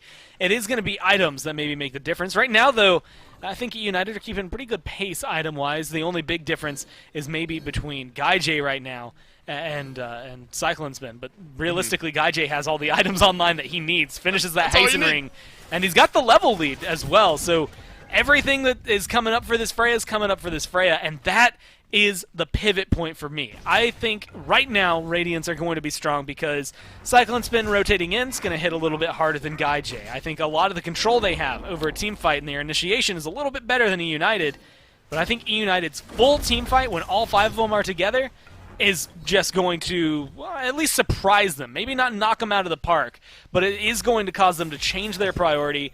If you don't focus down Gaijay, I think Scream and Hurwind are going to be able to do a lot. Variety is going to have a lot of control, which can either lock you down for one of those 3 carries or potentially just set you up to be out of the fight for a little bit of time if you're someone like Big Man or Cyclone.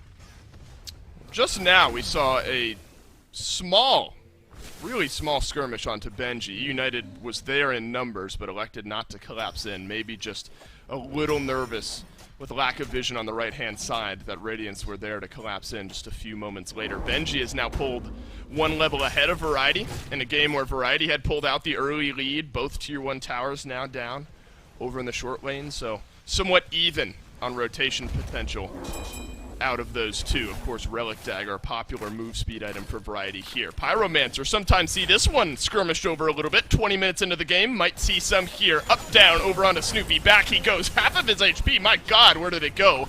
The stun down onto Benji. Fields of Love, slow down, Roar, and Benji. Excavate, not gonna do enough damage. The root is there, but Snoopy stays alive. You've invested so much into Snoopy. If you're Radiance, and now Variety can start to control the backline. Adapting, Anvil of Dawn looking for Scream this time around. Frenzy popped from over the wall if you're Snoopy, but it disengaged from both sides.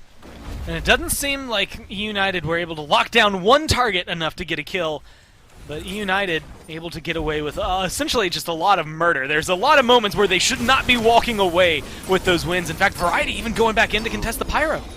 Variety, oh, the banish is big from Gaijay, and he's going to keep Variety alive here, finally. Adapting will get the kill, but Benji, he's going to get popped by Gaijay here. It's the pluck on back from Aurora. Stunned underneath the FG is Snoopy, but Cyclone is the one who's aggroed it.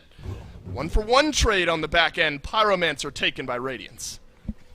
Snoopy is giving me, whenever you play support and you see someone's health bar get melted that fast, you feel bad. No, my games are not particularly great, but when you're a support player, you always feel that way. Like, that's just, you only ever see your health bar when it disappears that fast, and I can feel for the fact that he's probably stressed out of his mind twice in that fight. He is essentially 1 hit from dead, and he's able to get out alive both times. So good on United keeping him going, but it is that thing, there's a lot of health in his build, But when you don't have those protections, or conversely, when there's so much penetration that Radiance have already picked up, it's just difficult to stay alive. And I think this Sobek, unfortunately right now, isn't able to find the grabs that they want. You know, you send him forward to set up these kills, and unfortunately he just hasn't been able to start it, because by the time he's in a good pluck range or finds the target he wants, he's half health or lower, so he does get taken away there. But Variety, I think, has a good saving grace mindset for E-United. Goes in for the fight.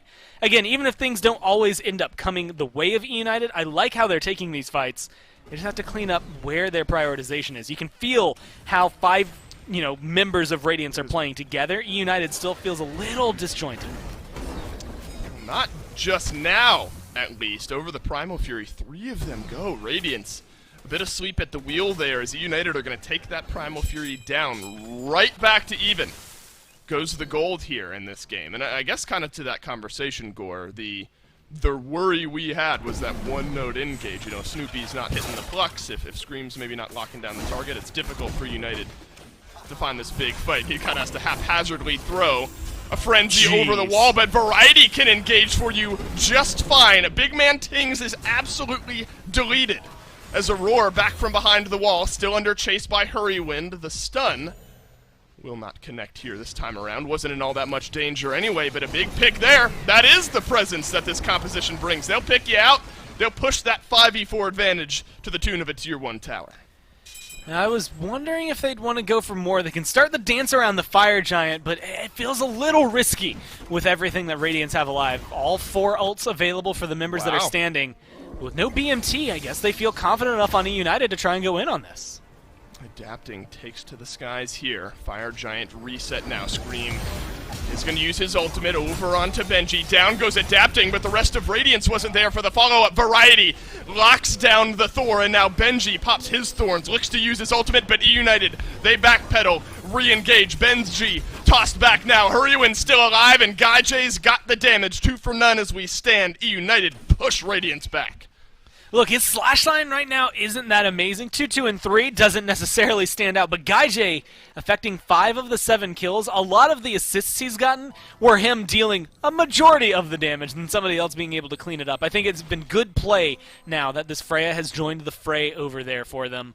That between Guy J and Hurrywind, you have to decide. Hurrywind is going to be hitting a little bit from his autos, a little bit from his abilities. I think his build dips just tastefully into both ends of Cupid. And Guy J, if you don't pay attention to him, it's just going to be sleeper damage. All of a sudden, you're dead when you just went in full health. How did that happen? Wow. Well, the answer is almost always Freya. It's a Roar who's now close by to maybe stall out this FG. Scream connects with his ultimate once more. A Roar pinned against the wall, and Hurrywind grabs the kill. Fire Giant half HP. Radiance not in range to steal it away. BMT has tossed out his ultimate from range. Snoopy up in front with BMT and Cyclone Spin. Both the squishies too far forward here. Big man Ting stunned down. Snoopy grabs the kill. Tier 2 tower. Safety for the moment for Cyclone Spin. Fire Giant, 5 members strong for United. Beads burned, though, for Big Man Tings. That's maybe not going to play a big role for the next 50 seconds while he waits out in the penalty box. But on the other side, for Cyclone Spin, it is definitely going to affect this fight. And all of those ults that Radiance used to try and engage there on E-United ends up coming back to haunt them because Cyclone Spin didn't quite have his available to try and snipe and steal that. Did go for an Astral Arrow through the wall. There's only so much you can hope for from one basic attack going through the wall as compared to your ultimate. And so good from E-United. Again, everything about what was happening in that kind of mid-game period, that maybe 8 to 15 minute mark, just seems to have been washed over. All the little mistakes, they're now just completely polished into good gameplay. And Variety, I think even more so. This build, especially now that he has that Mantle online, the Spirit Robe online, he's hard to CC. If you do CC him, he's going to be hard to lock down. And if you can't do either of those, he's got the movement speed to move around and get into the backline consistently. So you always have to be worried about him. And because of him commanding such a present threat, now Snoopy, as he gets some more protections online, going to be commanding more of a threat at the very front of the fight, Radiance are going to have a lot more trouble getting to Hurrywind and Guy J and shutting them down. It has been an absolute nosedive into E-United territory here for the gold and XP charges. E-United regain control of the game. XP maybe not as important, just support's trying to catch up, but it is Aurora at level 16, still has 4 levels to go to reach that level cap. And it's just going to get worse in the gold department. E United still have all 5 members with this Fire Giant. No rotation out to defend that Tier 2 tower from Radiance this time around. Looks like E United might just waltz their way in to this Phoenix here on this side. Frenzy is going to get popped and absolutely melt down the health bar from the Phoenix. Up to the sky. Goes adapting down. He finds Gaijay, but Gaijay stays alive. Well used on the Aegis and the beads there to survive the adapting onslaught. Benji won't find much either as he double leaps away, and it's Aurora once more locked in behind E United here. The sun is down. This Hercules is absolutely tanky, but Hurriwind grabs the kill. And I don't know what to highlight there. The CC chain from E United and how ridiculous it is that Aurora got locked down that long. There was not much he could do. Or the fact that Gaijay walked into the jungle, 1 hit away from dead, and came back full health, ready to continue going in on this engagement. And that is probably the biggest play. Again, I said 2-2 and 3 wasn't that big. Now he's 2-2 and 6. He's not the one getting the kills, but he is setting up so much plays. That ult and retreat from him was big, and the sash from Scream just continues setting things up. Here we go. It's Variety in behind Radiance. Benji knocked aside. That's my 1 a game. Here we go, E United, and you're going to back yourselves off. All right, they get the mid lane Phoenix. Left side Phoenix also taken down. Smart, 45 seconds left on that Fire Giant buff. The Primal Fury, though, is still available. So you talk about a minute and a half from now, Gore, where Radiance, the entire left side of the map, including the mid lane, are broken open in their base. Maybe the most difficult situation to be defending a Fire Giant against. And E United shot out of a cannon here in game number 1. Slow goings off the start, but Hurriwind at 5-1 and 4 has assisted heavily in this 13,000 gold and XP lead. There are usually ways to have someone over and left that can somehow clear a wave or two and then get back into the fight around a Fire Giant. Usually the number 1 I look for is teleport, and nobody on Radiance has it. Normally it's your solo laner. Normally Benji would probably have something like that. But the Blink Thorns necessary for him to feel the impact this game means that whoever's over and left trying to clear fire minions, if they don't continue pushing up the way they are now, is not going to be present for a Fire Giant fight. And honestly, even if they do push it up to mid lane, by the time the Fire Giant dance is really going on, they're going to be right back at the Phoenix starting to threaten the Titan. So you have to be very aware of that. And then you have to ask yourself as Radiance who exactly is going to be the fastest clearer and the one that's least important for a team fight. And honestly, right now, you know, he's 2, 3, and 4. It's maybe not the worst slash line, but BMT hasn't had the impact I typically expect out of him this game so far. And so maybe on this Persephone, it's maybe worthwhile having him be the one to clear that wave all the way around. But he also has his ult right now, so it's worth keeping him around. It could change a lot in a game. But you can't get picked off here if you're Radiance. That Fire Giant is respawned, and 1 kill will change everything. Variety works around the corners. BMT from range will toss out his ultimate. 4 members of Radiance looking at this tier. Benji much the same on the opposite side of the fight. Adapting will use the Anvil of Dawn to lock down Variety, but you've only taken about 80% of his HP. Variety still stands. A big engagement ultimate used there by Adapting. Same as Big Man Tings, but some important ults traded out by United as well. And those fire minions, we were talking about them earlier, nobody's looking at them. Someone's going to have to back, or that Titan is going to take a lot of damage, but they're also pouring in mid, and that's the danger of all of this. You have to be so aware of 2 lanes when your Phoenixes are down, and you're in an awkward fight around the Fire Giant. Benji close. Aurora is as well. Frenzy used. Fields of Love down, and so is the FG. United has gotten this one. Benji taken low. Hurriwind killing spree. Gaijay, same for him. United, they pick up the FG, pick up a couple of kills, and now their eyes are turned towards the right side Phoenix. Big Man Things, he's going to get stunned here. Has to use the ultimate. Does some good damage, but Scream, he'll lock him down. It's Cyclone and Adapting against the world. And right now, I mean, just being able to tear through, you have 2 Phoenixes that are still down, or at least 1 that just respawned should go down. The Fire Minions are with you. This is looking good for E United. E United, they're going to melt down this Titan here. Adapting close by, but the Titan's health bar is gone. E United in 30 minutes, almost even. Take Radiance to the edge, and a 15,000 gold lead will push them over. E United strike first. And Dave, this isn't, yesterday. This isn't some crazy defense that keeps them in the game and then it goes to the distance where we can see that Freya start to really showcase things. This is just outright winning team fights, really, really good 5v5. GuyJ, you could feel his impact coming through. If I'm watching yesterday and this game 1 right now, I'm banning Freya from this point forward. You cannot let GuyJ have the impact he's having on this pick, because otherwise it's all going to fall apart for you. But I think there's also something to be said. Herwind, I mean, we were talking about him, loves the Yanis, loves some of those off-meta picks, but running this Cupid, yesterday we had a lot of kind of standard meta picks for him as well, playing the Merlin. He's been looking really good. This game was really solid for him. Feels like there's a distinct strategy United have coming into this week, and it's changed up a lot. Gore, United 1 game away now against Radiance, of all teams, of taking their first win here in the SPL. That's it for game number 1. We'll go back to Finch to break this one down. Dave, I can't believe I heard you just say that, man, but you're exactly right. United, 0-7, I think, right now, are currently 1 game away from beating Radiance, who are up at the top of our standings. And Gore made an excellent point. This wasn't some coin-flippy late-game team fight that they won that got them this win. United were in control of this game. I got Miffla here with me to help me break down what we just saw. I mean, just think back, there's a point in the game where Radiance were up 5-1 in the kills, but United still had like a 2K gold lead. I mean, they were in the lead for basically all of this game.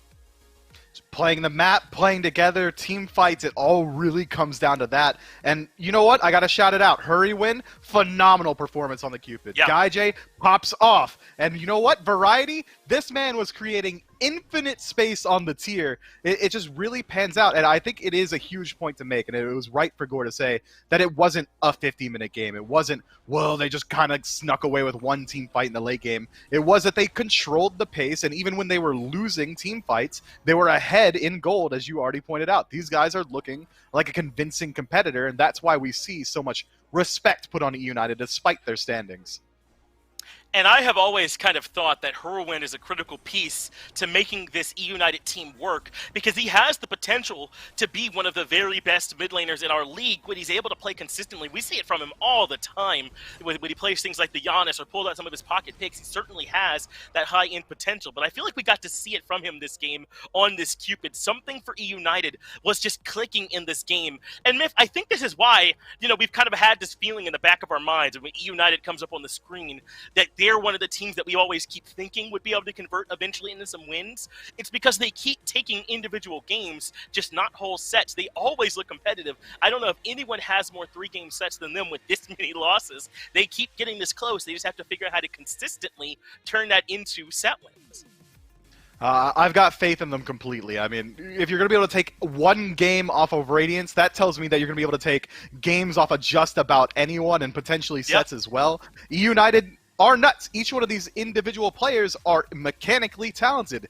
Variety, Scream, Hurrywin, Snoopy, GuyJ. If you see any of those guys on your ranked team, you're thanking the ELO gods. I mean, there's a reason they're in the SPL. It's a dub, right? And I think they're just now starting to show us that they're going to bring it to the SPL as well. That's hugely exciting to watch.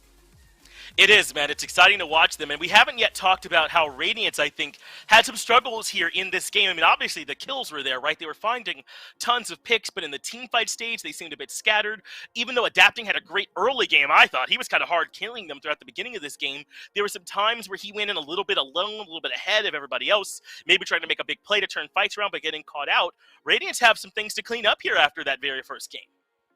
Yeah, I think you're right to point out Adapting. It was him in particular at the Fire Giant fight where he tried to disrupt the follow-up damage off of one of Naja's ultimates through Anvil of Dawn, and he unfortunately gets caught out on that hammer trying to escape.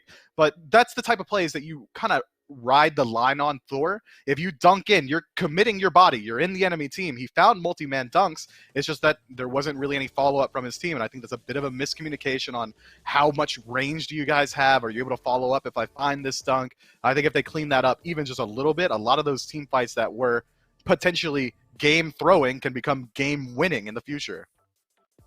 Well, as we move into the picks and bans for game number 2, I do want to make it clear, you ain't going to catch your boy planting the flag on the blaming Adapting train, especially with the phase 2 that he's having right now. He's been playing lights out. Just maybe a couple of things where it didn't quite work out for them in that first game. And so I think that we were saying at the end of the picks and bans here, Mifflin, that both United and Radiance had good team comps coming into this one. I don't know if it necessarily is a picks and ban issue that Radiance need to make a big adjustment here. This felt a little bit more to me like the actual execution once they got in game.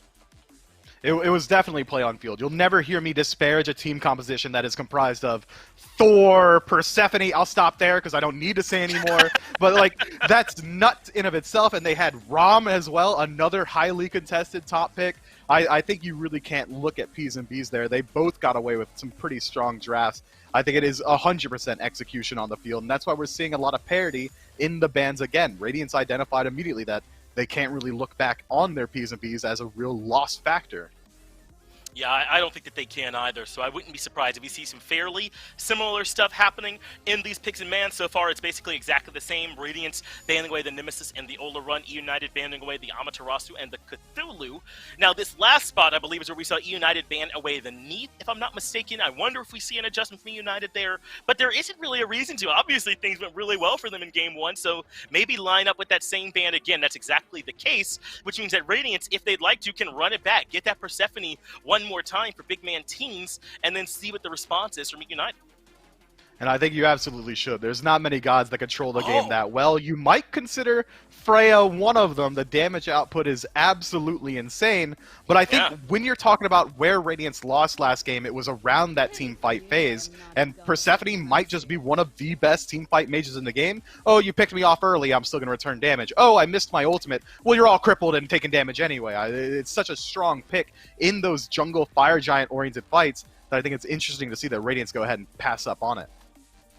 And you're not going to hear me trying to counter Gore a whole lot. And he made that point after game number 1. That guy looks like an entirely different player on some of these different picks. Like when he's able to get the Rum, when he's able to get the Freya. So maybe Radiance recognize that same thing. They're taking it away from him and trying to force him to prove he can make it happen on some other picks. Now we get the chance to see if E United want to prioritize it here right away. I think in a world where Radiance have already picked Freya, you don't have to rush to that Rum for him. You can probably get away with getting it third. And it looks like E United agree. They're going to prioritize that Sobek alongside the Persephone. And that Sobek got huge value last game as backline peel and engage potential. He was able to rotate out of lane very early on and make his impact known in mid around level 4. And I don't think he went back to duo lane just about ever, just making sure that Guy J was allowed to farm up. I like the draft so far from E United. They're absolutely right to leave Rom available, because if Radiance decide to take it away themselves, then you're likely going to be tossing Freya in either mid or jungle. Not exactly where you want to see her. You want her in that long lane where she can farm up freely. So essentially, they just get a little bit of a buy phase in that first pick.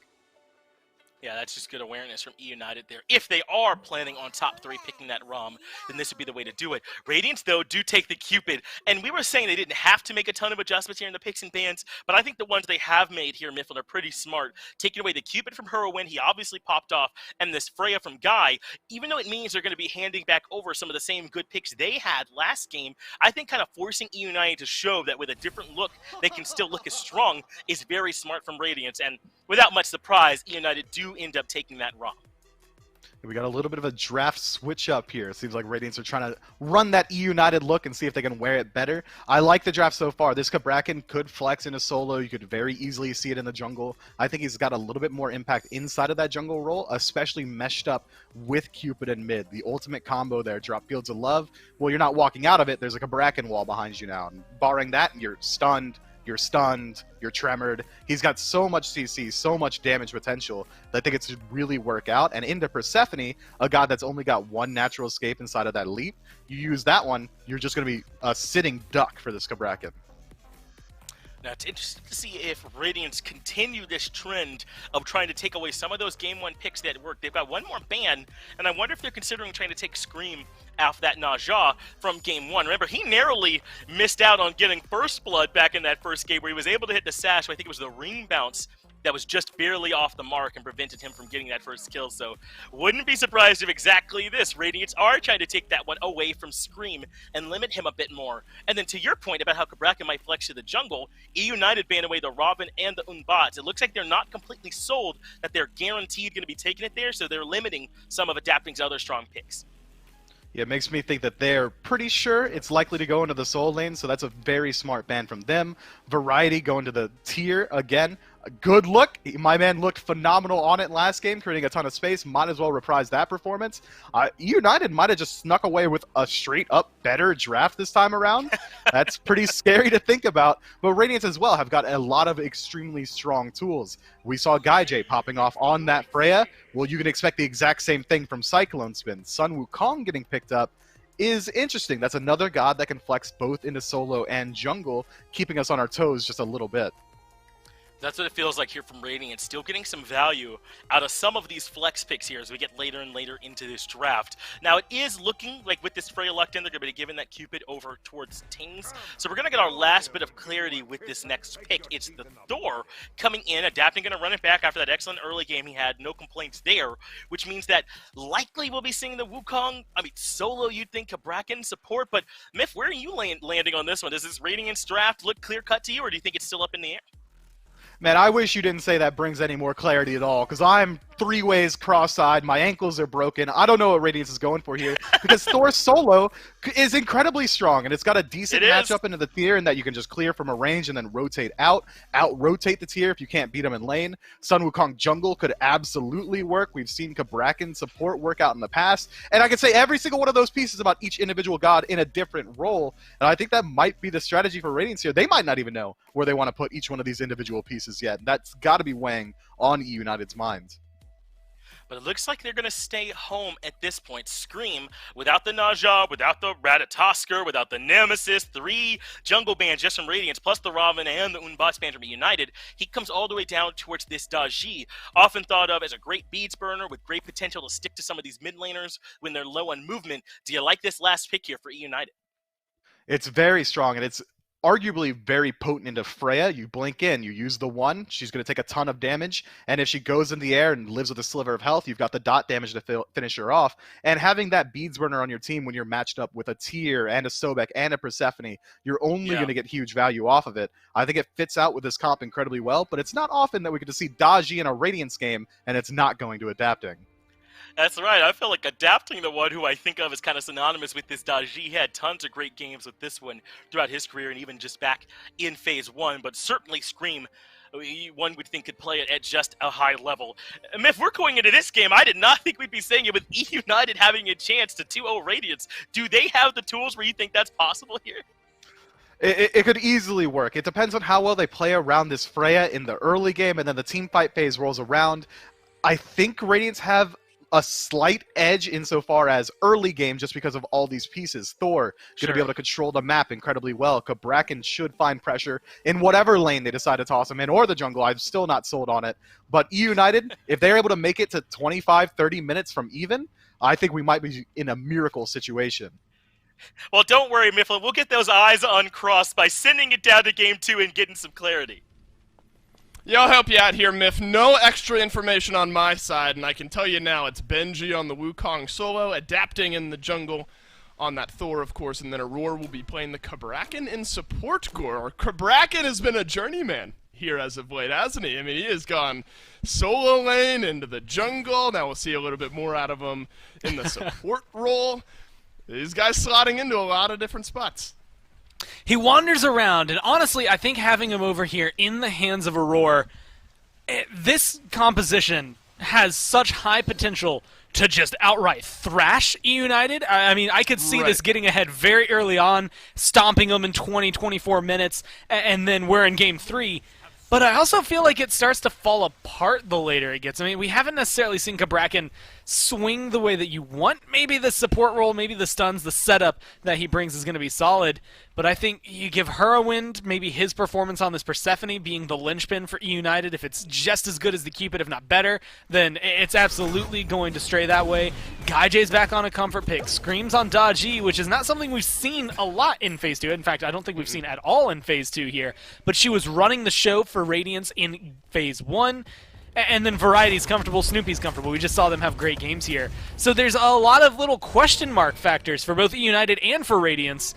I think it just depends on the pace Radiance set for the game, or if they let E United set it, much like game number 1. Well, adapting was the pace setter, on the back end of some early engagements there. But to your point, E United took things over mid to late. and then we're dictating everything. So I think maybe, Gore, a lot of that for Radiance hangs on Adapting here, who had a great game previously, and now once he, again, as always with this sword, this level 5 crest that you start to hit where you need to make sort of an impact spread across the map. And we kind of think back now, we're going to see a mirror or a flip-flop of a matchup in the mid lane. The Cupid against the Persephone once again, but it's big man Tings on Cupid and Hurrywind on the Persephone this time around. A lot of pressure from E United was focused towards this mid lane in game number 1, Gore, at least right off the bat. Do you think a Persephone-Daji combo still has the potential to lock down big man Tings a few times here in the early? Absolutely. I mean, if anything, you're going to see a lot of beads usage from big man Tings and Adapting, because think about Persephone ult has huge amount of lockdown for either of them if they're standing together. Same thing there for the Daji. Going up on the Powwow could very easily grab and pull in either of those players. It's going to be how E United can follow up, or maybe even more so how Radiance can follow up. If they do burn those beads, what they can find Persephone, I mean, Mifflin said it on the desk. She's one of the best teamfight goddesses that you can have in mid, but at the same time, we don't see her power spike this early on. I think that was one of the bigger issues with BMT last game, was he didn't really get that time to be a factor in a lot of the fights. Was bullied early on. By the time the teamfight phase rolled around, got bullied even harder by Variety. Whether it led to a kill or not never really mattered. It just didn't have the presence that you needed out of your mid laner. So now on the Cupid, I think Radiants are going to feel more comfortable. But again, it's mainly because I can't remember when I saw Hurrywind Persephone. And honestly, the way they're looking today, I don't know if I can make any bases for United on what I've seen out of them in the past, because they're playing like a different team. Here's a pluck over onto Cyclone Spin. GuyJ takes so much damage in return, my goodness. A lot of that from Aurora. Cyclone Spin, of course, there to turn around the damage. So a small slip here early on for United. You've lost your beats now on GuyJ, Gore, and Cabrakan, once you crest over that level 5, you can just kind of walk at you. So tense moments here for United, or maybe I'll blink at you. GuyJ will have to roll away, but keeps GuyJ on the back foot. The thing Aurora has going for him here, and this is something Cabrakan brings specifically as a Guardian, you'll see it, it's part of the reason he can work in the jungle as well. But, I mean, the guy has so many different forms of CC, it's so difficult to get away from him. Scream beads out to banish. Adapting, he's come to play as well. Pulled back in is Aurora here. Adapting locks in Snoopy off to the side. Body blocks not enough from GuyJ here, and Adapting picks up the first kill of the game. Both junglers make their way to the long lane, and it's Radiance who swing first. GuyJ, if he had just hit level 5 a smidge earlier, those snipes could have potentially come through and maybe made a difference. Either way, first blood onto a Guardian. Good kill for Adapting, but not the end of the world for E United, so we can't get ahead of ourselves over there. And this is what I expect out of the duo lane. I think it's actually surprising they needed Adapting to get it done. But good ganks from the junglers, coming in tandem, kind of works hand in hand. I think Aurora is going to be a nuisance over here. I was trying to say it before that broke out, and you got to see it in that fight. But he's got a stun on his 1. If you do it right, he has a stun on his 2. He's got trembles and tremors that can come through if he slams the ground, and then his ult makes walls that lock you down. There's so much he can do to CC you away from your team and control that I feel like Aurora should be a huge driving factor.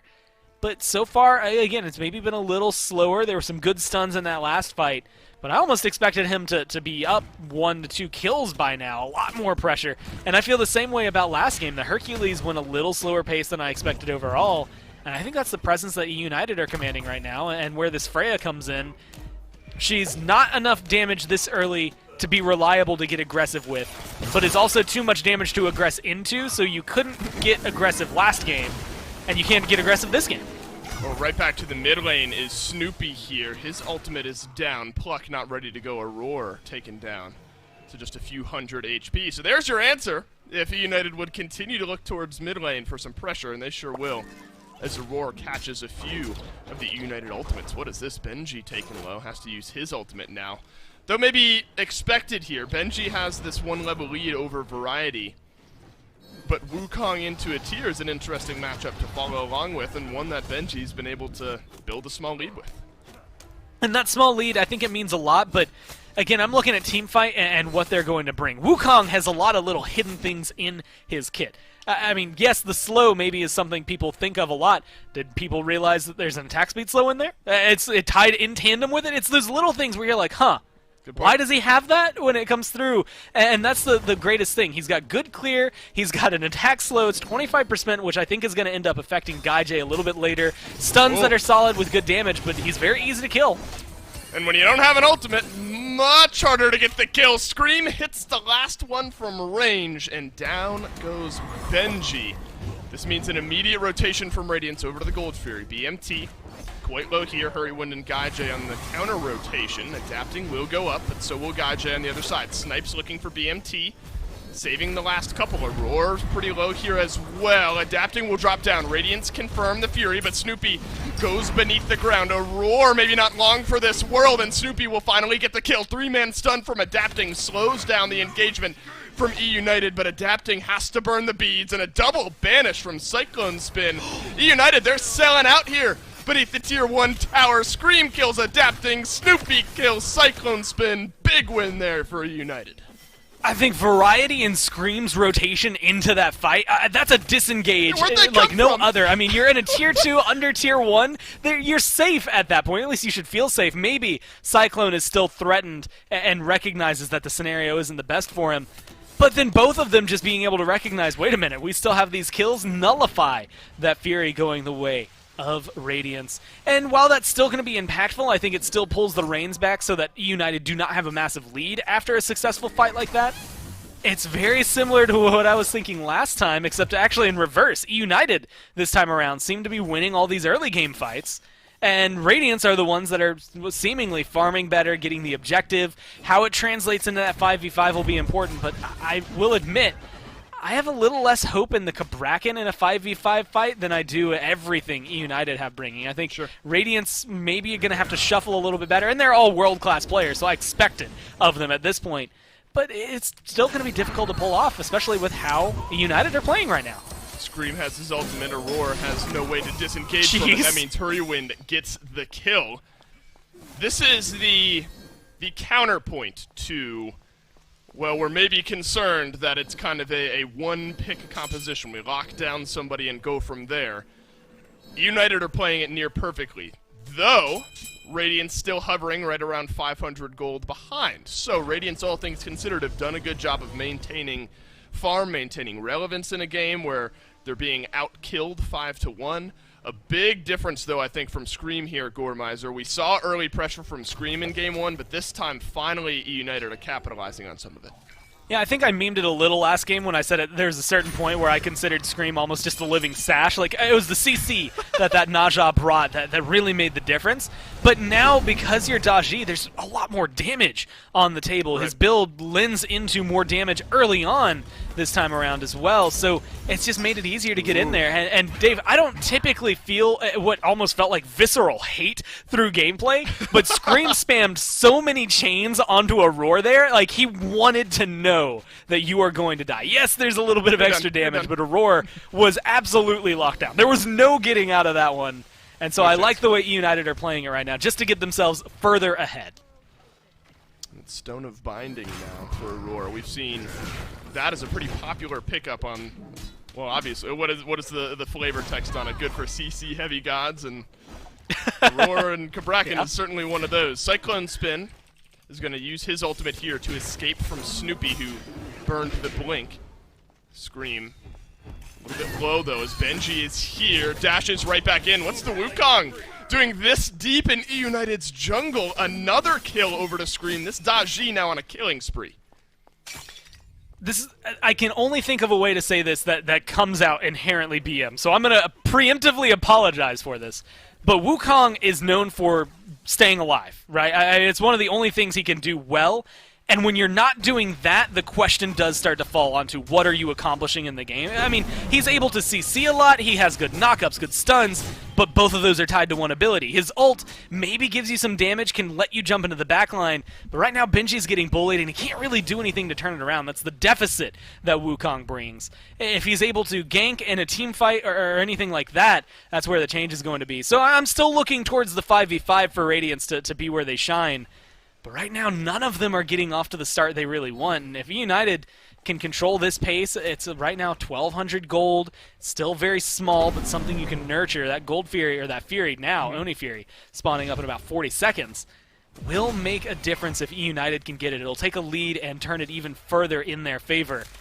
Meanwhile, Radiance are starting to look for these skirmishes. I think the 3v3, if it doesn't start going their way soon, it might just fall apart. Right. Yeah, Benji 0-2 so far on this Wukong. You know, if there's a Venn diagram of, you know, Wukong on one side and songs to CPR2 on the other, staying alive is right there in the middle. So Benji has found his way into the death column a couple too many times here. Snoopy, though, on the other hand, has done a great job of burning beads off of Radiance so far up to this point here in this game. Adapting just a few moments ago, has to use that Anvil of Dawn to get away, but Aurora's going to get pulled back in nonetheless. Guy J sniping down, half HP now on Aurora as Snoopy will go underground. So the damage will be there on the other end nonetheless, but can Guy J stay alive? He'll get some help from his support in order to do so. Scream right back in, Adapting falls down as Hurrywind will output a good bit of damage. Off to the side, and Big Man Tings will strike for the first time this game. Cyclone Spin did a good bit of damage there. Radiant's able to pull back one. I think that's a good kill. Shutting down the Persephone is going to be solid for you, but I'm more so looking at the highlights, which is that Scream played that so well. Forces out the ult from Cyclone and from Adapting. Adapting, I think there was a small moment where maybe he could have tried to come down into the team fight and turn things around, but it was real awkward looking. There were not a lot of plays to be made, and so he ends up landing a little further left of the fight.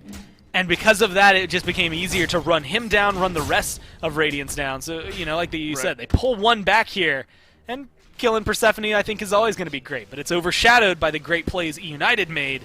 And again, that lead just slowly ticking further in their favor. Again, incredibly slowly. But it sets them up for an Oni Fury. And that's, I think, where my eyes always are going to turn. And, you know, normally, I'd say with Oni Fury, you're purely looking at kind of the left side of the map for these two teams and where the strength is there, but that's kind of a moot point now with what we saw from Variety. I was so surprised a few moments ago, you know, just a moment I didn't look at the mini-map, and Variety is suddenly there diving a tier 2 tower over in the long lane, so it really is almost a full team affair now for E United should that Fury get started up. Of course, Benji in a position to be able to do that as well, but the little extra move speed for Variety will get him into the fray a little bit longer. But if you do want to kind of put a microscope on the long lane, Gore, this Rom versus Freya matchup is one where you maybe need to start getting used to seeing. And Guy J and Cyclone Spin have both played it pretty well. I'm trying to think of all the picks that I've seen Guy J play in case I'm missing one, but right now this Rom has been huge for him. Yeah, you got a second to think about it, Gore, as Aurora's going to get locked down yet again, and Scream will pick up the kill. Benji plucked back on through, up and over goes Variety to disengage from the fight. Staying alive, says the Wukong, and he's going to get himself out of this one. Aurora, a tough game on this Cabrakan. 0-4-1 out of the long lane. This is the threat of that Cabrakan, right? I mean, if you don't have your blink to engage or disengage, you gotta hope your walls are good enough to help you walk away. I'll hand it over to you in just a moment as Adapting drops down. Radiance take away the Oni Fury, and Adapting will get a kill onto Snoopy at the end of it. Guy J will outlast that Aegis there. Big Man Tings is gonna get a kill onto Hurrywind as well. The snipes down from Guy J. That's good for a double. Cyclone Spin sent running. Benji much the same as well. So you start to look at the grand scheme of things here, Gore. Couple kills apiece. A little bit earlier was one for Radiance, but now you get that Fury taken away. A little bit of a swing there for the blue side. It's just detrimental for E United, right? Everything about this game has been in their favor except for the Furies that have come through. They're winning team fights. Even the team fight portion of that feels like it's more in their favor. It's 3 for 2 in totality.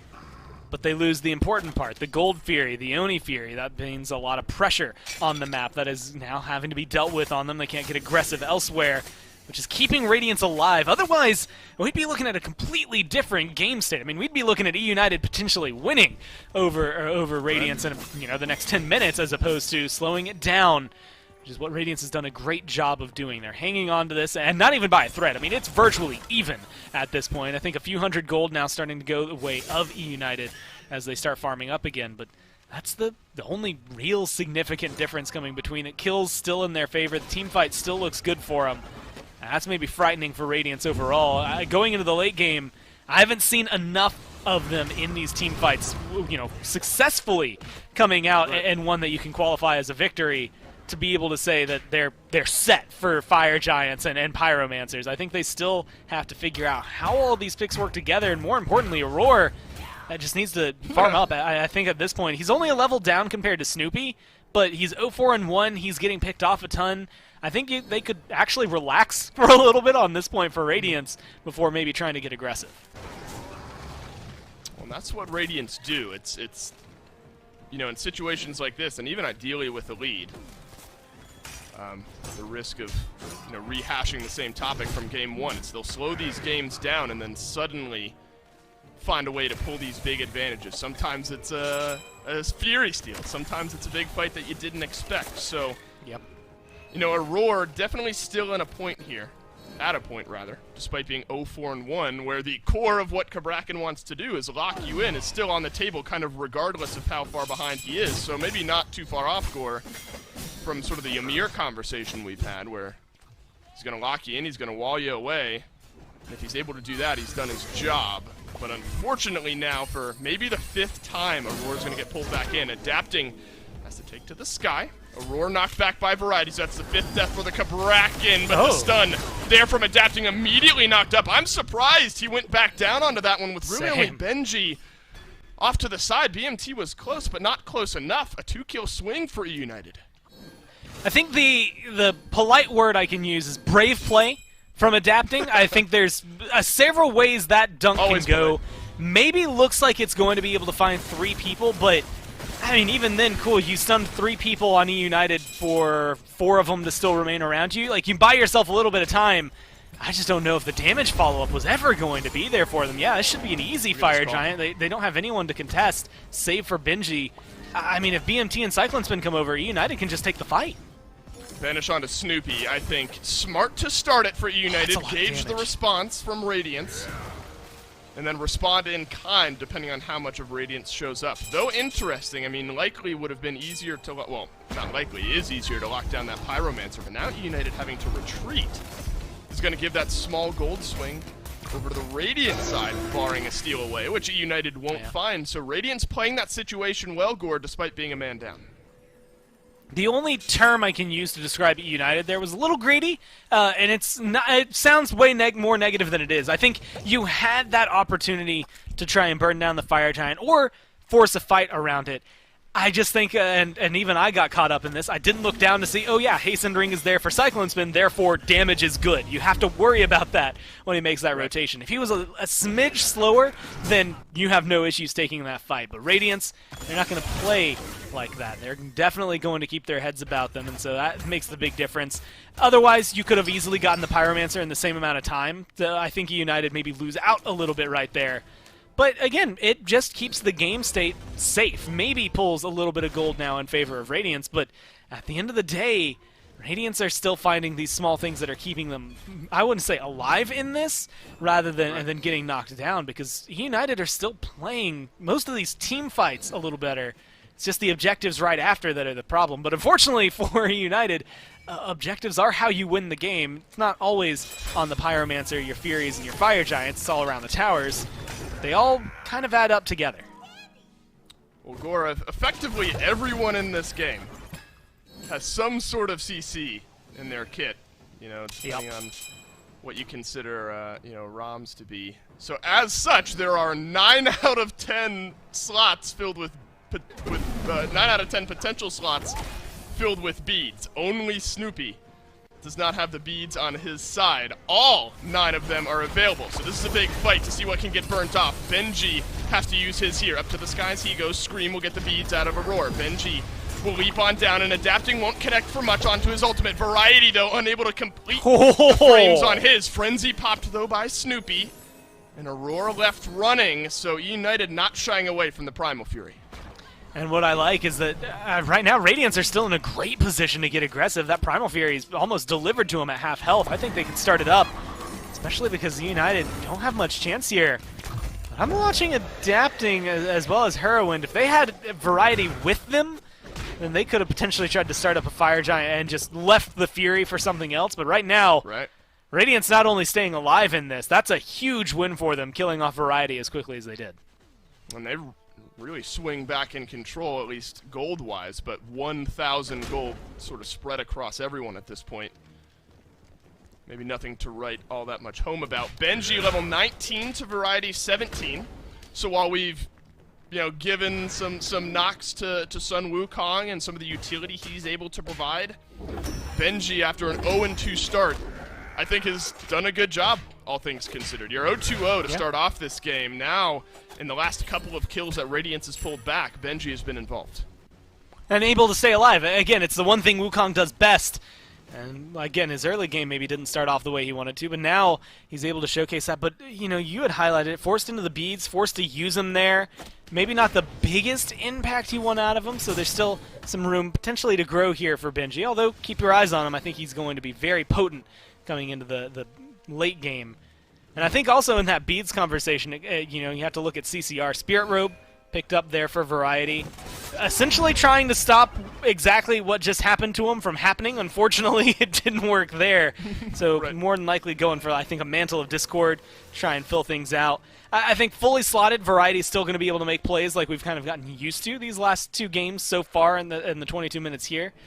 But it is that question with all these beads online, and I guess even more so when they're offline, how they get burned is more important. If United can fish a couple of them up, Variety has great potential to do that. Snoopy does as well. Scream can.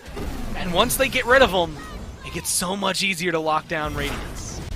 Adapting, getting defensive here. Scream locked in. Uses his ultimate. 2 chains connect, but Cyclone Spin will answer with his ultimate. Down goes Adapting into the backline, but he's locked in this time around by Hurrywin. Scream, rampaging through this game, is going to get rid of Adapting. Variety has to use his ultimate as a disengage. Look at that from Aurora. He's trembled him down. Gaijay's on a killing spree, though. Now it's on Radiance to finish him off. It's a double for BMT. Cyclone's got one. Variety last left alive, and it's the Dia side on a double kill from Cyclone 23 minutes in. And I don't know, Cyclone Spin, Benji, like that's a lot of health for Benji, a lot of damage for Cyclone, but a 2v Fire Giant, still difficult to pull off. But a Deicide, I mean, there's plenty of room to work with, still 5 towers standing, which makes it awkward to try and get aggressive into the base. You can already see even the Fire Giant a little awkward as Benji gets low. Cyclone gonna not actually get hurt too much by this one, thanks to the lifesteal that he's got built into his account. And he is waiting 2 seconds. We'll get a roar. I don't know if they want to hold it for 20 more to try and get BMT. So that's going to get 4 members with a Fire Giant. What a play there from Radiance. That was, maybe the most value we've seen out of this Cabrakan since the start of this game. The 3-man trembles, big time stuns there from the rest of Radiance as well. That's kind of the moment you're looking for, right? If you're Radiance, that we haven't seen yet up to this point. So, in one big swing, Aurora has maybe carried his worth up to this point on this Cabrakan. The largest gold lead by far we now see in this game. Around the 5,000 mark, Radiance pull themselves ahead. Everyone but BMT has got the FG buff. Only the only the 1 tier 1 tower is missing from E-United, and it's always a fun conversation point, Gore. Lots of potential gold still on the map for Radiance to take, though everyone's starting to get to that full build point. That'll get you the extra pots, the elixirs, all that sort of fun stuff. And you can see, I actually really like this. The very end there, I was curious what Cyclone Spin was building into, but he's gotten to the height of the Nemean Lion, a couple of block stacks to help him stay alive even longer in the backline of a lot of these fights. Already dealing absurd amounts of damage, and when you look at the net worth and the farm specifically, near the bottom's Gaijay. They've both affected 10 kills, but for Cyclone Spin, that's 100% kill participation. And Gaijay, his ROM looks good. 3-1-7's not bad by any means, but I haven't really felt his impact in the last couple of engagements. He was definitely bigger early on, especially around the 12 to 15 minute mark, that mid-game area. So I wouldn't mind seeing him kind of step forward, be the answer, the call that E-United need. Because as of right now, it feels like Scream Variety go in, everybody else dies, and then we see what happens. Right now is where that is a perfect boon to our point, where we say Radiance hang in there, they hang in there, and then eventually they blow you out of the water, and they finally do here in this one. and they'll take the Primal Fury on the back end of it. So the threat that we keep talking about was missing in Game 1. We finally get to see it from Radiance here in Game number 2. So they've pulled themselves a great advantage 26 minutes in to this one. All of the actives still on the table. All 9 out of 10 beads ready to go. So you look towards this next fight as being somewhat even strength, despite, of course, that Fire Giant buff. You then wonder how confident United maybe should be, Gore, in defending some of these Phoenixes. I mean, they look pretty good on them. With their ults available, I think we can see a good fight coming up around a Phoenix. But it is also dependent on how aggressive Radiance want to go ahead and jump in there. I mean, that's the thing. I think Aurora's been doing great. That last team fight, I was doubting them early game, but that last one showcases what Radiance's draft can accomplish. But I think it's very easy to maybe catch Aurora out, very much like right now. Nobody following up on Variety, so the back just isn't going to go off to spend some of that last little bit of gold. But, I mean, 1, 6, and 5, you can definitely target where they've been putting pressure. 2, 5, and 3, Adapting and Aurora are the ones that are kind of getting punished more than anybody else on the team for Radiance. Unfortunately, that doesn't really mean anything for E United anymore. I think early on that slows down aggression. Right now, though, I'm looking at Cyclone Spin. If he doesn't die in a fight, I don't think it matters what you do. If Big Man Ting stays alive in a fight, I don't think it matters who else you kill. Those two on their own can take towers, they can win fights, they can heal up the team or themselves, depending on where they want to go.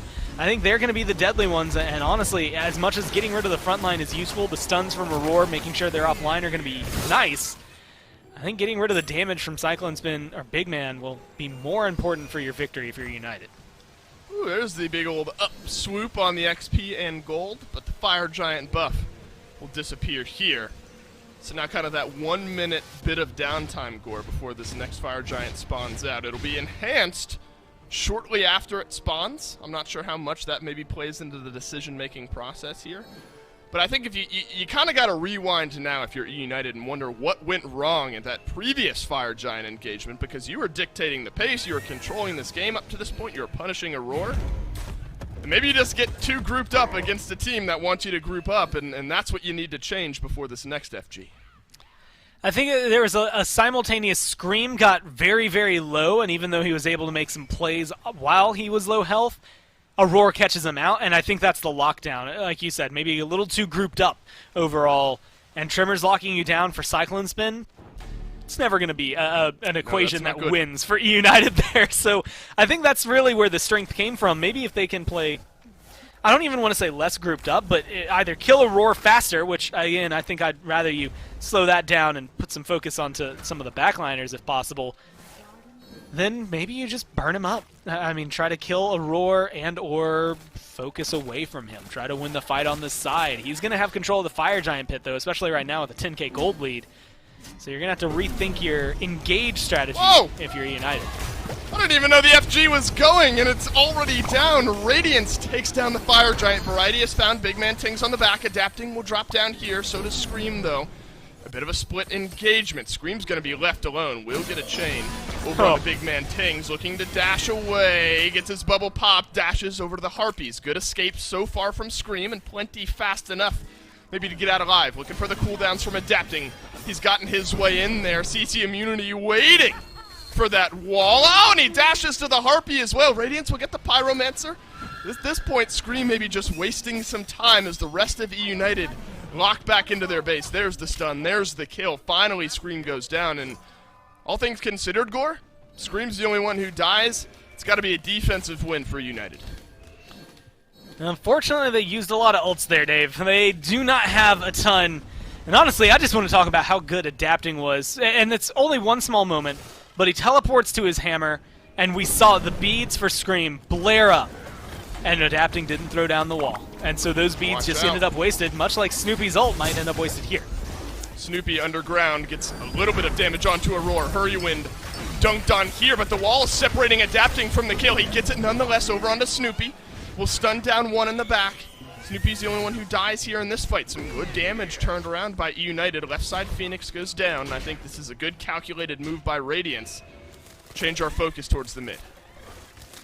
You know, there are a lot of times where I think you can say that one individual god at high level might not make the difference, but really right now, That Freya from the backline is just chunking people so much that it's so dangerous to be inside the fight. And then you get Cupid, specifically that fail knot towards the very end. Having a little bit of crit chance there has helped burn people down whenever Fields of Love comes out. Scream into the backline is going to pop his ultimate this time around, looking to pull in Cyclone Spin, but Valkyrie's discretion is going to be used to counter it out. Scream retreating back to the fountain. Mid lane, Phoenix goes down. Radiance will turn their attention once again. Maybe now to the right-hand side. United have mitigated their losses, though Radiance haven't pushed for much more, to be fair. Oni Fury's up, and that should be a very easy grab for Radiance right now. And Oni Fire minions running down mid and left sounds like a bad time for United. It sure does. But they're getting aggressive right now, Dave. I mean, they're chasing Radiance, which is not what I expected, not even defending left lane. You can see Gaijay's falling back. The rest of the team finally seems to get the call as well to retreat. Maybe not going to make the connection they needed to. And look at right. Their right-hand Phoenix is halfway down. I mean, that just makes it even easier. Radiant still have a minute to play with. They could walk in and knock that Phoenix down in no time. Yeah, it's been this kind of consistency of finding the backline, I think, that's been working for Radiance, whereas you look at E United and, you know, Scream has to dash in, then ult, Snoopy and Variety, well, maybe more so Snoopy is just looking for maybe Cyclone or Big Man Tings to be out of position for the puck. Variety, I guess, has the ability to rotate in from behind.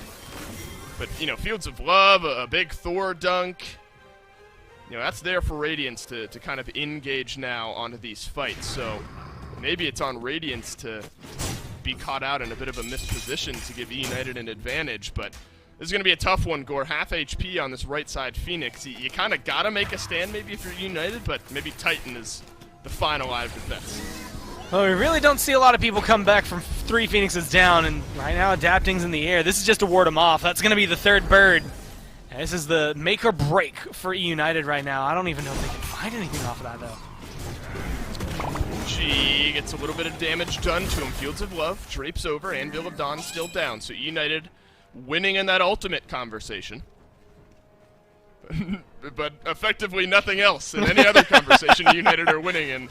At the moment, it's a 17,000 gold lead, though a lot of that by the wayside. Literally, the only thing that maybe still matters in that conversation is XP. Snoopy is still level 18 out of 20, so as rough of a start as Aurora's had, he's really come back into it here. Good wall by Adapting, and then a banish onto Variety, and then a wall from Aurora. A lot spent there cooldown-wise to try to get Variety out of the fight, and they've at least succeeded in doing so here. Radiance may be looking to siege this Titan.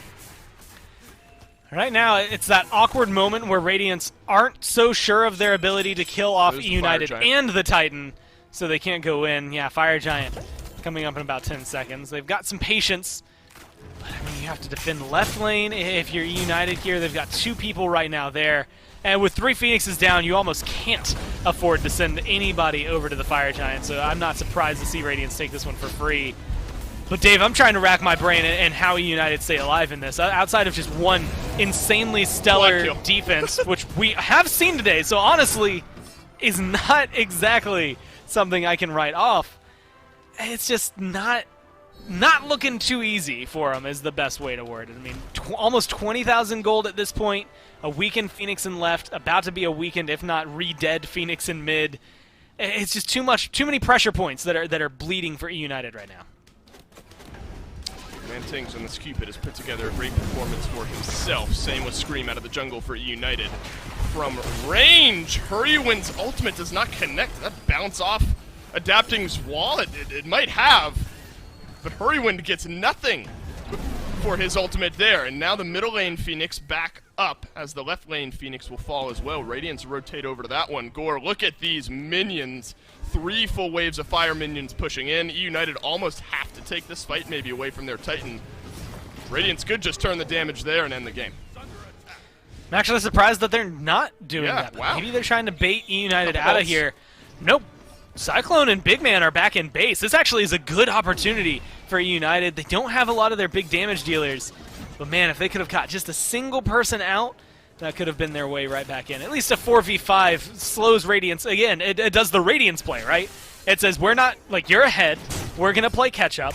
slow this game down to the point where maybe we can get even again. Although it's a little far-fetched. 35 minutes in, you have to push. I'm having flashbacks to yesterday's SCC to 78 minutes to try and do something like that. You have to defend don't your even put that Phoenix in the universe. and your base.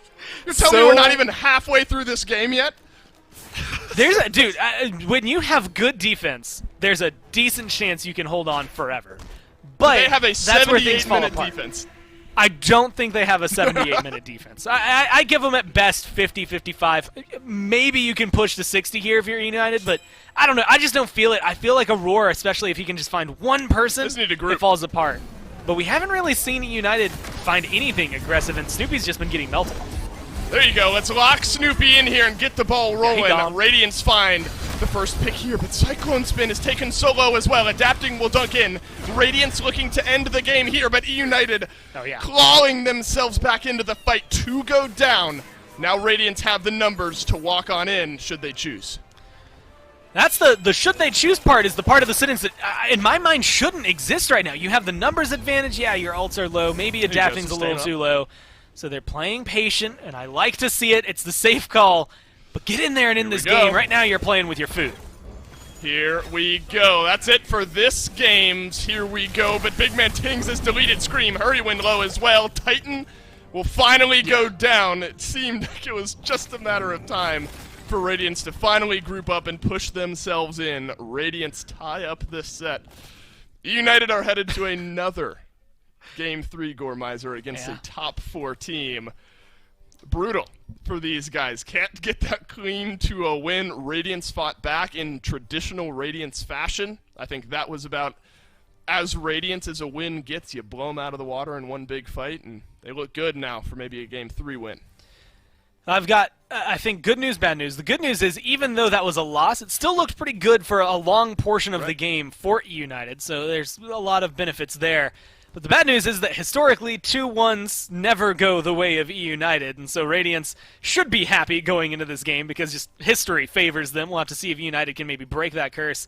But, you know, it's so ridiculous to me. At least it feels like there's not too much for United. There was definitely a lot of timid play from Radiance at the end, which I think is warranted from what United have done. But if they can keep Radiance tripped up enough, then I expect to see Game 3 be even more interesting.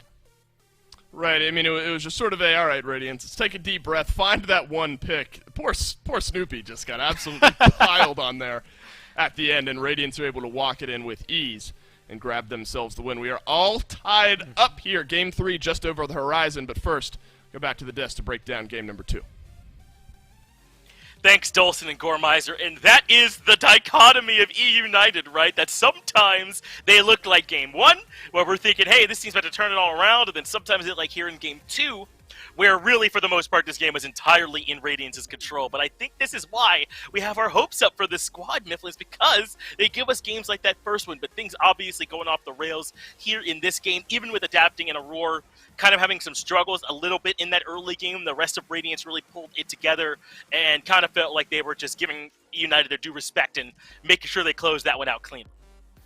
Look, I'm going to stretch exactly what you said into a compliment for E-United. It is not often you lose a game 20,000 gold down. That's 20,000 gold, meaning that Radiance were struggling to close it out. Sure, they were growing the lead because United couldn't leave their base. Gold Furies, Pyromancers, Fire Giants, all going the way of Radiance. But still, E-United on the back burner with a last bit of gas in the tank was able to reflect push after push after push.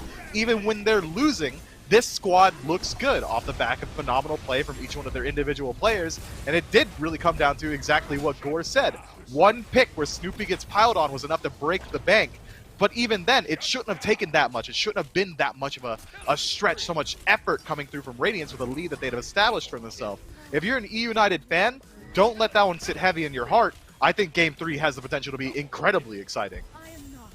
Yeah, I mean, I think if you're an E-United fan, you can make the case that if their objective control were better, they might have won that game, right? Because they were way ahead, at least in terms of the kill count. The team fights are certainly going their way. It's just that you saw that steal towards the beginning, and they struggled with some Furies as well. Radiance did a good job early in the game of when there was pressure over in that solo lane, when they were looking for Benji when his ultimate was down, they would come over to Gold Furies and make sure they grabbed them. What we're really seeing, I think, from E-United is that they're able to kind of channel all their energy into an area and make sure they can bring that level up to being where it is a top 4, top 5 level, but then something else suffers. And in this game, I think they put that energy to the team fights, and that was all there, but they were missing some of that objective control until Radiance were able to get to the point where they were in control, and then they were the ones deciding how the game went.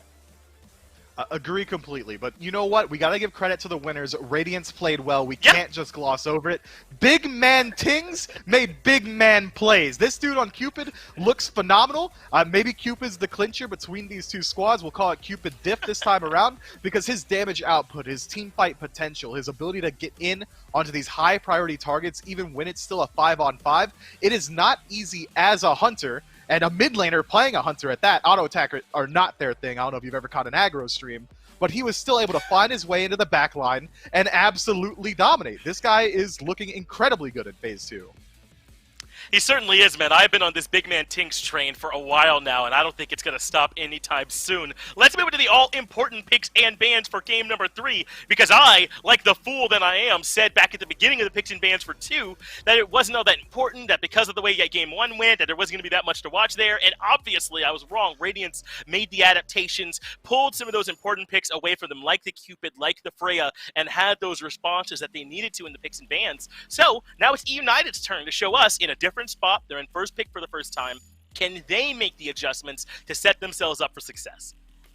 I think largely the ban phase should remain unchanged. We've seen now that it really isn't coming down to these first 2 picks. It seems like more so than any other set, Radiance and United are really playing around that second phase of picks, the second and third pick for first pick, or the last pick for second pick, and that's where they're really finding these values. I think that first pick likely is getting determined around this Persephone ban. Now that it's removed, you're not really getting too much off of that one individual god, and now it leaves Radiance available to potentially do a target ban or even just go back to the meta. It's very interesting to see how the first 3 pan out for both squads. Interestingly, Persephone made it through in both games, saw Herwin and Big Man Tings playing it, but not going to be the case this time. Radiance, once they're in that second pick, ban it away, along with the Freya, and some respect being put on this tier for variety. Ooh. That being taken away as well, but that leaves a lot of stuff up. The Yamoja is now available, the Ola Run is available as well. Nemesis was banned out here this time, but still, lots of priority picks. If I'm United, you might even be a little bit worried, because I think Radiance are going to get a great top 2 in response. Yeah, and now we also have Neath available for the first time in this phase. BMP's been having a fantastic time running that pick. It's not one that you usually talk about when we're talking about these meta picks, but he makes it look incredibly strong on a mid, and it opens them up to run that magical ADC. Radiance might be looking to take Ola Run here and Neath just to make sure that it doesn't get picked away by United. Certainly it could be strong, but the Hercules coming through. So, I mean, this makes a ton of sense to me. I would be surprised if Ola Run is not taken alongside this here. I think that was the least flexible of those 2. But, I mean, Ola Run's been getting so permabanned. I wonder if it is going to be ready to be snatched up right away, or if you'd be worried that there might be some counters on the other side. But we'll have no delay no longer. Hercules at Ola Run about as good as it can get for 2 top 2 picks. But now we're going to be seeing Snoopy on the Yamoja. Just seeing those first 3, who do you think came out ahead here?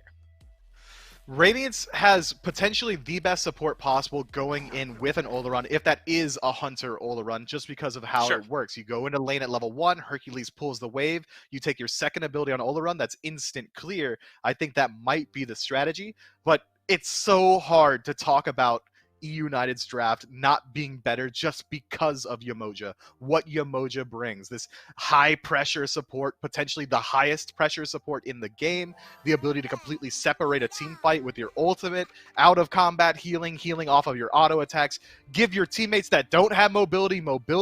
Yamoja is this one-stop shop for literally everything you want out of your support role, and I think it's absolutely crazy that it makes it through the ban phase here. But again, and now I look back over at Radiance, and it's like, whoa, that's Ola Run Hercules. We got to address that as well. Both teams get away with murder. Well, Robin's being picked up. We know that that's going into the support role if Neil has taught us anything. But, I mean, I want to talk about this Sobek being picked up over here. Just a slight bit about the Robin. This Sobek has gone support for Snoopy now 2 games in a row. Variety obviously has a Sobek. He has played that plenty of times throughout his long career. But do you think there's any chance this Sobek might end up in Snoopy's hands again? Or is this definitely going solo? Look, we've been talking about history a lot on the desk, but between Gore and you, we've been bringing it up a lot. So I think I have to trust in it that it's likely going to go back to Snoopy, especially considering how well Variety's been able to control the pace of these fights on these fighty warrior picks. Now that Tier's been banned out, we might actually see it flex that way. Maybe EU United are trying to condition Radiance into thinking that it is only going to that support role. But it's hard to say. But looking at the draft as it is right now, I think it really does have to, just because Yamoja support is the way it goes. But Yamoja mid could happen as well. You never know with these SPL teams. They're willing to bring things out of their hat. Cupid mid, Yamoja ADC, it's hard to say. I don't know about that last one, but I'm with you in terms of it feels like things could go just about anywhere at this point. Radiance electing to ban away 2 Assassins, the Daji and the Najah, and we already saw Scream play that Najah back in their win in Game 1, so I like this ban, and they're picking up this Xing Chen again. Now, if I'm not mistaken, the Xing Chen was played by Benji back in Game 1 as well, so I think we're likely going to see a reprisal there with this Robin going to adapting, so we're just waiting on what it is Cyclone Spin wants to play, or potentially Big Man Tinks, depending on where this Olin one's going to go. Meanwhile, EU United going over to this Poseidon. Now, we have not seen a lot of Poseidon here lately. How strong do you think he is right now, Ben? Well, it depends, and I'm going to be completely frank with it. There are 2 versions of Poseidon. The right version and the wrong version. The right one being standard mage build Poseidon, maybe like 1 ring or Toxic Blade if you want additional movement speed. And then there's this auto-attack centric Poseidon that we've been seeing hit this resurgence in the SPL recently with like 0 win rate. Oh, what are we waiting on? Where are we at? Where's this Poseidon going? Is Poseidon? It has to be Poseidon Jungle now. I'm thinking, right, Mick? Because the ROM and the Cupid are locked in. It's got to be Poseidon Jungle. You might be right. That's crazy. I mean, look, Scream likes weird stuff. It's been his MO since day 1. All right, if you're going Poseidon Jungle, go for the rings. All right, go for the auto attack build. You want that additional movement so you can rotate throughout the map. I take back everything that I said earlier. This ROM pickup is crazy. Cupid very likely going in mid, which means you are absolutely right to point out Variety is likely to be taking this Sobek into the Soul lane. EU United are pulling all the stops for this game. They're looking to get on the board with their first win. That's what it feels like to me. EU United want to win this, and they're shaking up the draft here a little bit. Radiant, on the other hand, though, are playing fairly standard, I would say, for their picks. You got to think this On Her goes to Tings. He certainly has a history of playing these Hunter mids throughout his career. I mean, Aurora on the Hercules. Can you ask for a more iconic duo in Smite than, or God and player pairing than Hercules and Aurora? I mean, this is shaping up to be about the best Game 3 we could have asked for here, Biff. I'm super excited for it. EU United has a lot riding on this Poseidon if it is going to the jungle. You rotate into a lane and drop your Kraken. If you drop your Kraken and it doesn't result in a kill, you're worthless as a jungler. You're not moving in, you're not setting up your team, you're not dealing enough damage to make up for what Robin is likely going to be doing. But the high-end potential and the gank potential is absolutely there. If we get a gank kill off that first Poseidon rotation, Scream's about to pop off. I'm excited for this one. Dolson and Gore got to make sense of it as we get it down for game number 3. Wait, what? I got to do that? No chance. No chance. It's Poseidon in the jungle, Gore. So we know that. It's already win on the Cupid in the mid lane. Guy J, of course, on the ROM over in that Hunter role. Here's a little bit of a history lesson, though. Big Man Tings, the 1% pick rate on that On Her was week 1 against EU United. For Radiance, and they ended up 2-0ing E United there in week number 1. So 1 pick, 1 win, and it was BMT against E United. So a little bit of history here. Interesting collapse from both teams, Gore. I'll hesitate just a moment and see what comes of it. If anything, adapting Benji will go back. So no kills, no clash just yet. I think there's a lot of weight.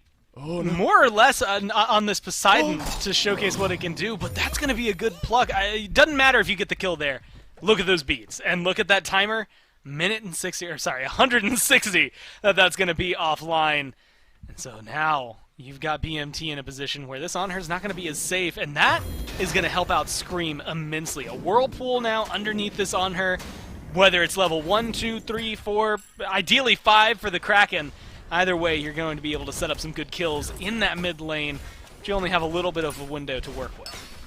Well, Gore, I mean, Finch charged us with the task, so it's our jobs now to look at this Poseidon in the jungle and really make some sense of what we're seeing. Let's think of what we've seen from Scream so far this set, right? I mean, the Daji in Game 2, the Najah in Game 1, you know, some lockdown, the single target lockdown, some decent team fighting with the Palaus, of course.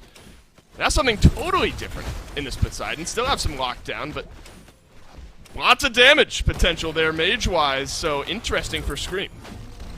I think it kind of is, it's a weird fusion. It's maybe not single target lockdown. It's going to have that whirlpool that can set up a lot and potentially give them some retaliation. If that had picked up there for Aurora, that could have been a different story, and you'd be talking right now. But since they slow it down for Radiance, we'll keep looking at this Poseidon. Things he can't do, what Raven just did. I think an early game gank from Scream, maybe not as likely overall and something that they're going to have to wait for, but he might be able to help out here. Aurora Hercules, nearly first blood. Oh, the minion chops him down. Snoopy, goodbye. But he buys some time for Scream to rotate over. Cyclone Spin is going to put down some good damage on the Gaijay, who rolls away. Scream will pick up the return kill. What a play there from Radiance to pick up first blood. Cyclone Spin nearly turns around a second. But in the nick of time, Scream is there to pick up one. I mean, you have to look at it and say that it's more worthwhile for United in a very small way. They kill the Hunter, but they lose First Blood Bounty. It still comes out in favor of Radiance. You can't walk around that one. Maybe getting a kill online for Scream is going to be more helpful for them than anything. Again, it's just where these kills go and maybe where that experience is shared that matters most. I think Cyclone Spin, Olarun, yeah, you're waiting for level 5, and you know he's going to have a good teamfight impact. You know the same thing for the Emoja. We know Gaijay is going to be very good. The question really is coming down to the Scream special, which is this Poseidon jungle. It's something he's run in the past, something he has found success with in the past, and that we have seen work and not work all in the same breath. But if he can find some good ganks, I mean, Whirlpool is a very good ability at setup, and they might be able to lock down at least some damage. I just don't know how many kills are going to come around if, much like Mifflin said, the Kraken's not up. Gore, I mean, there is fighting all over the place right now. I mean, solo lane's getting some eyes on it here. Radiance continue to push in pressure against United. That should show you really the weight that that this Hercules carries with it, especially for Aurora, pushing back a Yamoja and a Ram this early on in the game, so that's a big win there for Radiance. But then you kind of look at the micro of what just happened, and it was adapting, able to clear fast enough to go over and invade that blue buff side, so maybe that's something to be concerned about in this matchup. Right now, the aggression, and I think what they have on the terms of Radiance is going to be this early game power, specifically adapting. Raven, very good, levels 2 through 10, and can control this jungle pretty easily against a Poseidon. I mean, he shouldn't have any issues there. It's the follow-up that's going to, determine everything. Oh, just a little bit more from Variety, but Benji, he's rooted him down under the tower and gets the kill. The 2v1 turnaround for Benji. Scream left farming. The Kraken did a lot, but not enough. And that's, I think, the other issue. Ult abilities all down. What's Poseidon gonna do right now? He doesn't necessarily have the follow-up damage afterward that another assassin could, so he can't dive that tower. And well, as we saw, diving the tower, maybe not the best thing that ended up working. Variety thrown into it, and we'll be feeling that one. But this is what I kind of expect from Radiance early on. Maybe not 2v1 return kills. That's just insane and good play from Benji. But control early game, I think, is easily theirs here. Transitioning into the late game, though, I mean, Heroine did phenomenal in game 1 on this Cupid. Gaijay historically looks phenomenal on this Rom. So there are two players you can't count out. Snoopy, I think, gets better with time on this Emoja. Same thing for Scream and Variety. So I think there's a lot of merit to United's late game team fight. It's just getting there comfortably and not too far behind that's going to be hard. And that's probably the driving factor for this next 5-10 minutes for them, is just don't lose too hard and you can still win the game. Another purple buff push, another successful one for Radiance there. Variety goes underground, a little extra damage using the Magi. First overall here for him, adapting takes almost none of that damage here. Variety and Scream just getting bullied out here. Kraken, what a timing there from United. Nearly get rid of adapting. But again, a red health bar player for Radiance is going to walk away from the solo lane. Yeah, nearly kill is just not as good as kill, Dave, and when it comes down to it, it's not coming up the way United wanted. This Kraken's come out twice over here, And both times it's Oh, no. resulted in Variety's death. So Wow. you have to look at the way these are going and wonder if this Poseidon pick, I mean, if it doesn't start finding this weight later, and I think the Kraken's going to hit harder later, he'll have more mana later, I think as time goes on, Scream is going to be more beneficial for E United. But until we see it turn around, until that fight occurs, you have to sit here questioning the pick and wondering if so much riding on it to be able to find a 2-1 win for E United. Their first win in the SPL Phase 2. Maybe putting it all on the Poseidon was a mistake. Yeah, let me change my stat here now. 5 of 8 sets played for E United. 5 out of 8 sets E United have played will have gone to a Game 3. Still waiting to find out if one of those will end up resulting in a win here for these guys. The solo lane pressure has been prevalent for E United, hasn't turned into much just yet. United, though, still a kill on the board. You looked at that early long lane presence there from Scream to help turn around that kill. I mean, now you're starting to look towards this Doom Orb if you're Scream, Gore.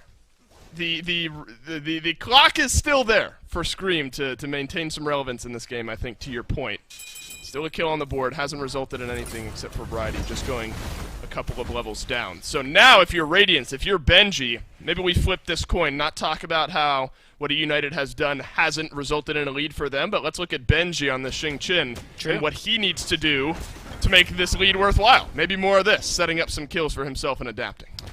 Yeah, I don't know if you can ask for much more out of Benji. I mean, hey, be prepared for Krakens to come in and potentially turn things around in United's favor and then keep winning fights afterward. But if Benji's not there, it doesn't seem that that's going to be the case. It's a good kill in mid, going the way of Heroin, but this is where Benji's strengths have been. Variety rooted down, adapting up, down, grabs the kill, 0-3-0 for Variety out of the solo lane. A small win a few moments ago. E United snagged the kill onto Aurora. Good Riptide back, Cyclone Spin will drape over the Sanctified Field. Saves his life for now. Is he going to turn this one around? Guy J goes up to the sky. Can you dodge out enough? That's the question now for Cyclone Spin. Down he goes. That's the knock-up. Big 2v1 here, but Cyclone Spin takes so much damage. Oh, Guy J has to roll away. Snoopy says, let me just finish off the kill. Now a roar on the chase. Blink forward, driving strike. Down goes Guy J, and Snoopy will walk himself away as well. Both hunters down. Good on Aurora to just blink in and get the kill. You need something in a moment like that. Cyclone Spin almost turned it around in his favor, but now Aurora able to get aggressive. I don't think he can find the full kill. Boulder is up, actually. He might have the damage. He's going to go ahead and call that one off. I think Scream's presence in mid, and specifically around these Gold Furies at the very beginning, is going to be a saving grace, though. When I look at Poseidon, I think of one thing realistically, and it's the ability to confirm objectives. Now, that's something that Radiants don't have as easily. I mean, Cyclone Spin can get a lot of damage, same things for BMT, but Excavate's the only one that stands out, I guess, as their burst, their way to lock down a Gold Fury or a Fire Giant late game. So again, Scream, I think the ceiling, the potential is so high. It's just waiting for it to come online and make that play. And he's 1-0-1. I feel like I'm giving him a hard time for something that hasn't even gone sour yet. Oh, sorry, to kind of levy off that, you're correct. He is 1-0-1, but it's been Variety that's suffered some of the consequences there. Not necessarily, again, not necessarily for anything that Scream has done wrong.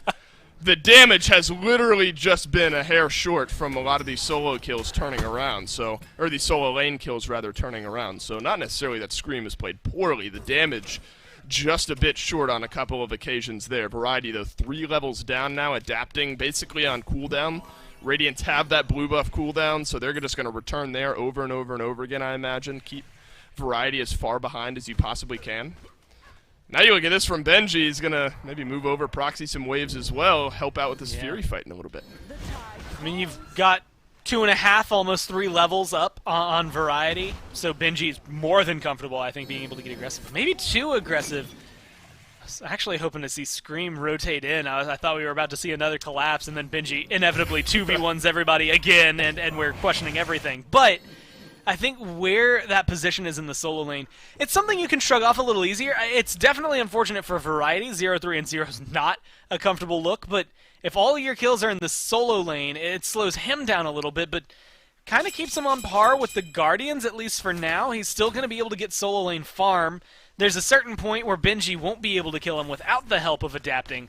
And the junglers have better things to do right now than to try and help the 3 levels up Xing Chen. So I expect to see adapting maybe put some pressure on mid, maybe over here on duo.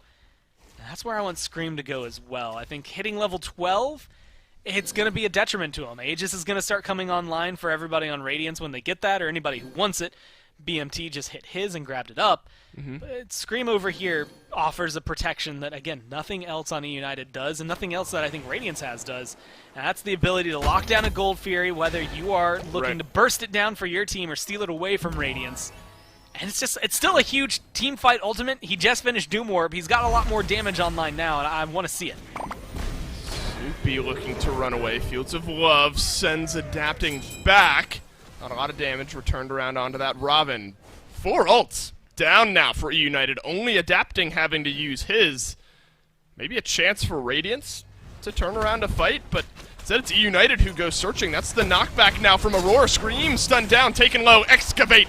Boulder dropped onto Scream will get the kill here. Variety is going to try to make his way out of this one, but Big Man Tings finds the stun. Down goes the Sobek for the 4th time this game, and Radiance pull 4K ahead. I mean, there's a lot going wrong for United here, and almost all of it comes into the trades they're making. I mean, adapting in one ability is able to dodge a Fields of Love and a Kraken all at once without having to worry about damage. Things are only getting better right now, it feels like, for Aurora and Radiance. I mean, good aggression coming down from the Hercules. Cyclone Spin has that Sanctified Fields and is only going to get better with time. They look like they might even be going for the Gold Fury start. It might just be falling back to farm the way they're running through the jungle. But the control Radiance have does mean objectives, and it seems like GuyJ also thought objectives could be on the board. That's his ult down. United are playing just, I want to say, scared compared to what they were. They want to get aggressive, but they don't have anywhere near the control. That's the better way to describe it. Nothing is coming up in their favor. They're 5,000 gold down. Yeah, literally everyone on the net worth chart beneath their counterpart, and what's worse off is that Aurora is higher than everyone on E United. It is a red and blue split on that net worth chart. Every once in a while you'll see, you know, one guy way far ahead. This is a full-blown team lead now for Radiance. 5K, pretty evenly spread across everyone. More worrying, though, maybe, Gore, somehow more worrying than the 5K in the gold area is this XP where Benji is already level 15, a 4-level lead over Variety, so the Xing Chen is going to be absolutely swinging these fights 2 levels higher than anyone on E United. And there's a 1-level lead at least for everyone across the board from Radiance. The onus has got to be on Radiance here, right? I mean, this is a lead where you are in such control of this game that you've got to misplay to lose it almost seems like, and we're only 14 minutes in. It's one of those leads that you should win this game, right? You're definitely in the majority of, like, if you don't win this, something goes catastrophically wrong, but it's not unthrowable just yet. You know, an unthrowable lead is something that you can get if you get this Gold Fury for free. This is a good fighting and entry point for E United to maybe try and fight back in. Snoopy, you went searching for a steal, but instead adapting will pick up his 2nd kill of the game. The Gold Fury is slowed down and stopped, but it's just going to allow Radiance to regroup and make their way back over there towards that one. A moment there where GuyJ maybe takes it away. Instead, Radiance are now going to pull about 6,000 gold in the lead. 15 minutes in. I mean, this is... I mean, the game plan for United is... Gore, it's the worst question. I know you guys hate it. But the game plan's got to be to somehow slow this game down, right? I mean, there is chaos happening all over the place, and you're just getting walked at. GuyJ now, the most recent to go down, is adapting is on a killing spree. It's that awkward moment where I say, or all I want to say is, yeah, at this point, the most you can do is farm, and then you see what happens to GuyJ for just trying to farm. There's not much you can do even in your tower range. So instead, I'm going to say your bet at this point isn't maybe around your farm, and it's maybe not on that. It's on the fights that you can pick up afterward. Aurora is plucked back. Variety goes underground here.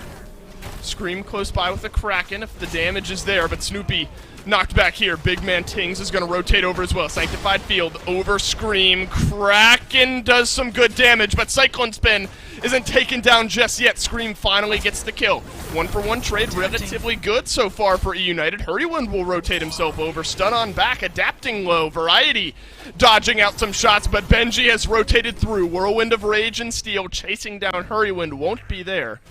All things considered, Gore 1-for-1. Man, I was watching Adapting's health. It is dangerous to try and go into a jungle buff at that health bar range. Wow. But he did it anyway, still took the purple. I'm surprised to see Gaijay want to get this aggressive as well, but everybody on Radiance is backed off.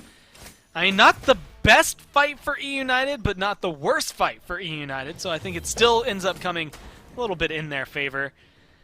But you still have to look at it. I mean, how many of those are you going to need to equalize the playing field? That's a lot. So I still look at them, as awkward as it is, a farm game, a slow game. I'm surprised they're getting aggressive in some of these moments because, in my mind, it's almost defensive play consistently. How much can you steal away from Radiance? What can you do if they dive a tier 2? How do you retaliate? Those are the moments where you're going to very easily see E United start taking some of these fights. Because that's where Kraken can play out into a big role. I got to mention this yesterday, but the shape of the base, specifically around the Phoenixes, plays into huge teamfight ultimates like Kraken and like Fields of Love so well that United have a kind of a distinct defender's advantage in moments like that. I think Snoopy will be big around that as well. And the Fire Giant Pit's curves also help that out overall, but E United, there's a lot of room around the Fire Giant Pit where they can get, you know, a little bit of trouble pushing them down. So they do still have to work in the right area.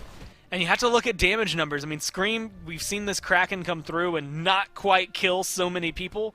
And he goes for that Toxic Blade. I think it's a good call because of the healing that's going to be online for Radiance, either through Lifesteal or what have you.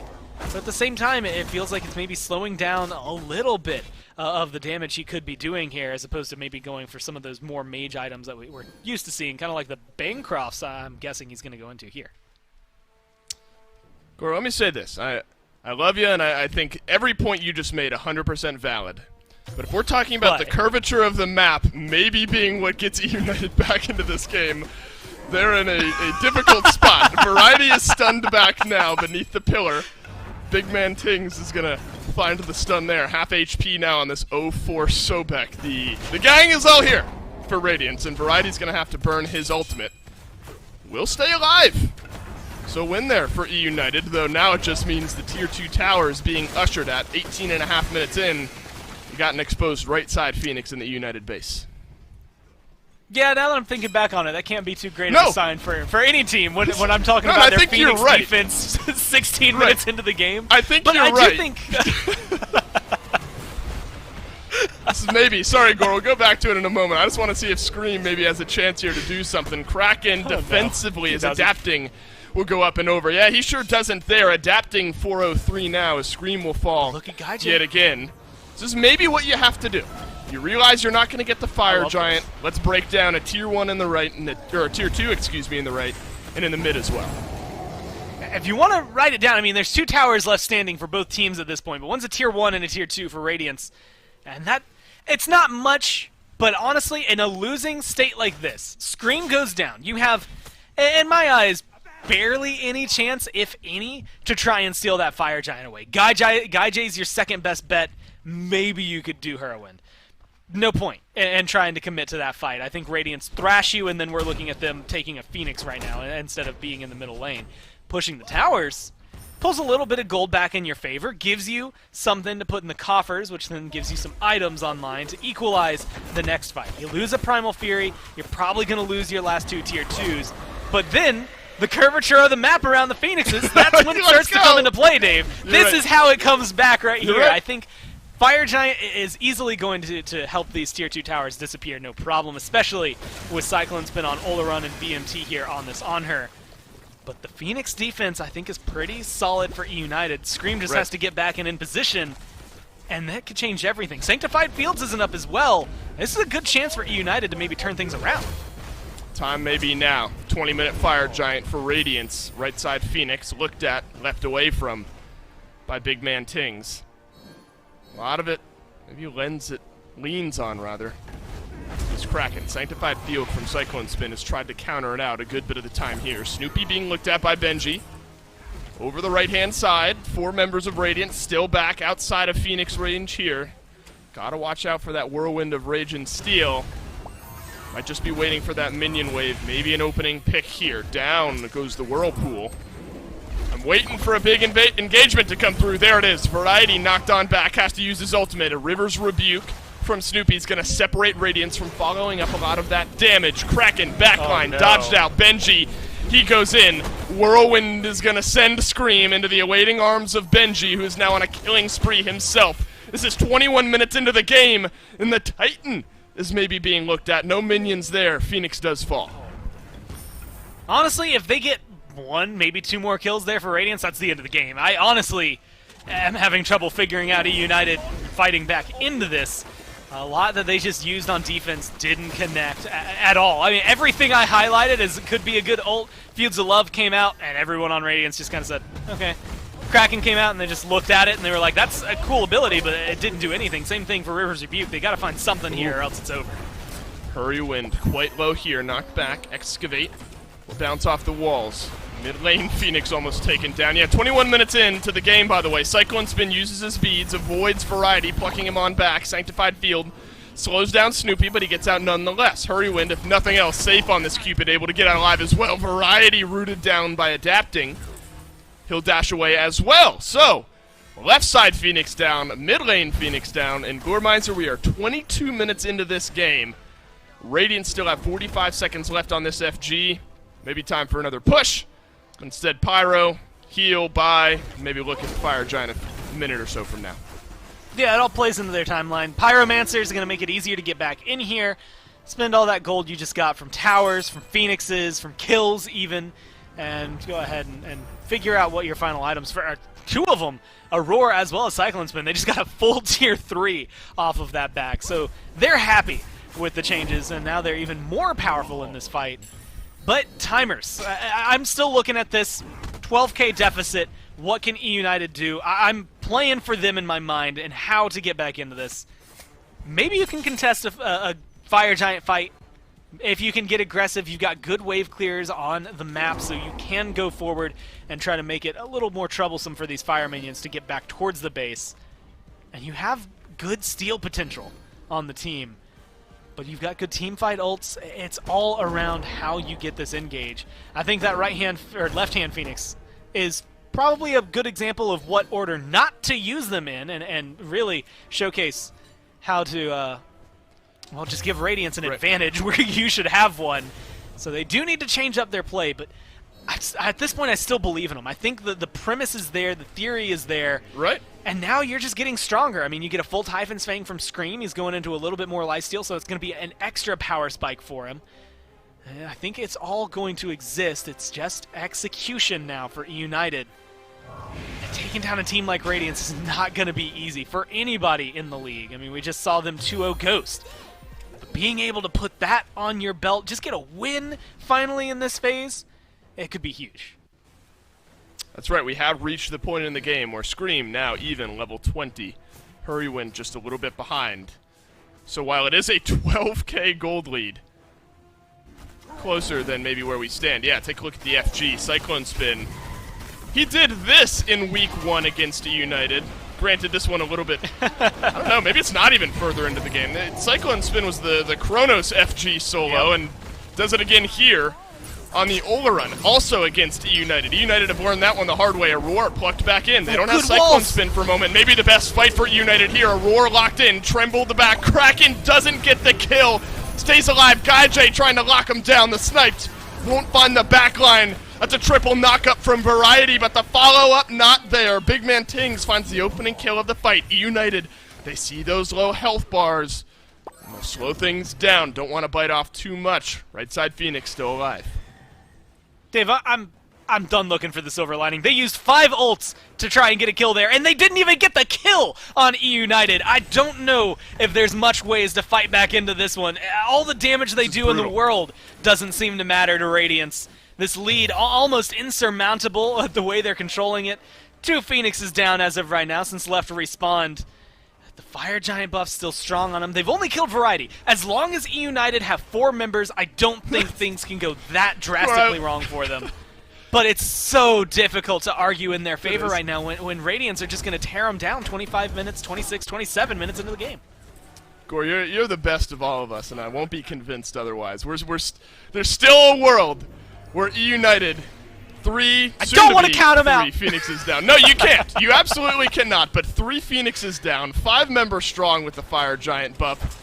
Gonna be hard. We saw this in Game 2. Radiance just walked on in. Can they do it here again in Game number 3? E United need a big defense. Benji won't find much with his ultimate. Variety alone in the back. Up, down goes Adapting. Rampaging now is the Robin. Scream making his way back out of the fountain. Rivers Rebuke corrals Radiance on in. Half HP on the There it Titan. is! God J has gotten rid of 2. It's a double kill. Titan melting away. But it's not enough. Radiance in 26 minutes finally put E United down, and E United go 0 for 5 on their Game 3s.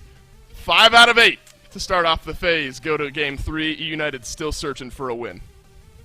That Kraken was the one that I idealized the entire game, Dave. I had it in my mind from minute 1. We finally got at least one of them. Unfortunately, it was 1 out of like 20 that finally connected the way you needed them to. It was good damage. It was a good turnaround. It just happened way too late for E United.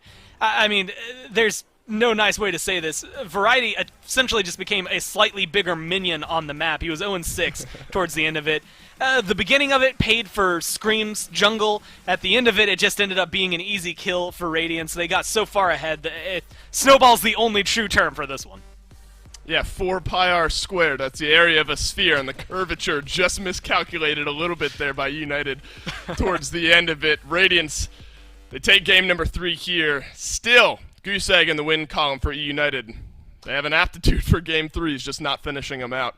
We'll go back to the desk, though, to break down the final set of the week.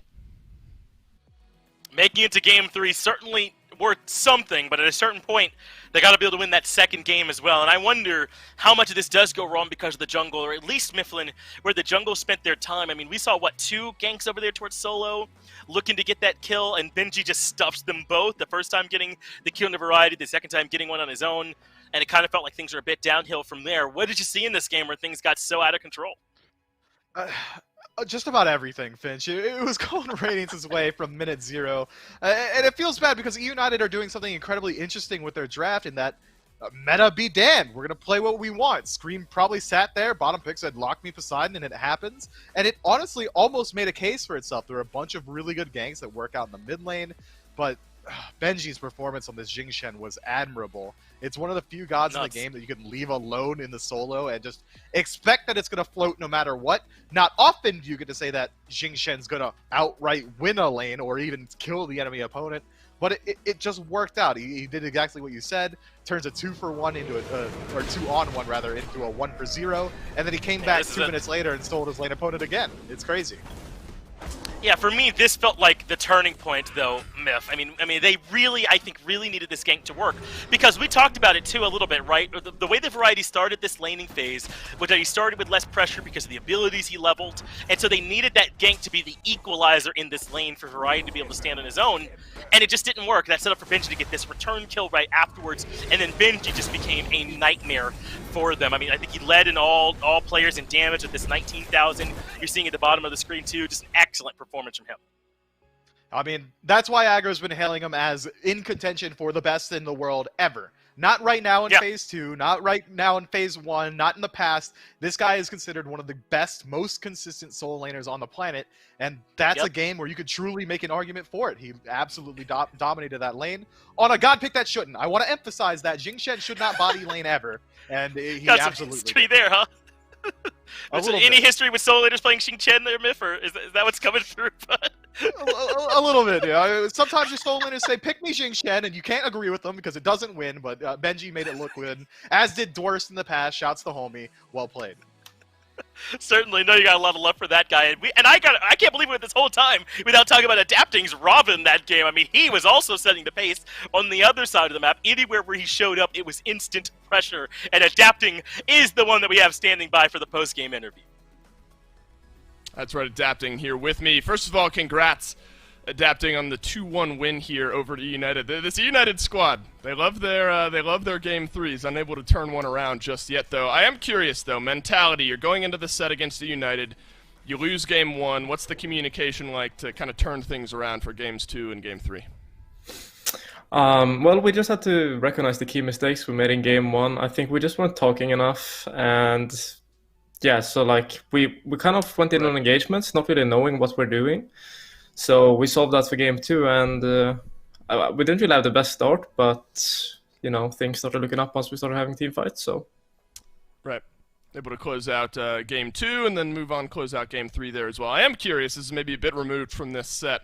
You guys are now starting to make your way through playing these teams for the second time here in this phase. You started off phase 2 with the United, now playing them for the second time here in this phase. How much really changes between you play them the first time, you play them the second time, or is it kind of a fresh bit of preparation from first matchup to second? Well, you know what worked at least the first time if you beat them, so usually you probably try and plan for the same way, right? And if you're on the losing end, you do the opposite. You try and figure out why you lost last time. But yeah, I don't know. It's interesting to play teams the second time and see kind of how it unfolds. That was a nice little through-the-wall hammer there for you, adapting. I believe that was game number 1 there. So I am curious now. We got the jungle guy with us. We got to ask him about it. Wasn't you piloting the Poseidon jungle in game number 3, but you're playing against it. What are your thoughts on Poseidon in the jungle, and did you expect to see that out of a United? Well, I think post jungle can work some games, but I don't know. Like Scream's a bit of a random guy, and he kind of picked that in probably the worst possible matchup. Like Ravana kind of hard counters Poseidon, and I feel like our team comp in general was pretty good into Poseidon. So I don't really know, but hey, it worked out there for you guys. That's right. Adapting, congrats, 2-1 win for you guys. Now a game in hand. Granted, one more game played than SSG, but on top of the standings here in the SPL, so that's got to feel good for you guys. Big congrats to you, adapting. But that's it here for this weekend in the SPL. We'll go back to the desk to take us home. And it's always great to get to hear from Adapt, to get to hear from Kennedy. He's right, man. That overhead kick probably makes life pretty much near impossible for the Poseidon. Man, we're about to close things out here today, but as we just got through hearing from Dave, I mean, Radiant's now up at the top of the standings, and do you think that reflects the reality here right now? Do you think Radiants are the strongest team we have? It's so absolutely tight at the top. Ghost Gaming, Radiant, Sanguine, and SSG, all incredibly potent competitors. But if I had to pick one that is at least just a minuscule, just a millimeter ahead, I think it is reflected in the standings. Radiance is looking completely dominant, so consistent, and I think a lot of it is through adapting, who we just got to hear from, but also BMT just absolutely stepping up to the plate in Phase 2. Each one of these guys are individually performing at some of the best I've ever seen them play. It's hard to take anything away from them.